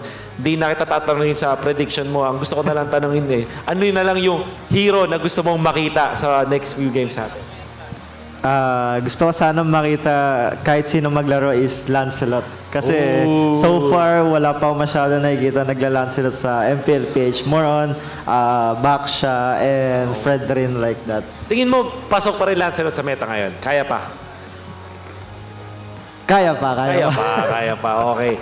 Alam mo, Demon Cat, madami akong natutunan sa mga sinabi mo, especially sa mga rotations. One thing na kailangan siguro mapulot ng mga viewers natin dito is yung sometimes yung pag-invade ng kalaban, resulta siya nung yung heroes na pinipili dun sa may side lane, for example, at yung mga ganong klaseng matchup. And the next time na tingnan natin yung mga heroes, kunwari, Baksha versus Terizla, kung isipin natin may passive yung Baksha na pwedeng kumontra dun sa sustain ng Terizla, pero hindi natin naisip basta-basta yung clear na lack of clear nga meron dun sa Baksha. Kaya naman, mas nakalamang dun eventually yung Terizla. At etong Lilia naman versus Karina. Kung hindi nagkamali, ayaw ng Karina na may Lilia, no? Tsaka Ruby pala. At tingin mo yung Karina, hirap pag may Ruby, tsaka Karina, no? Super hirap kasi wala masyadong dash si Karina and yung first skill niya kasi is na-immune lang yung mga basic attacks. So, magic kasi si Lilia and skills yung ginagamit niya kaya kahit anong gawin ni Karina is madadamage pa rin siya. Nahihiwagaan ako sa mga nangyayari ngayon. Kasi, alam mo yung naging flavor out of nowhere yung Karina. Tapos nandito ka. So sakto siguro gusto ng artist yet ng APBR na matuwa ka sa ngayon. But for now, that is game number 3. We'll see kung ano mangyayari sa game number 4. But before that, ipato muna natin dito kay Hans para sa ating M-Vibe. Hans, ikaw na muna. Thank you. Alright, maraming salamat of course sa ating mga analyst at honestly, sobrang intense nung naging laban na yon. Kaya naman ngayon, umupo na ako kasi hindi ko na talaga kinakaya yung mga naging laban. It's now APBR at match point against RSG Philippines and aabangan natin kung ano yung mga magiging susunod na laban. But as we've mentioned all of that, ano nga ba yung dahilan kung bakit tinatahak ng ating top 4 teams yung ginagawa nila ngayon? What are they really looking forward to? And that is of course none other than the M World Championship. Tunghayan at saksiyan natin yung isa sa kanila mga makakalaban now brought about by at the EMEA region, which is none other than Deus Volt. Alright? In just a bit, makikita nyo yung mga stats nila. Okay? Sige Brett, tignan lang natin yan ng mabuti. Okay? So ang daming matchups na meron tayo, Deus Volt, hindi na to bago sa atin. Because they've qualified in M5 and yung match win rate nila sobrang dikit. So parang ano kasi yan dikit sila in a sense na umabot ng 7 games yung series na meron sila.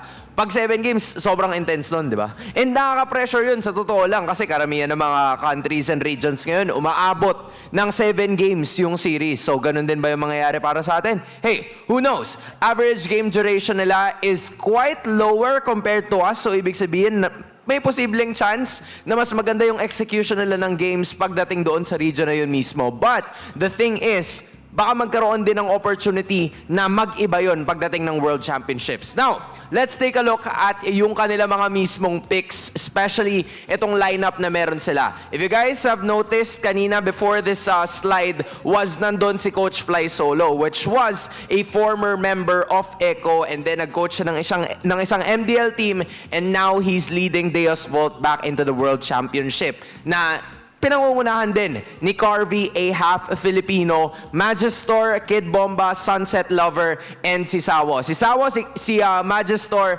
and si Sunset Lover, nakita na natin yan sa mga nakaraang M-World Championship. I think they bannered Navi before. Yun yung isa sa mga pinaka-tumatakta talaga na mga heroes and na mga teams na meron sila. Just taking also a look at the hero pool na meron. Alright, si Sawo, more on the tanks talaga siya. Eh di ba ngayon tayo parang uso ang support sa atin, yung mga Angela, Rafaelas, Matildas. But here on out, Sawo is more on the tank setup type of dude. So, hindi natin may kakaila na ngayon nakakahabol na yung iba sa mga regions. Kaya very confident na rin sila to showcase kung ano ba yung kaya nilang patunayan. And, hindi lang yun, kasi meron ding Filipino import. Ikaw ba, ano sa tingin mo sa lahat ng mga Filipino imports na meron tayo ngayon? Kamusta yung mga performance nila? Ayun, maayos naman. Mas magaling sila ngayon compared dati kasi ang dami nag-improve ngayon eh. Oh, tama. Kasi nga, sa tulong yan ng mga Filipino imports natin. And there you finally have it. EMEA's representatives, none other than Deus Volt, is back at the World Championship. And gaya ng inuupuan namin na, by the way guys, allowed ako dito slander kasi nagpaalam tayo. Alright? AP Bren, now at match point. RSG Philippines, syempre gusto makabawi. Let's see how things go. Casters, back to you. Thanks for the M vibe check, Hans, and of course his homie, a representative from the Hive. Welcome back to the desk. We're about to call game number 4 here. Smack dab match point for AP Bren going up against RSG for that slot in the upper bracket finals. Something to note, the last time we actually saw Deus Volt with that banner was in M2. The very first World Championships after the pandemic, or right at the pandemic, and that's right. I am familiar with some of the players, and exciting to see how that half Filipino gold laner will be performing. That'd be something. Coach Fly Solo, he flew there. Solo. I assume he did. Yes. I don't Yeah. think you want to. I don't think you need company being a grown man. Never mind. All right.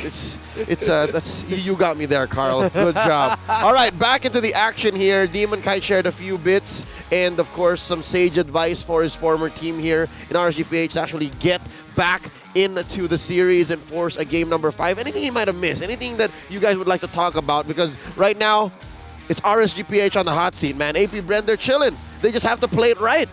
I mean, RSG, they're champions. A lot of them are already champions of the Season 9 MPL Philippines. So they know. I'm pretty sure a lot of them, especially Coach Panda, knows how important mental fortitude is, especially in the playoffs right here. And I think they just got to keep that up. I know sometimes, stuff happens, tensions may run high, but you got to remember the baseline. You got to get everyone back on the level. I think that's the most important one. And I believe that these set of players have that. Right? Other than that, I think the next question is, I wonder if it's something else under the sleeve of RSG that they're ready to show us here that can maybe turn the tides. Yeah, what I found funny about Demon Kite in the analysis segment, he did mention that it might be better for Irad to use a tank jungler type of hero. But then he also said, I want to see more Lancelots here. Whether it's Kyle or can't make it Irad, up. play a Lancelot. So it's like, hey, Irad, man, tank jungler looks good for you. Can you also pick a Lancelot if you want to? And as if it's a hybrid or damage, he was like, I believe he said damage. Like he wanted to see like a more damage-leaning Lancelot. So, hey, pick your poison, RSG, if you're going to pick the Lancelot. I'd say, why not? Yeah. Because it's pretty tight. I mean, looking at the bans, there were so many. Get this, Fredrin was snubbed game 3. Yep. Can you believe it? So if Fredrin is open and you're allowed to flex around, I think Kyle, I think Irad play a mean Lancelot. But it has to be very specific. RSG, despite their old jungler, Demon Kite, asking very nicely, I think they'll have to play close to the chest. They have to play it as correct as it gets because AP Bren, they're not going to let anything through. AP Bren rarely make mistakes, to be honest. Like we watch him throughout the regular season. They will lose, but it's not like through a massive error. That's the major thing about AP Bren. It's like they will get outplayed, but they don't make like a critical oopsie moment. Yeah. Although I see it differently. Those scenarios where AP Bren actually try to end the game and look a little bit too greedy in trying to end, I consider that oopsies at this point. Oh, that's or fair. how you That's would label fair. as oopsies, because again, that's what they acknowledge at some point late into the season. They had an interview with Maracino. Kapitan Few said it himself. Those moments where we tried to end the game, we were a little bit, as we call it, asim, too excited, too greedy, sour to end the game, and then the game was completely turned around in front of us. Again, based on what we've seen so far, I feel like not just here in the playoffs, but also in the last few weeks of MPL Philippines Season 12 was something that really haunted AP Bren and changed how they played. From what was originally similar to how Echo and RSG play. Snowball, pick-off, that kind of play style. That kind of play style, that sort of disappeared. And this AP Bren that we're seeing now, it's unique, yeah, but it's not the AP Bren that we knew of that won the IESF World Championship. Yeah. Or the SEA Games. Or the SEA Games Correct. even. I think based on that, I think that's one of the reasons why they don't pick the Franco as much on Ogwen. because the Franco is so prone to mistakes and errors in execution. Yeah. So that's why Ogwin has been very, pulled back compared to IESF where Franco was the thing. Well, one thing is it is a different metagame. Teams play in a very different pace now. Fights break out in different angles now, but just the same, I have to agree with you. I have to double down on that. Franco is a walking margin of error. Like, he allows for so much, but when you clutch it at the right moment, that's where he becomes the hero that's worthy of that pick. But I think at this point, even AP Bren, now we're switching sides here. We've got Bren under the limelight. They can't afford that kind of play style from their roamer. Master Ogwin needs to play a very specific way. He needs to set the pace, and he needs to play from a winning position so that AP Bren no longer has to struggle with the shadow of what was the middle of their Season 12 run. That was a hard run for AP Bren. Now, they want to be where they need to be to complete the journey, to finish the story. This is their year of a victory, and by clutching an upper bracket berth into the finals, they can go full circle. RSGPH on the play. AP Bren clapping back. There goes the back man for RSG. AP Bren taking out the Navaria. This is a very slow-paced draft. If I'm AP Bren here, I think I'm already thinking about building early game lineup, early snowball, highly punishing. And the key word I want to use here is annoying. Annoying. After everything RSG faced in Game 2, the whole kerfuffle in Game number 3, now, if you want to really get into your heads, end it right here, right now. You pick an annoying set of heroes that can end the game before 13 minutes. You know what? I'll take you another level higher. No. Don't get in their head. Get under their skin. Oh, yeah. What's the most effective way to do that, though, here, right? That's a big question for the draft.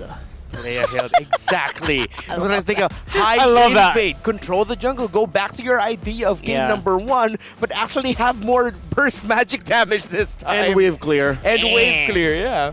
So now I think that's what the teams are going to be considering in terms of playing. Looking at the trading of the first few power picks we've seen with the Angela gone, Uranus now gone, so slightly similar there. So Fred, Marta sort of has fallen off. Faramis, Valentina still available, Matilda still up. AP Bren won that game where RSG banned Uranus in this very slot. So it's telegraphed. Coach Ducky should be seeing this coming, and he should have the response. But as he stares into the horizon, it looks like it's Coach Vren's call. Yeah, that seems to be. And I love the communication between those two. Earlier, remember, we were talking about when they started. Oh, Coach Vren, he's going to be taking the back seat here. But no, Coach Vren seems to be the guy who is actually pretty much half of the call still. Yep. Okay, so that is a Nolan ban. Matilda, Fred, Val, if they want to. The Riz. The Riz. Oh, yeah. The Miz. The Riz pick. Should be good. The Miz is up too. Yeah. Oh, yeah, we can. Yeah, if it's Teams the have Miz. done that. Oh, but it's going to be the Matilda Matilda. So RSG did not come to play. Locking in the Matilda right away. Terizla Faramis might be okay here for AP Bren. But then, yeah, the Fredrin's still available, so it could be Fredrin Terizla also. But the Lilia will be available for Aqua if they go down that route. So they have to balance it out. Valentina, maybe? Valentina, Terizla might be good. Yep, it seems like they've made the call. There's one. Oh, okay. Val is up. What do they pair it with? I'm sorry, Valentina Fredrin, rather. Oh, but if they really want to hold on to that idea of let's be annoying, you're not going to go tanky jungler here. You want to go fast. Yeah. What's a jungler can go fast? Oh. What about no, that's a flap hero though, right? An XP laner that goes fast. Yeah. There you go. If RSG really want to turn off the idea of sending this Paquito into the jungle, they pick up an Akai now. But the problem is they're up against a Valentina. You're given the heavy spin. And you're giving the heavy spin. So if ever that might be the ace in the hole here for AP Bren, this Paquito might actually be going into the jungle later on if the picks look good. Especially now that they don't have to worry about going up against a Kufra. There's so a Fred. RGPH, yeah. Did they? Yeah, they got the Fred. They allowed the Fred in, and it's Faramis, as we can see in the screen behind us, actually. So Faramis and Fredrin. So RG decided to give the cult altar this time around. Not only, they also give the circling ego. And the circling. And it confirms the position. It confirms that's a mid Faramis and a roaming Matilda. Yeah. And we've seen this time and time again as well. Some people like to overload this this Valentina pick because if Valentina on second pick is so strong, but there is a way to deal with it. At the same time, whoa, that was quick. Yep. That's gonna hurt for RSG here. So far, personally, no, not personally. AP Brand won the first half of this draft. The fact that you have so much picks that you can, ultimates that you can give to the Valentina, the Akai versus the Faramis, that's usually one of the answers going up against a Faramis comp. You send an Akai with a heavy spin. Now you have a Paquito in the EXP lane. Now you can start taking away EXP laners that can match the rotational speed. One of them is that Benedetta that I believe AP Brand took out away from RSG. So looking at the draft index, the utility, yes, good for RSG. AP Brand, they don't necessarily need to balance that out, but it might be good if they want to include a little bit more healing. I wouldn't be surprised if later on they actually consider a Rafaela in the roam for Ogwen. 100%. If there is something that the RSG needs to catch up on, I believe, and I agree with the index here, is the push. Yeah. You can only rely on a turn-based lineup so much. It is a dangerous gamble to say we're gonna win team fights and then go from there. Filipino teams, AP Brand very specifically, are so good at snuffing that out. Yeah, they're very well-rounded in the draft, right? They smell it from a mile away. Like, oh, this team doesn't want to take team fights? All right. This team doesn't want to play the map? All right, we understand. We get it. Yeah. Like a shark in the water. And you can see there actually RSG read into it. They take away the Rafaela of AP Brand. So APB can choose to either take away an XP laner away from Naths, or they can choose a way to take one marksman away from Eman. So they might take away either something like an Akai or... sorry, not Akai. It's slipping my Brody or Iksha. Yes, thank you, Iksha.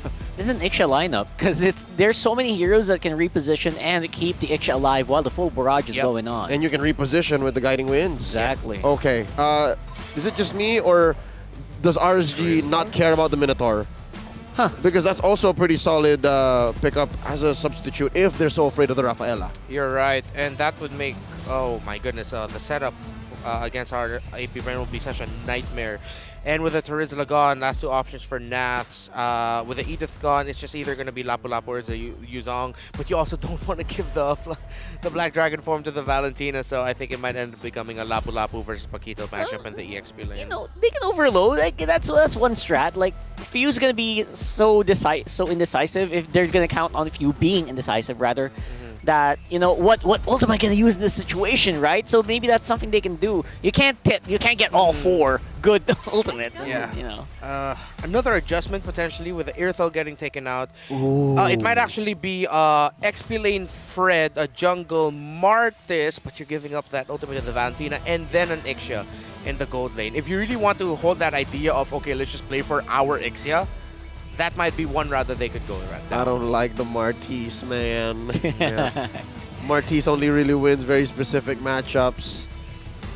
And you don't right now you don't see enough on the side of AP Brand to warrant it.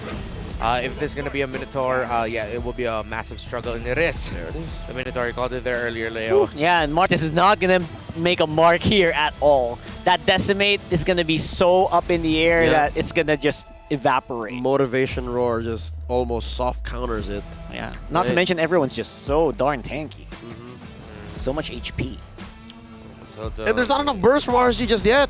They can't overload it and give all the burst to Eman. Yeah. That's asking for it. For your mid, your early to mid, that means the Martis ain't gonna do much. Even if this is an Iksha. Yep. Yeah, you're right. Okay, yeah, so they go for the Yutong instead of the Lapu. Fred in the jungle. Fred of the jungle. I wonder. It's Bruno though. Bruno, okay. Huh. Okay. I would have honestly have preferred the Ixia, but then because they picked up the Yutong up against a Valentina, it is risky because technically AP Brand could have a Black Dragon form to reach the Ixia. So yeah, Bruno at this point. It's sort of like a balancer just to make sure to avoid also that they have a potential snowballer on their side Yes, as well. and it keeps Super Marco and the rest of AP Brand honest. Despite this being a read, AP Brand have done their best to protect Super Marco. It's something that at least RSGPH knows they've allowed. It's something that they have left open. And who is it? Clint. Clint. Okay. All right. This is very AP Bren lineup here. Love it. Few is was that Few on the Minotaur? That's a swap. No. I have to double check. No. It can't be. Can't be, no. Yeah. Sorry. A Rome Valentina at this point is like, why even? You already have a Val. Double check. Yeah. That's what I saw. I'm not ready for that. I will not be ready for that as well. Wow, what a well-rounded draft index here for RSG. Yeah. Even though piece to piece, turn by turn, it doesn't look good for RSG. Them picking up the Bruno was actually a great call. Again, they have someone who could balance out the potential snowball coming out from AP Bren because they have someone who doesn't take long to scale up as well. As long as they, again, handle the macro well, handle the rotations well, help Eman at the right time, and are willing to trade either the second or third turtle to make sure that they can help Eman get a decisive win in lane, RSG might actually be able to force the last game. Here we go. It comes down to this. The last game or the last chance for RSG to take us all the way. AP Bren at match point, game number 4. All right, we're going to get into it very soon here. Kyle TZ on the Akai is not the most common sight that we see, but we have seen that it is very effective. Now, this Minotaur has been snubbed, I think, for the most part here in the playoffs. It's so weird. Yeah, but it does fill in. It has shown up in the last few weeks of MPL, That's right. No, because of its stats in the later half of Season 12, I could have sworn we were becoming a Minotaur country, but real quick, Ogun here taking quite a few hits. Light hits a milestone here tonight. He's now ranked 7 in all-time assist leaderboards, surpassing Kapitan Etomax of Smart Omega with 1837 assists. Yeah, Light really coming into his own here. That's a career high for him after debuting in Season 7. Now, let's see if Light getting that milestone will be able to be the Light for RSG to Whoa! So that's the aggression. And instead of a gold lane gank, it's an XP lane gank. They know that it's important that the Yutang has a lead over the Paquito. Very nice catch here, and I don't think AP Bren actually expected that, which is the best thing that they could do in this game. Yeah, no, all the more. The reason why I agree with that is because Flap used his sprint. So he had all the intentions of not dying. Yeah, so wow. Catching Flap TZ out by surprise. That's a world champion. That's not something you do every day. That's a SEA Games job. He won a Philippine championship and the world championship in his rookie year. He's a multi-generational talent. Again, he's won in the pandemic, post-pandemic. What's going on here? Yeah, that's something that's gonna have to be watched in the tapes here. Oh, look at You see the Nats is very aggressive here with Few flying up on the sides. But what they don't have is that Netherrealm, which Aqua is already using here. And that's netting them a pretty good advantage, although they are kind of starting to get whittled down. Their ultimates are going to be used up. Irad going to be all alone on that turtle. That's still going to be an advantage for RSG for sure, but they've not done fighting yet. And they're going to score one! Ooh. Another falls. A Few bites it. Now Light coming in. There it goes. Another... That's so many advantages coming over to RSG. It makes me wonder what is happening to Bren here. For Marco, barely catching the tail end of that flicker. Oh, and here we see Irad commits Grand Theft Purple. Did he get it? Served it up to Aqua too. It was like, all right, you know what? I have my purple buff. I think it might be good if Paramis could get it as well. So now it goes in the hands of Aqua.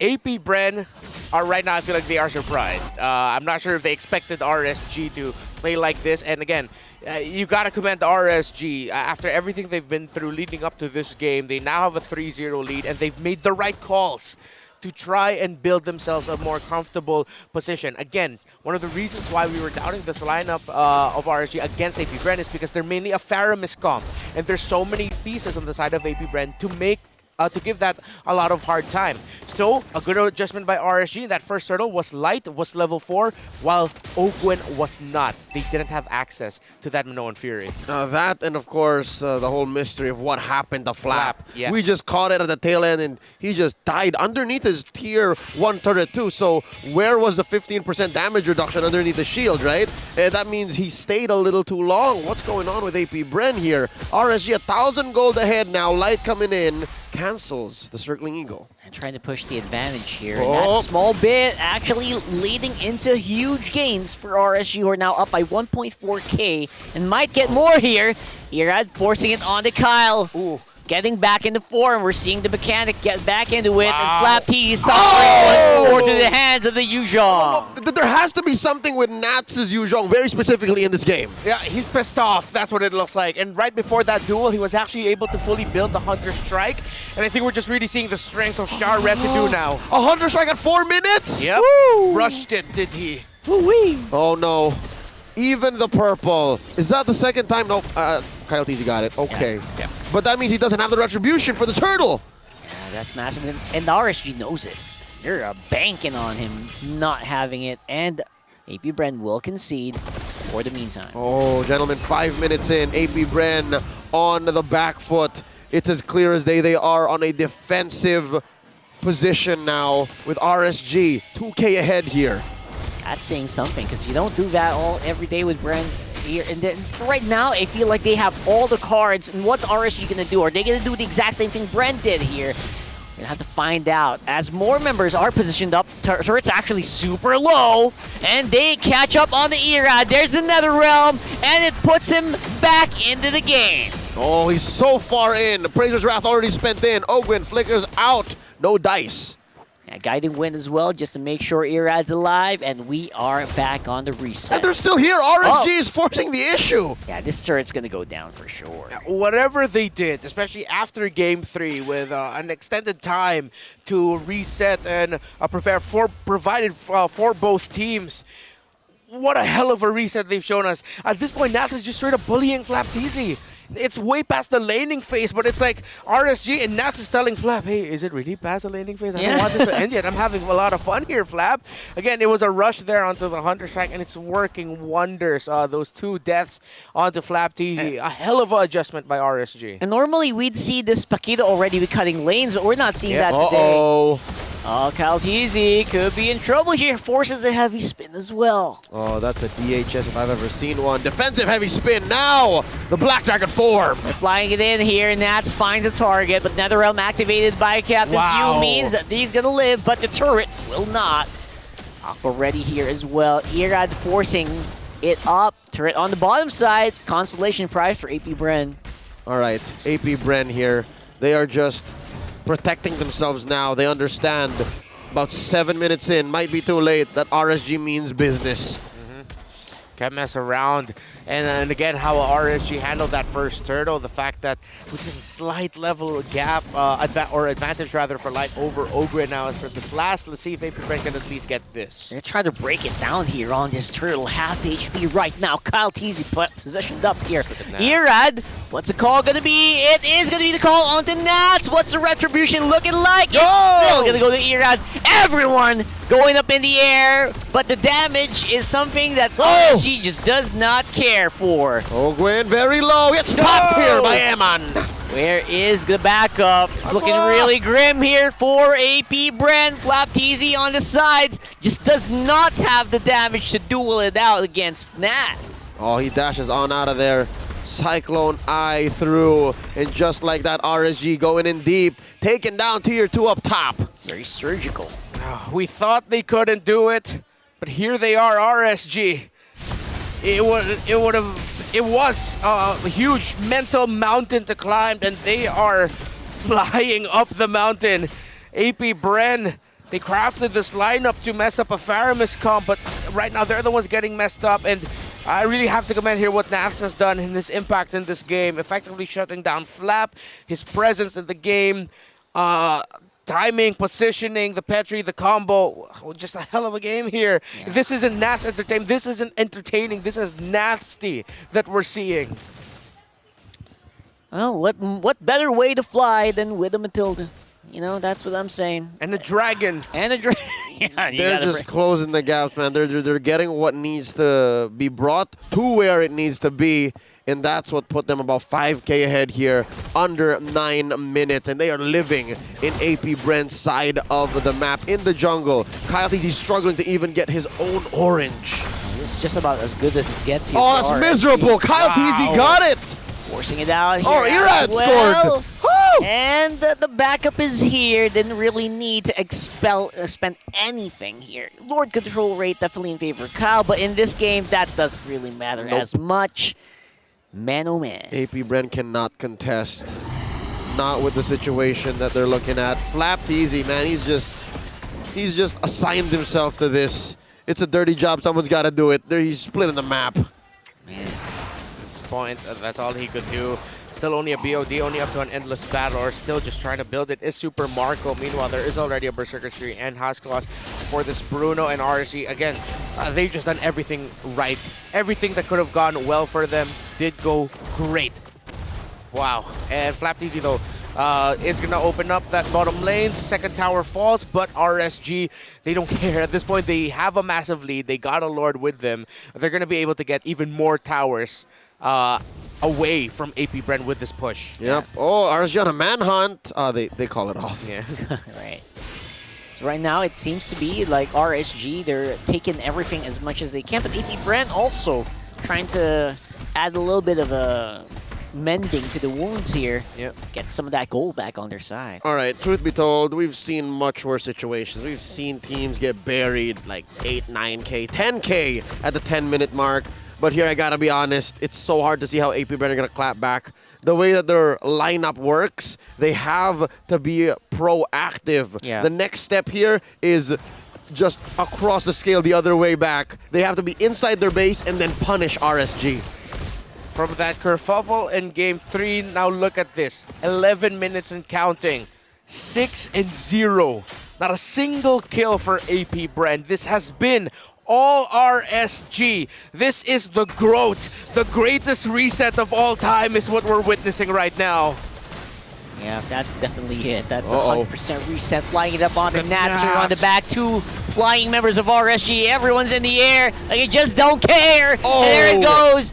Another realm already used up. That would mean a massive team fight, blowing it up left, right, and center. Kyle TC low. Super Marco gets a kill on the Dragon. Make that a double. Lord's still awake, but that's best case scenario here for AP Bren, if you ask me. A successful defense plus 2 key kills put down onto the Sheriff. If there's a rubber band coming through, it starts here. This is how you start flexing it. RSG got punished. AP Bren, their first 2 kills here in game number 4. Yeah, though that looked greedy from RSG, I believe we have to commend Flap for what he did there. He was actually able to stop Eman from helping out the other members of RSG. It was a great dive. It was a good call by RSG to actually do that. It did not look greedy in my eyes until FlapTZ single-handedly stopped that Bruno from being able to help in that fight, meaning that AP Bren had more chances to successfully defend and punish, which they did. I mean, it was the Bruno, yes, but in my eyes, it was Flap doing man to man to man to man defense. He was pulling back 3 dudes. Absolutely.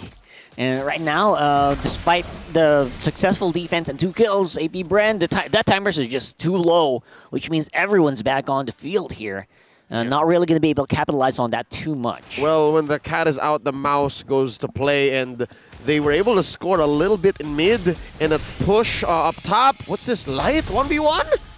I'm not sure what that's about, but yeah, maybe just trying to buy some time for Flap here. Yeah, it's them trying to force a rotation on the side of RSG if ever they were going to show themselves in the middle portion of the map. But no, RSG hold firm. Although they do send Emma down, show themselves there, but they do have the man advantage in the Lord Pit, while they were also able to clear the minion wave down bottom. Here we go, another circling eagle answered by a heavy spin. Yeah. 2 key ult spent over, and I think AP Bren, they are going to accept the fact that they cannot contest. 100%. There's just no way that you're going to be able to contest that, especially with the heavy spin already used. And RSG and AP Bren know it, although FlapTZ just trying to get some scraps of gold there on the bottom side of the field. Not really going to result in much. AP Bren still trailing. Okay, so for Eman, he's already up to a Sea Halberd, already fully built. He's just going to trade out those pants for what I believe will be a Wind of Nature later on. Meanwhile, for the Clint, still trying to build up to the Berserker's Fury, if I'm not mistaken. Already did have to rush that Malefic Roar. So that's something RG has to acknowledge here. The Clint damage will be existent. However, if ever RSG decide to throw bodies, they have to be calculated with it. As weird as that is to hear, this can be a devastating push or even endable for RSG. Yep, key here is the fact that Lord came in a little early, and APBR gonna have to defend from two sides here, mid and top. Yeah, luckily for them, FlapTZ has been working on that bottom side, so Yeah. that's one side they don't really have to worry about too much. That's as clean a defense as it gets. Okay, still many waves coming in here. Let's see if they force anything. Oh, It's a there go goes the signal. dragon. There it is. No, oh, that is huge. Black Dragon form already used up. Ogwen flying in the middle of everybody. Everyone just jumping in the air. Once more, CalTZ trying to see if he can pin anyone down, but no one was home. Oh, they pop a few NetherRealm health bars, and there's a big Appraiser's Wrath, but no dice. AP Brent holding their ground. You see there the effect of the Guiding Wind shields provided by the Matilda with her Flask of the Oasis, and most importantly, the timing of Aqua's NetherRealm was clutch in saving RSG and minimizing the impact brought to the table by the ultimate that Ogwen dished out. Whoa! What's it gonna be? No NetherRealm available here, right? They already used it, but they're gonna go anyway. Eman gets a kill on the flap there. And there goes the Appraiser's Wrath just to get that done. Ogwen It's a does free V5. Not have the Minoan Fury. They cannot defend like this. RSGPH, they smell it. Yep, RSG looking for that tower lock. Whoa, yeah! The Black Dragon forms up again! Victory That is could nigh. be it, especially with NetherRealm. Whoa! CalTZ with a hero push back into the turret range here, but that's not gonna hold for long. We got a game 5. This winning moment is brought to you by our official sponsor, FWD Life Insurance. It's as if Game 3 never even happened. We are down to sudden death. And of course, the audience here holding with us here in EVM Convention Center. Man, they can feel it. You saw Butters there, the team correspondent for RGPH. We just witnessed the greatest reset of all time. Again, with everything that happened to RSGPH, they pulled away, they made what was supposed to be a draft difficult to pull off work with great adjustments in game, and then just ran away with it. Now, the question is, what is AP Brent feeling? Because you saw the looks on the faces of how RSGPH reacted. It was a cathartic release for them to get that win in such a dominant fashion to force Game 5. Now it all boils down to a best of 1. Another question is, how does AP Brent feel? It's because it's not like they did anything wrong. RSGPH just played well. They played much better with a draft that should have favored AP Brent, but just the same, that's just half the battle. Well, we're gonna see the conclusion of the war very, very soon here. I guess goes to show the power of the Matilda first pick, right? I think this was very much exhibited here. Comes down to this, gentlemen. AP Brent has to show us something new again. Yeah. That is the only logical way that they can punch their ticket into the upper bracket finals. They gotta shock RSG into that Game 5 win. Unless RSG just rides the wave, momentum's on their side, Raiders can sleep well tonight. It's time to bring out the sword, man. We'll see. Let's go ahead and throw it over to our analysts. I'm sure they have thoughts on this. Game number 4. Please help us break it down. Fortunately, for all the casters that are expecting Demon Kite, we don't have him yet for now. But what we do have is yung mga na-impart niyang mga knowledge para sa atin. Particularly yung sinabi dito ng mga casters sa Tagalog broadcast na it's nuts. Yung kanyang impact with si Yuzong ay talaga namang napakaganda. I think that overall, the draft coming out from RS3 is mas madaling i-execute. Alam mo yun?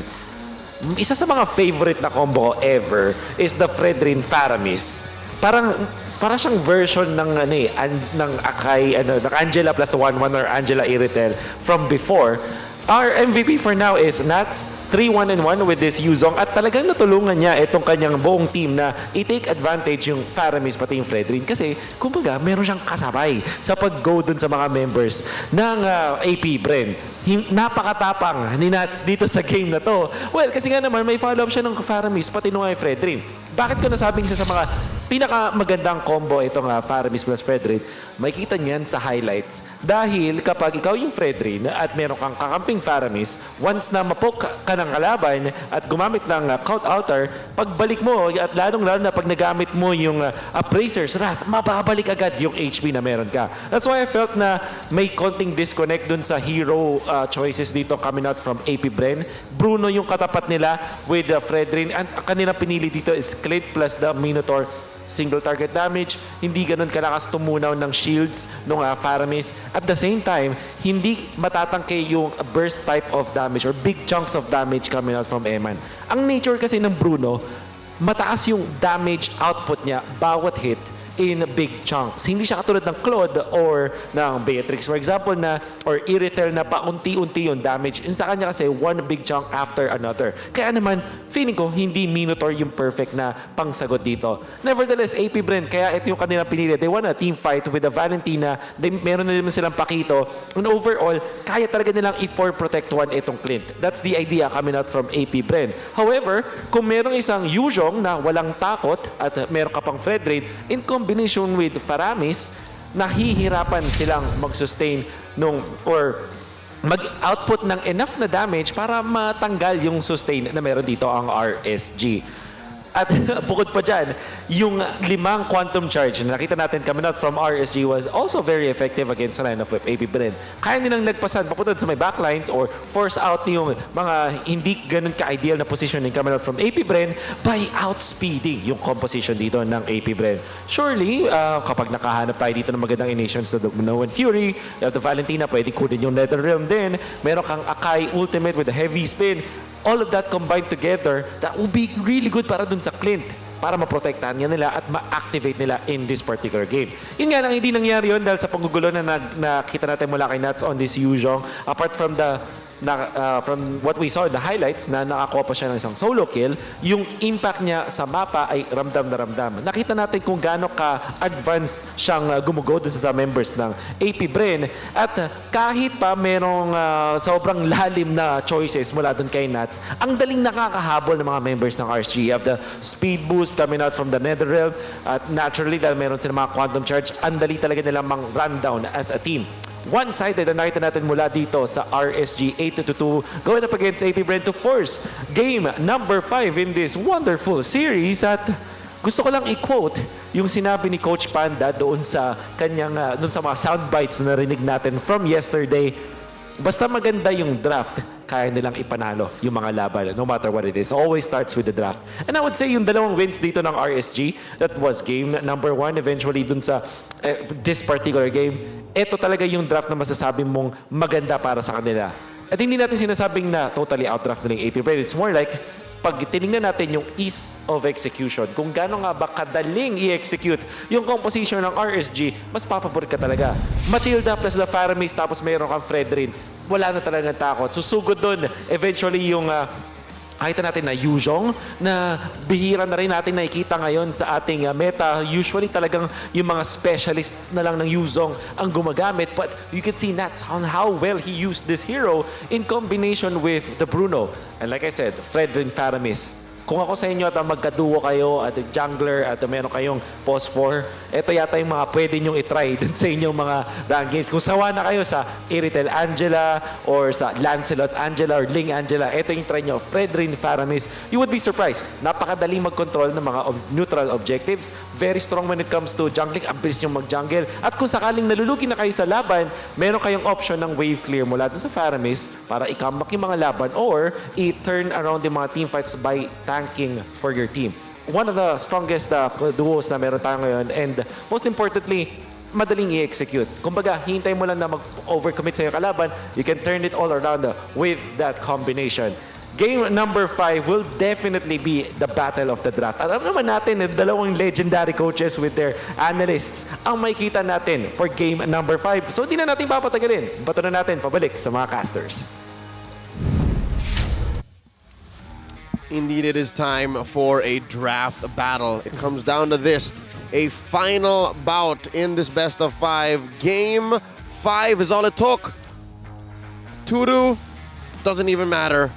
AP Bren, RSG only one moves up to the upper bracket finals.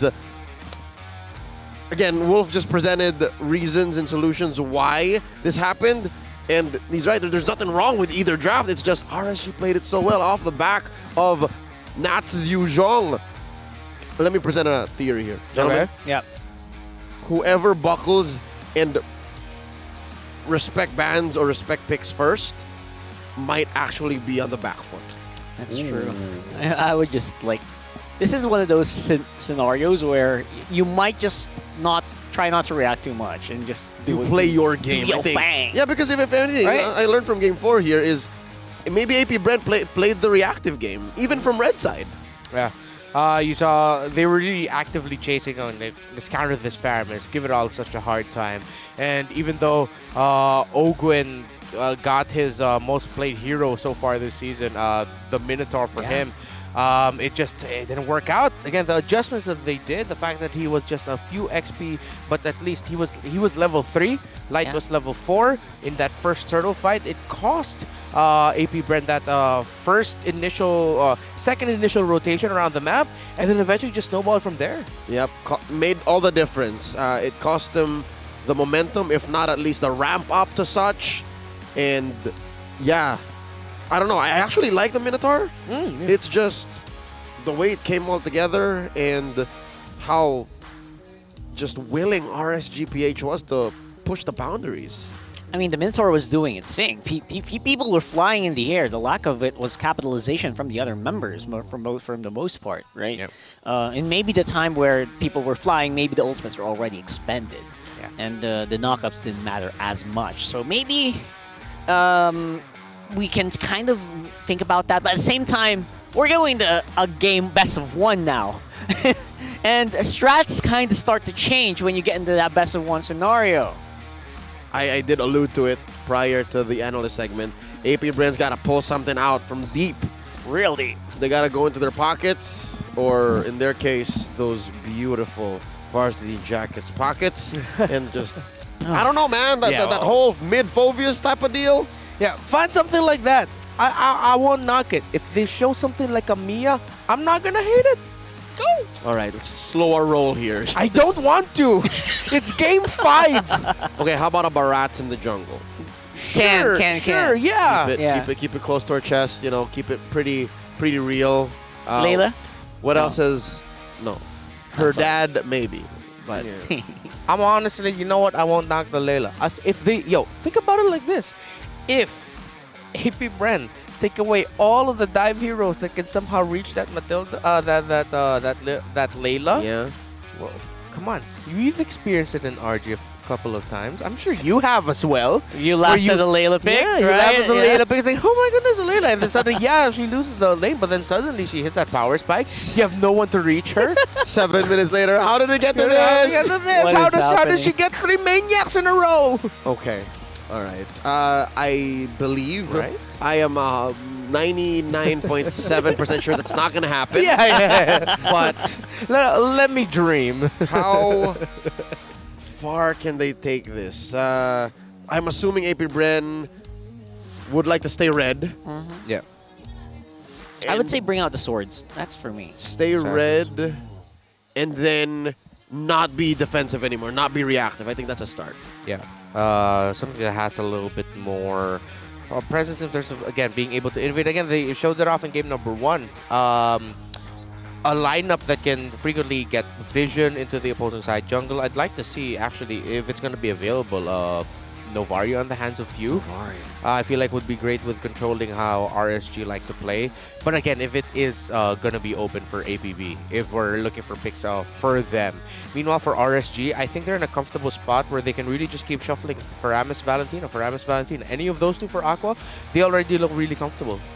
Mid lane has been taken over by these two. Yeah. That's your tier 1. That's your S-class mid laners right now. Valentina, Faramis, and then you have the follow-ups in Lilia, Novaria. Man. And we have 2 of the most flexible mid laners in the whole league right here. Aqua probably the most vast hero pool mid laner right now. You know what? Hey, Bren, you remember what you guys did back in Mpl-Philippines Season 10 when we thought that Few would be too old to play that hero? What if you set up the draft well enough that Few can play Gushan? How about Gushin. it? How about Not Julian. Game 5. Not Julian. Not Julian. Oh my Not God, Julian. please. Not Julian. Not So Julian. Gushin, you know what? Throwing back to season 10, in the playoffs, we were at Blue Leaf in Pasig City. Gushin showed up in the jungle too. Yeah. I remember Counties just throwing out those blades as a way to zone. Because again, the threat of activation is out there. Yeah. That might be a little too crazy, but in mid, maybe, yes. Yeah. So, petrify Gushin. Yeah. Just to get that kill. Yeah. I can't remember if it was RSGPH then back in season 10 that actually shut down the Gushin because they last picked the Kufra. And that sort of like flew over the heads of AP Bren. I miss the Kufra right now. That's a miserable situation. I don't play much Yeah. Gushin, but I know what it feels like. One simple click and cancel your whole combo. Yeah, you turn into the Kufra turns into a ball. The Gushin's like, I'm out of here. That's right. I'm either dead or leaving. Time's out. Put your little blades away, Gushin. Playtime's over. Speaking of blades, Amon. Yes. Hey, Amon. Yes, it's like we had a mind link there. So I was thinking throw about it. other assassins. It's like, wait, hold that thought. Gushin's brother. Gushin's brother. It worked out well for a boy Hades, who is an MPL Singapore champion with Team SG. Team Flash. Team Flash. Team Flash, yes. Team Flash. Yeah, man, I feel like if there is an available scenario there, but again, that's they even rocked an Amon jungle, I believe, even against a fighter tank jungler. Can't remember the exact hero, but it wasn't assassin versus assassin. But as the story goes, and this is something I've heard down the grapevine, Amon Hades, that's been a thing for years. Yeah, it I is don't his know. comfort. It is I his don't know if comfort. Kyle has that or if Irad wants to do that. Because again, here it's proven that you want to give Irad a hero that's, again, as Demon Kite said, a tank jungler. Yeah. Utility. Keep him close to the ground, have him do his job so the rest of RSG and the whole team can shine. So, yeah, I don't know. Or, do the opposite, exact opposite, which is what Irad's nature is. I believe his nature is very explosive, very mechanical. Yes. I think the tank jungles might be a little bit, just second nature right now. And on behalf of RSG, maybe just flip the switch, right? If APBR is used to a certain pace, have him pick up and just go as fast as possible. Here we go, game number 5. It all comes down to this: who makes it into the upper bracket finals? Blacks International waiting, watching closely. APBR on the play. They go ahead and ban out the Edith and the Fredrin, while RSG take out the Nolan and the Joy. Okay, if RSG ban out the Baksha, I think the chances of us seeing Assassins in the jungle might increase. However, the Akai and the Martis will be available still. And in terms of the first picks, they'll have the Matilda up, the Valentina, potentially even a Faramis first pick.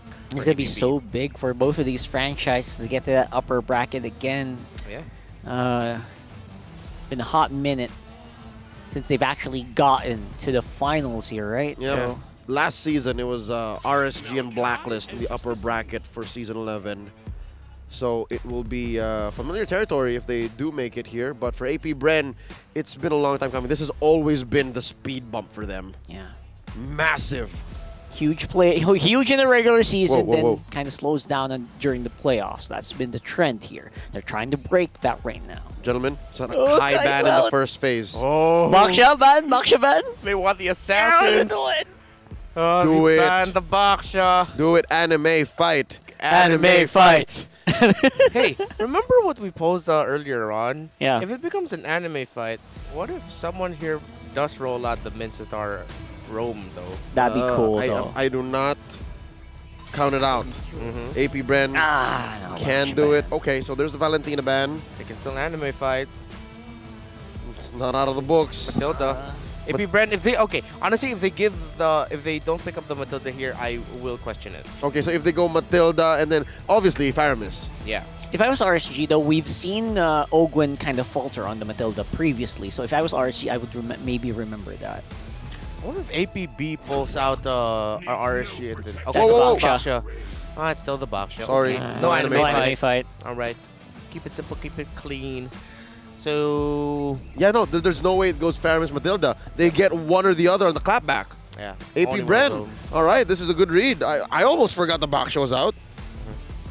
even focused on the anime fight. We really wanted the swords brought out. So fine. So they go Angela, Matilda. Whoa! Super shielding lineup. This confirms either way. Like, it doesn't matter. You can go mid Matilda, mid Angela. Yeah. And now APB, they can either. I feel like they have to take one of either Earthel or Bruno now. I wouldn't want to go up against RSG into the next phase, giving those two options available for them. So take one of those two heroes, and then yeah, they pick up the Faramis, Earthel, Bruno. If not, then well, yeah, they're gonna be playing into RSG's hand. They're gonna be giving RSG the lineup that they want to play. So which is it? I'd like to think you go Bruno. Let's go. Okay, they go Earthel. All right, never mind. They made their bed here. So that means RSG picks up the Bruno. That's right. But they can pick up the Brody too. Yeah, they can pick up the Brody. I wouldn't mind if they picked up the Yuzong actually. But oh yeah, with the Edith gone, a Yuzong with an Angela and Matilda with them, it's great for Nats. They might risk having it banned out though, either Brody or Bruno. So they could still go for gold here. Yeah, but the thing is, if even with that, they still have the Claude up. There's still not a lot of a traditional dive on the side of AP Brand. Iksha as well, Iksha's yeah. available, so they don't necessarily need to pick their gold laner now. I'd want to see them pick up the Yuzong again, honestly. Okay, I don't know how much I support the Iksha, given that there is about 0 peel right now from RSG. Oh yeah, yes, that's you true. can relocate with the Guiding Winds. You can give shields to the Iksha via the Angela, but it's not the same. Okay. And Emon's track record for it has been abysmal as well. Yeah. Can confirm though, it is a Bruno. Yep. That was picked up there by RSG. There it is. So yeah, as expected, it was a trade. The Earthel goes to APB, Bruno goes to RSG. Hell of a lot of support utility, as we know with the Angela Matilda there. So now I want to see AP Bren with more pokes. Problem is, what else can they slot in here that can actually poke down and make the line of RSG struggle?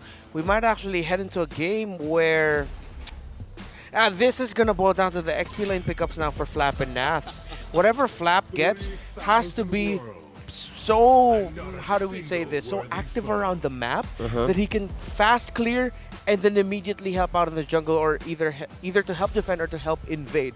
Now with the Martas banned out, you mentioned the Barats earlier. It's looking good right now actually for RSG It's to pick so that up. good. Matilda plus Angela. With the Barats. Benedetta can still be an option for Flap if you're talking about going fast. Yeah, both of them. Flap and Nats can do that. Yeah. Pack's out there too. Yeah, RSG can pick their XP laner 4th and then Barat's last pick. All right. Well, that would be a debut. That would be a debut. I'd be here for it. Yeah. Because they do need, like, with the lineup that RSG has is super fragile, they do need a super solid front line. So it's looking better and better every single pick. There's a Kaj. They're taking away pickoffs now. They are playing a lineup with 2 support healers, usually teams who take away the pickoff types. They take away the Yuzong. I like the Benedetta here though. Yeah. Benedetta or Paquito. Oh, Benedetta cross map play potential just through the roof. Yeah. And then last pick Barats. Okay, for AP Bren, if ever that's going to be the case, they still need their roamer here for Super Marco. Ogwen, rather. I feel like at this point they might even consider a Cho, but then the lack of healing. Uranus? The lack of burst. Oh, Uranus XP and then the lacking. Just all lacking. Terizla. Oh, the Terizla completely flew over our heads. Still available. Okay. Still a great pick. Okay. There's the Riz. And we still do not know what Erad will be playing. For AP Bren, they still need a hero for, again, Ogwen and Flap Teasy. I'm trying to recall. Pack. What's this? This feels like a slightly similar lineup that Onyx played when they played the Ling of Kyrie. This is Pack or Bene. I'm ready to be surprised. Oh, but he's up against a Boxer jungle. It's so tough. Pack or Bene, yeah. That'll be the choice. What's Ogwen to play? Or if they just surprise and pick up an S-Mid? But no, up against a Terizla. It's a blunt, it's a blunt object, man. Yeah, it's so hard against. Yeah, she's so happy that there's a lot of shields that she can steal, but then the Terizla was just like, yeah. That sounds like a new voice. Fanny. Oh, there's... It's a... What? What? Did they play the XP lane Baksha now? Yes! Because you gotta put the Hilda in Rome. Oh. Oh man, this is a flex by APB. AP Bren is so creative. They're talking, you know, this is the way to do it. But we already saw earlier that the Boxer versus the Turizla and XP, it struggles. But it's a different approach, though. I think AP Bren are going into this willing, ready, and prepared. They understand that, you know what, they have cross-map play. Flap, you're going to have to roll out, man. And they're gonna throw bodies. What if it's a Ling? It can't be because it's a Hilda. It's too much. It's too much. What is this? With the Barretts? The Hilda stops assassin picks. There's no Martis, there's no Akai, no Fred. Lance.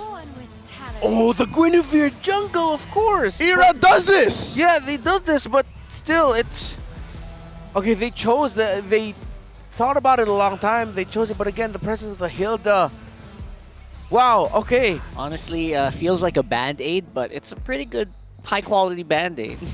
It's a designer band-aid. There was one. I've never seen a graph like this from APB, folks. Explosive. Look at that. It's just damage. It's just It's just everything. early to mid. out Just stay damage. out the starboard bow, man, just straight up. Yeah. Okay, I don't know how this lineup works. Yeah. Again, there's so many odd factors. The fact that two of the heroes that you want rotating around move around so fast, and you have a NetherRealm. Wow. But these two heroes, there's very little that stops them. Yeah. And in terms of the hard single target catch, so that's lacking on the side of RSG. It's the Jella, the Matilda, and then the Turizla. It's the penalty zone is like their best bet to catch. Again, I feel like this is like the perfect way to encapsulate what has been, I'm gonna say it, a weird series, but a fun one at that. Well, folks watching at home, those with us here at the EVM Convention Center, I hope you're having fun because this is it, the final game in tonight's broadcast. It's playoffs, day number 2, season 12, AP Bren versus RSG PH. And Guinevere is the hill that they're gonna die on today. As we do see that they are trying to resolve any possibility of this Hilda going in here. And Ogwen just throwing everything it's got, but it's a level 1. Not really quite ready to go duke it out yet, but drive-by, not going to be successful for the meantime. Okay, how do you build XP lane Baksha? Is this the right way to do it? Well, looking at it, the difference now is, yeah, it's a tenacity, concussive blast, agility. So earlier, I believe we saw actually Wilderness Blessing on the feet of Nas in the X-Lane Baksha. And it's interesting because it was actually the Baksha that got out of lane first. But now Nas is trying to equalize that with aggressive play against Flap TZ in lane. All right. Rockhart, you talk about how it's the jungle Guinevere that RSGPH dies on. Yeah. What about that XP lane Baksha, man?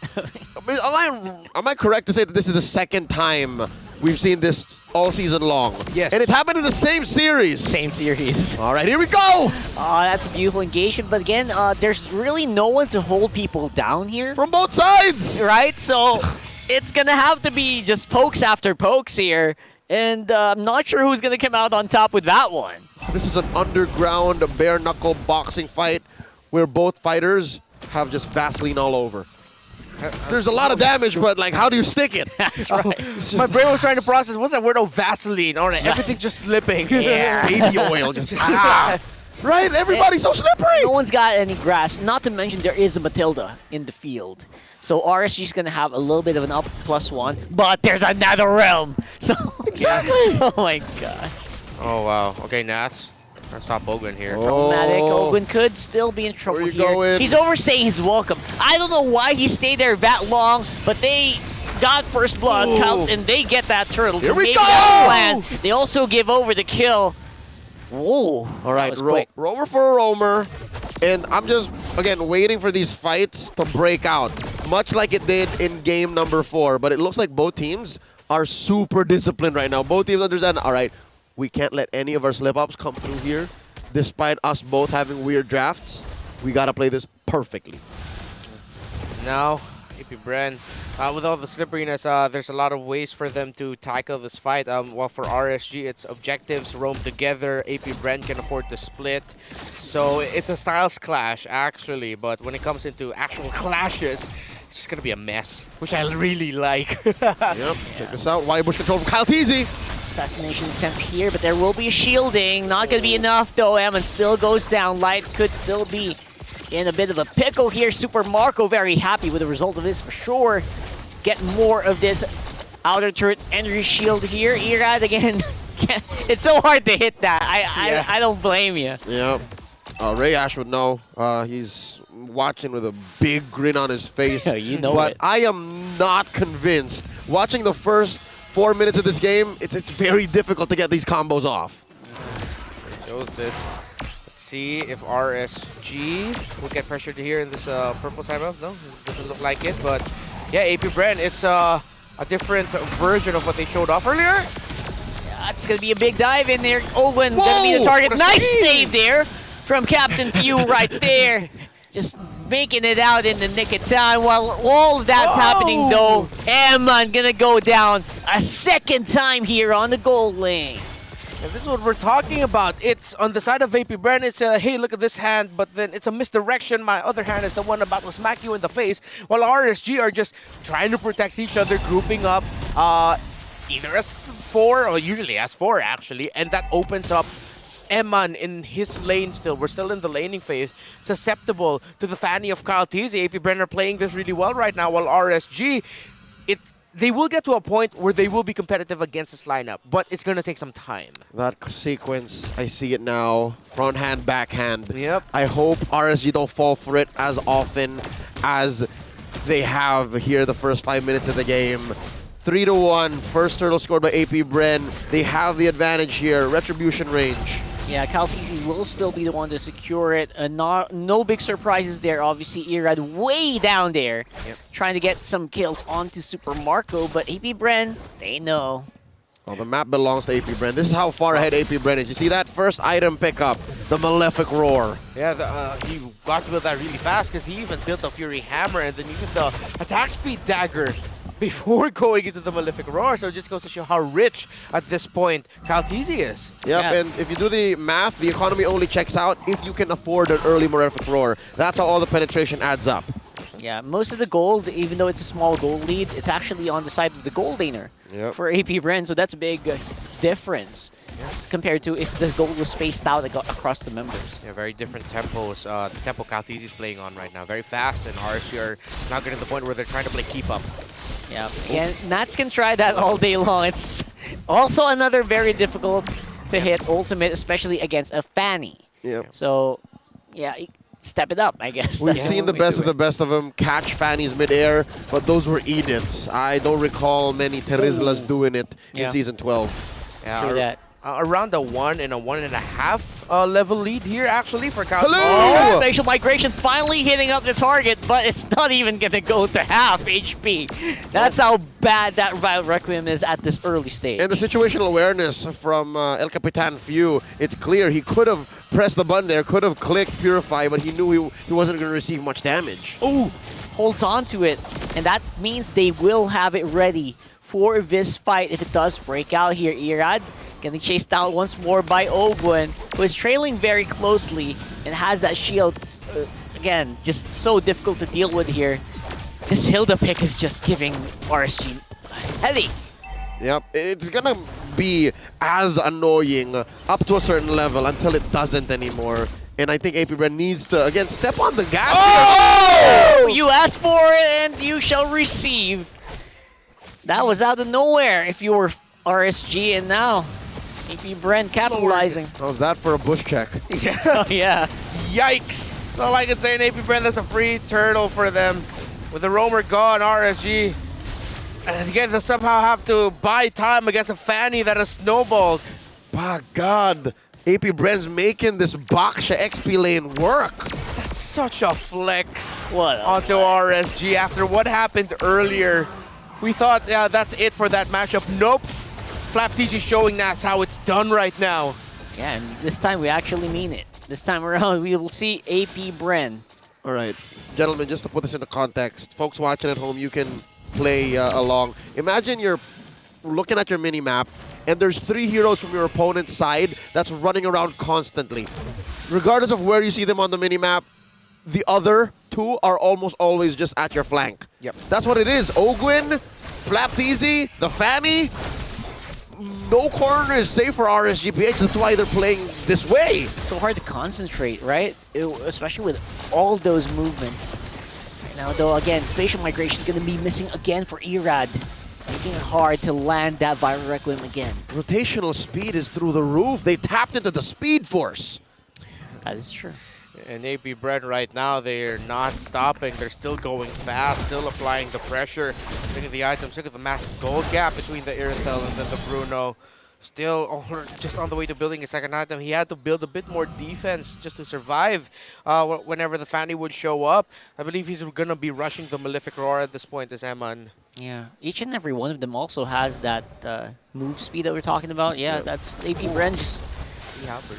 Lightning McQueen would be proud. Oh, Ricky Bobby, if you ain't first, you're last. Tonight is Talladega Nights, ladies and gentlemen. 11:20 p.m. from the venue. Coming in, Kyle Teasy popping that turret. Yeah, free sprints in a dream. That's going to be the call here for AP Bren trying to get out of there alive. Ogwen, no problem whatsoever. String's going to try to slow him down, but not really going to be helping. Flap Teasy on the side. They're making the Baksha work here by just being a threat on the right side of that wall. Yeah, they were controlling the jump, just in case they needed to come in for backup. But no, AP Bren, they're making RSG feel all of their 5K gold lead, every single bit of it. Yeah, and because of the abilities that RSG had to use there, that really looked like they were trying to force a reaction out or AP Bren, which they did, and that led to this, a free Lord, no contest by RSG. Very least, we already see a possibility of a Heart Guard reset with a fleeting time. But, you know, I don't know. There's just no source of damage right now, aside from Eman on RSG. Ira doesn't really... He's a tank, right? This should be tank build. Yep. So, no big threats. Exactly. That Baksha was a massive swerve. Fanny last pick again, and imagine it. Yesterday, RSG surprised Omega with a Fanny last pick. Now, AP Bren are doing it to RSG. Even picking an XP lane Baksha that, of course, RSG earlier were forced into playing. Had no choice at that point. Wow, APB, what a flex. Sleight of hand at its finest, man. Front hand, backhand. You thought the Baksha was the jungler. It was first picked as well, so they were really... really baited RSG into it. They were playing to the meta until they weren't. Yeah. All three lanes now pushing towards RSG Philippines base. Lord up top. Ooh. You can smell it. AP Bren looking to penetrate. It's going to be a big push here. Irad misses with the spatial migration again. Big troubles here as we do see Calteezy try to capitalize. And that's, of course, a very tanky Turisla. Not going to go down in one combo. I would say if they clear this, it will be a successful defense. Yeah, folks, that is a Fanny with a Sea Halberd, Emphases, Malefic Roar, and with the Hunter Strike. Oh, they're continuing! Keeping at it. Hits a knock-up, but there's no follow-up here for RSG, just trying to buy some time. Successful defense by the Raiders. Gotta give kudos to them as they are cordoned off, locked and trapped inside their own base. They are struggling to even get waves in as AP Bren freezes the map. It's going to be a buy time at this point. It'll take a miracle for RSG to turn this game around. APB, again, let's see. Calteezy can find an angle. They're playing a very tight formation. They're reducing the chances that Calteezy would just be able to fly in, pick someone off, and then fly out. At this point, RSG are just doing everything they can with the lineup. Again, I feel like now they were forced into playing because no one expected that Fanny last pick. At the very least, they're not really getting picked off one by one, so that's a good sign for RSG, right? But you can't really get a win just from that. Yeah, you got to move some point. Not losing is different from winning. Yes. And RSG have done so well to stay alive. The next 30 seconds are on their side. As long as they don't die and as long as AP Bren don't try anything out of the ordinary, don't force the issue here, RSG should be safe. RSG should keep this gold lead at about 9K, 10K under.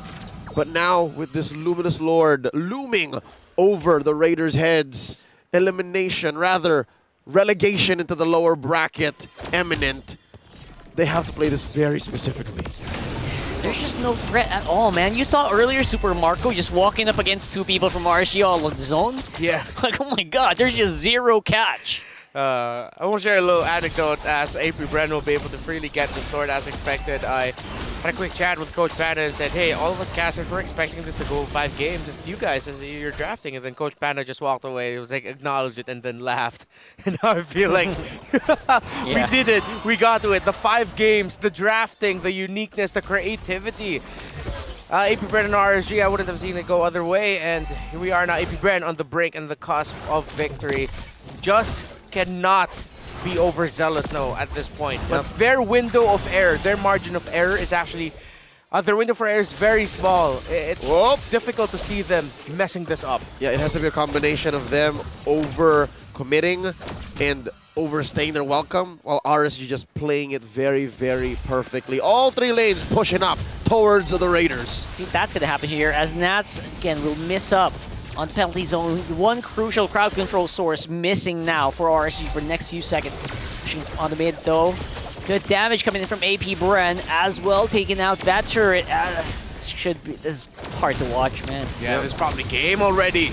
Probably game right now, as long as Owen doesn't die, maybe. He's fine as RSG make quick work of the Lord, but here comes Kyle! Flying it up, and 1 crit takes out Irad. Man, a little bit too late there on the Netherrealm with Mr. Few, but because of that, RSG survives the day and might go for the counter play, and they pick 1 up. Few is down as well, but he's back up. Woo! We saw a sequence like this very similar in the first years of the day, where Black around, but this is a different game. Kyle Teasy playing with fire. Shocking the system. RSG still in this. that really stirred my senses there. Kyle Teasy going straight into 4 people. Woo! The power of sustain. See, they're hanging on by a thread, and the thread looks like Angela's skill. RSG can't count them out just yet. They live to fight another Lord. AP Brent, they handled that as well as they could, but RSG, despite everything thrown at them, handled it better. The former MSC champions, Season 9 champions, RSG, I agree, are hanging by a thread, but boy oh boy, that thread made out of Kevlar alloy.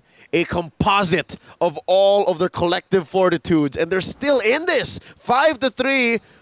I wish I could say better for their gold lead. 12K down, and they can't leave their base. Yeah, Jealous says love and hope are the 2 greatest words. Nope, it's Kevlar and alloy. I'm not even sure if that's actually possible. I mean, you can kind of add on the Kevlar. Kevlar's not a metal. You can kind of. It's actually a thread. I don't. That's interesting.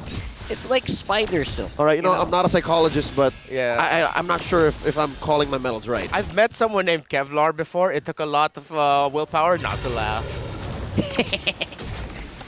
You laughed. So you failed that social interaction, Rockhard. All right, going into this third Lord of the game, 16 and a half minutes in. This is the best way to play an Angela on the back foot, the defensive way. You keep him in the base and pull! What a pull from Captain Few there! Could be more coming in close. Baptiste trying to force it on the Nats. Irad close by. Waiting for the proper time for the spatial migration once more. Gonna be missing it again. And the follow-up could be lethal here. Nats trying to kind of just predict where the Fanny's gonna be, but not gonna be hitting the mark. Yeah, no, I'd call that a DPZ, man. Defensive penalty zone. He needed every little bit of space to actually close it. And just like that, at least they're a 5-man squad to try and defend. This could be it. This could be the last fight if RSG don't clench this. Irad's combo, Naf's penalty zone, Aqua really conserving and making the most out of the hard guard. Those are the key conditions here for RSG, or will AP Brad just throw bodies and say it's over now? Has to be super duper perfect here. Kyle Teasy trying to go into the line. Kaka goes down. Few as well. Hard guard activated already. Yemen going straight forward to steel legs. Gonna be hitting every target he can find. Low members here from AP Bren, but the sheer power of the Netherrealm will start to overwhelm the Raiders. And that could be it, folks! We got a winner! It's AP Bren in 5! This winning moment is brought to you by our official sponsor, FWD Life Insurance. AP Bren, move on up to the upper bracket to face Blacklist International. For the first time in a long time, AP Bren will get a top 3 finish in MPL Philippines. Top 3 secured at the least, but we know APB, they're going to be gunning high. They want to make it to Grand Finals at the M5. They're going to the upper bracket finals. And how perfect is this?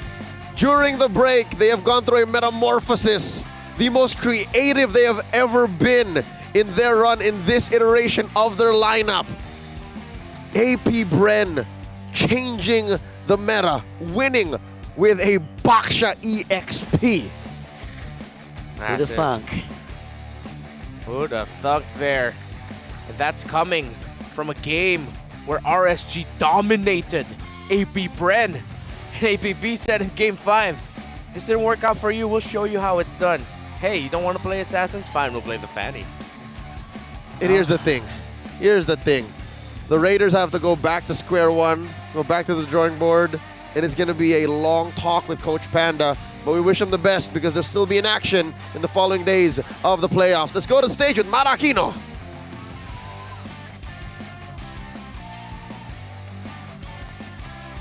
Congratulations to AP Bren! Job well done. Umabot kayo ng Game 5. What was the hardest moment in this series? Yung ano po siguro? Pinakamahirap sa all 5 games.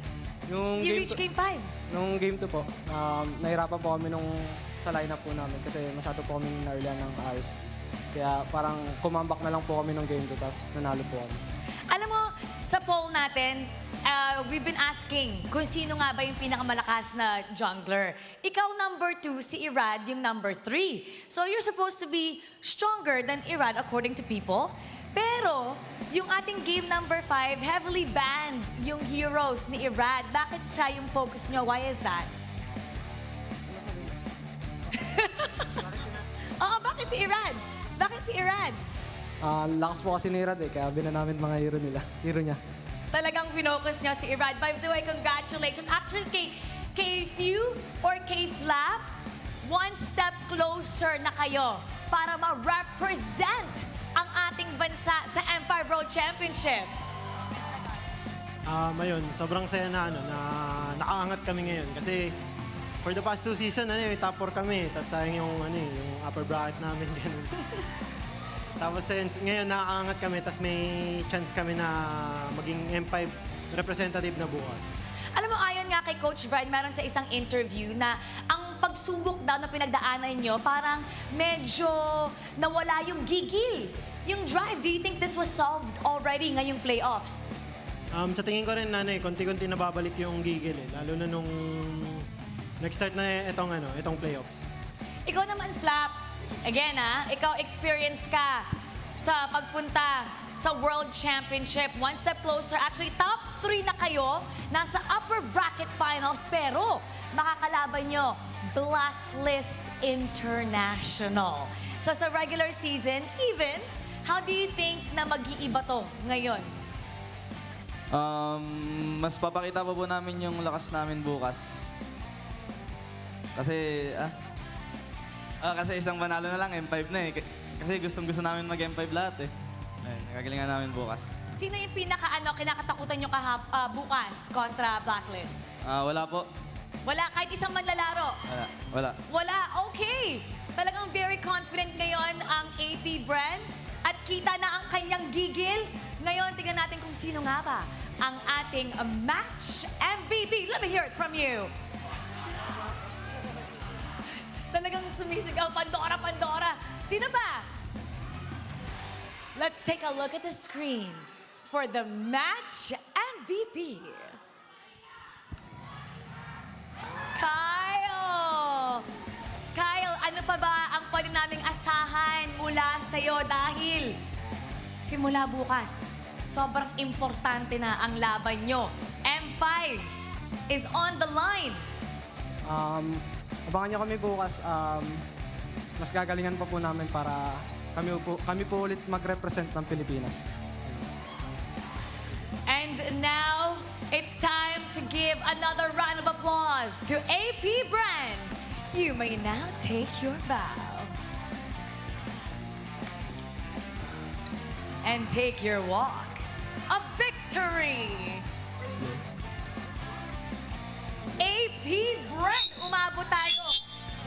Umabot tayo ng Game 5.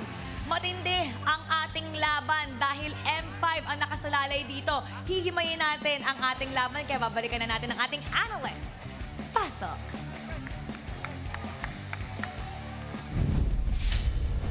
Thank you so much, Mara. And of course, congratulations sa AP Brent for getting into the upper bracket finals with a wonderful game number 5.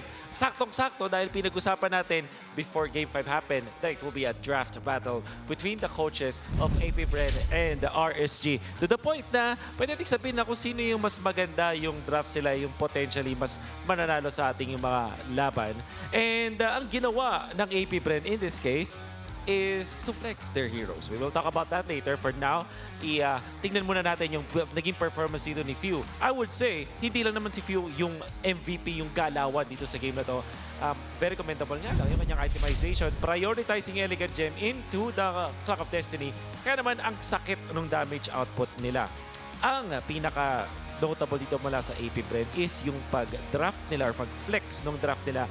Bigla silang gumawa ng XP lane na back siya into that Fanny, knowing na walang hard lockdown coming out from RSG to pin down itong Fanny. Naging free para sa Fanny yung game. Tapos meron pa silang Hilda in this game.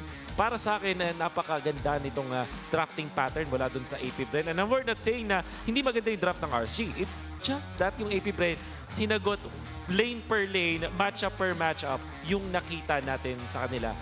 Maybe the only losing matchup here is Baksha versus the Terizla as we saw kanina. Pero dahil dun sa existence ng Hilda, biglang hindi naging problema para sa AP Brent yung mga side lanes nila. At ang kinailangan lang gawin dito, make sure the gold lane is going to have a good time. Itong Faramis, makakuha lang siya ng Clock of Destiny. They're all set. Pagkahanap nila ng mga items na yon, dire-diretso na nilang pinuruan itong RSG. Nagkaroon na time around 3 minutes na parang level 6 na itong si Kyle TZ on the Fanny habang level 4 pa lang itong Guinevere. In fact, yung Guinevere, parehas lang din yan sa ibang mga assassin junglers. Dependent pa rin yan doon sa may purple buff. The fact na itong Fanny ay lumilipad ng walang katakot-takot sa game na to, ito na agad yung win condition ng AP Brent na nakuha nila. There is a very strong combo nga lang dito sa RSG. Double sustain composition, sabay meron silang Bruno, and they have the Teresa. However, wala silang jungler to kind of finish off itong kanilang composition. Surely, there will be a world na gumagana tong Guinevere. Yun nga lang, ang kanyang katapat dito, Fanamis, which in a way, maganda yung sustain going up against this Guinevere. Guinevere wants to eliminate people as soon as possible. Meron silang Bruno for the damage, for that, to complement that. Meron pa silang sustain ng Angela. Yun nga lang, hindi nila naabot yung power spike nila dahil early game pa lang. Pinuruan na sila ng AP Brent. Kaya nga naman, ang pinaka-MVP talaga para sa laban na to is the draft. Yung Hilda na nakita natin mula dito sa AP Brent naging problema para dun sa Guinevere eventually. And obviously, nakita natin na yung pag-flex dun sa may Fanny na uncontested sa laban na to, very important yan sa pagkakapanalo ng AP Brent. This was a wonderful series. Nakita natin na draft pa lang, alam mo na kung sino yung mas nakakalamang. Only one game went in favor na sa isang team na nalugi. Kumbaga, dahil dun sa kanilang comeback potential. But overall, nag-decide ng ating laban sa ngayon is yung early game. That's why AP Brent, in this particular game number 5, kahit 17 minutes, 55 seconds ang inabot, alam mo na one-sided sa kanila. They're just waiting for their proper timing. Big props to RSG for prolonging this game. But nakita natin na early pa lang, alam mo na kung ano ang naging resulta. The Fanny na uncontested, pinuruhan yung jungler ng kabilang team, nakapag-invade ng dire-diretso going up against the members of RSG. That's the reason why they were able to win. At babalik pa rin tayo dun sa matchup na kapag mas maganda yung draft mo, sinabi mismo ni Coach Panda yan, sila yung mananalo dun sa may laban. That's game na number 5. And fortunately, RSG will go to the lower bracket. For now, that's it for me. Ibabalik na natin to sa ating mga casters. And it goes full circle. It was Coach Panda himself who acknowledged the fact that who has the better draft has a better game and wins the series. But who'd have thunk, even if Wolf broke it down and explained exactly why, who'd have thunk that it would come in the form of what AP Brent has brought to the table to close off the series? Not exactly the finish I was expecting, for sure. Yeah, well, honestly, not overhyping it, but just someone who really appreciates like our global esports scene. One of the best last two swing picks I've ever seen in recent memory. Hilda out of nowhere, Fanny out of nowhere, completely changed the picture of the draft. What APBR did here, Blacklist International are looking at APB. It's like, oh, you guys get creative. Oh, you guys get loco with your draft. There's sudden surge to actually study what happened here. Yeah. And I'm pretty sure, again, just acknowledging the diligence and, of course, intelligence of our coaching staff here. Yeah. I bet Coach mastered the basics. Everyone at Blacklist going, I see what you're doing. All right. Yeah. May the best men win tomorrow, because that's it. They're fighting for that slot in the grand finals. They're fighting for that M5, the first M5 slot. Yeah, good luck to those guys. They're going to be doing overtime the day after that one. Tonight. Yeah. And it's already almost midnight. We're about to get into day 2. Yeah, day 3. The 3, right. Day 3. Today's day 2. Yeah, it's crazy to think that, wow, here we are. Are you sure? Yeah. It still feels like a dream. Ladies and gentlemen, on behalf of Renmar Santa Cruz and Rockhart, my name is Leo at your service. Throw over the stage to Mara Aquino. Hindi ang mga sumusunod na laban matapos bumandera ng Blacklist International at APBR sa kanilang naging laban. Bukas, makikilala na natin kung sino nga ba ang magre-represent ng ating bansa para sa M5 World Championship. Will it be the agents or the bees that will prove that the Philippine era is not over yet? Bukas, we have 2 more series coming your way. Kaya kita-kits, huwag kayong mawawala. Muli, ako po si Mara Aquino na nagpapaalala. Ang tahanan ng pinakamalalakas na Mobile Legends Bang Bang players sa buong mundo ay mas pinaslakas. Keep it good vibes, everybody, and see you tomorrow.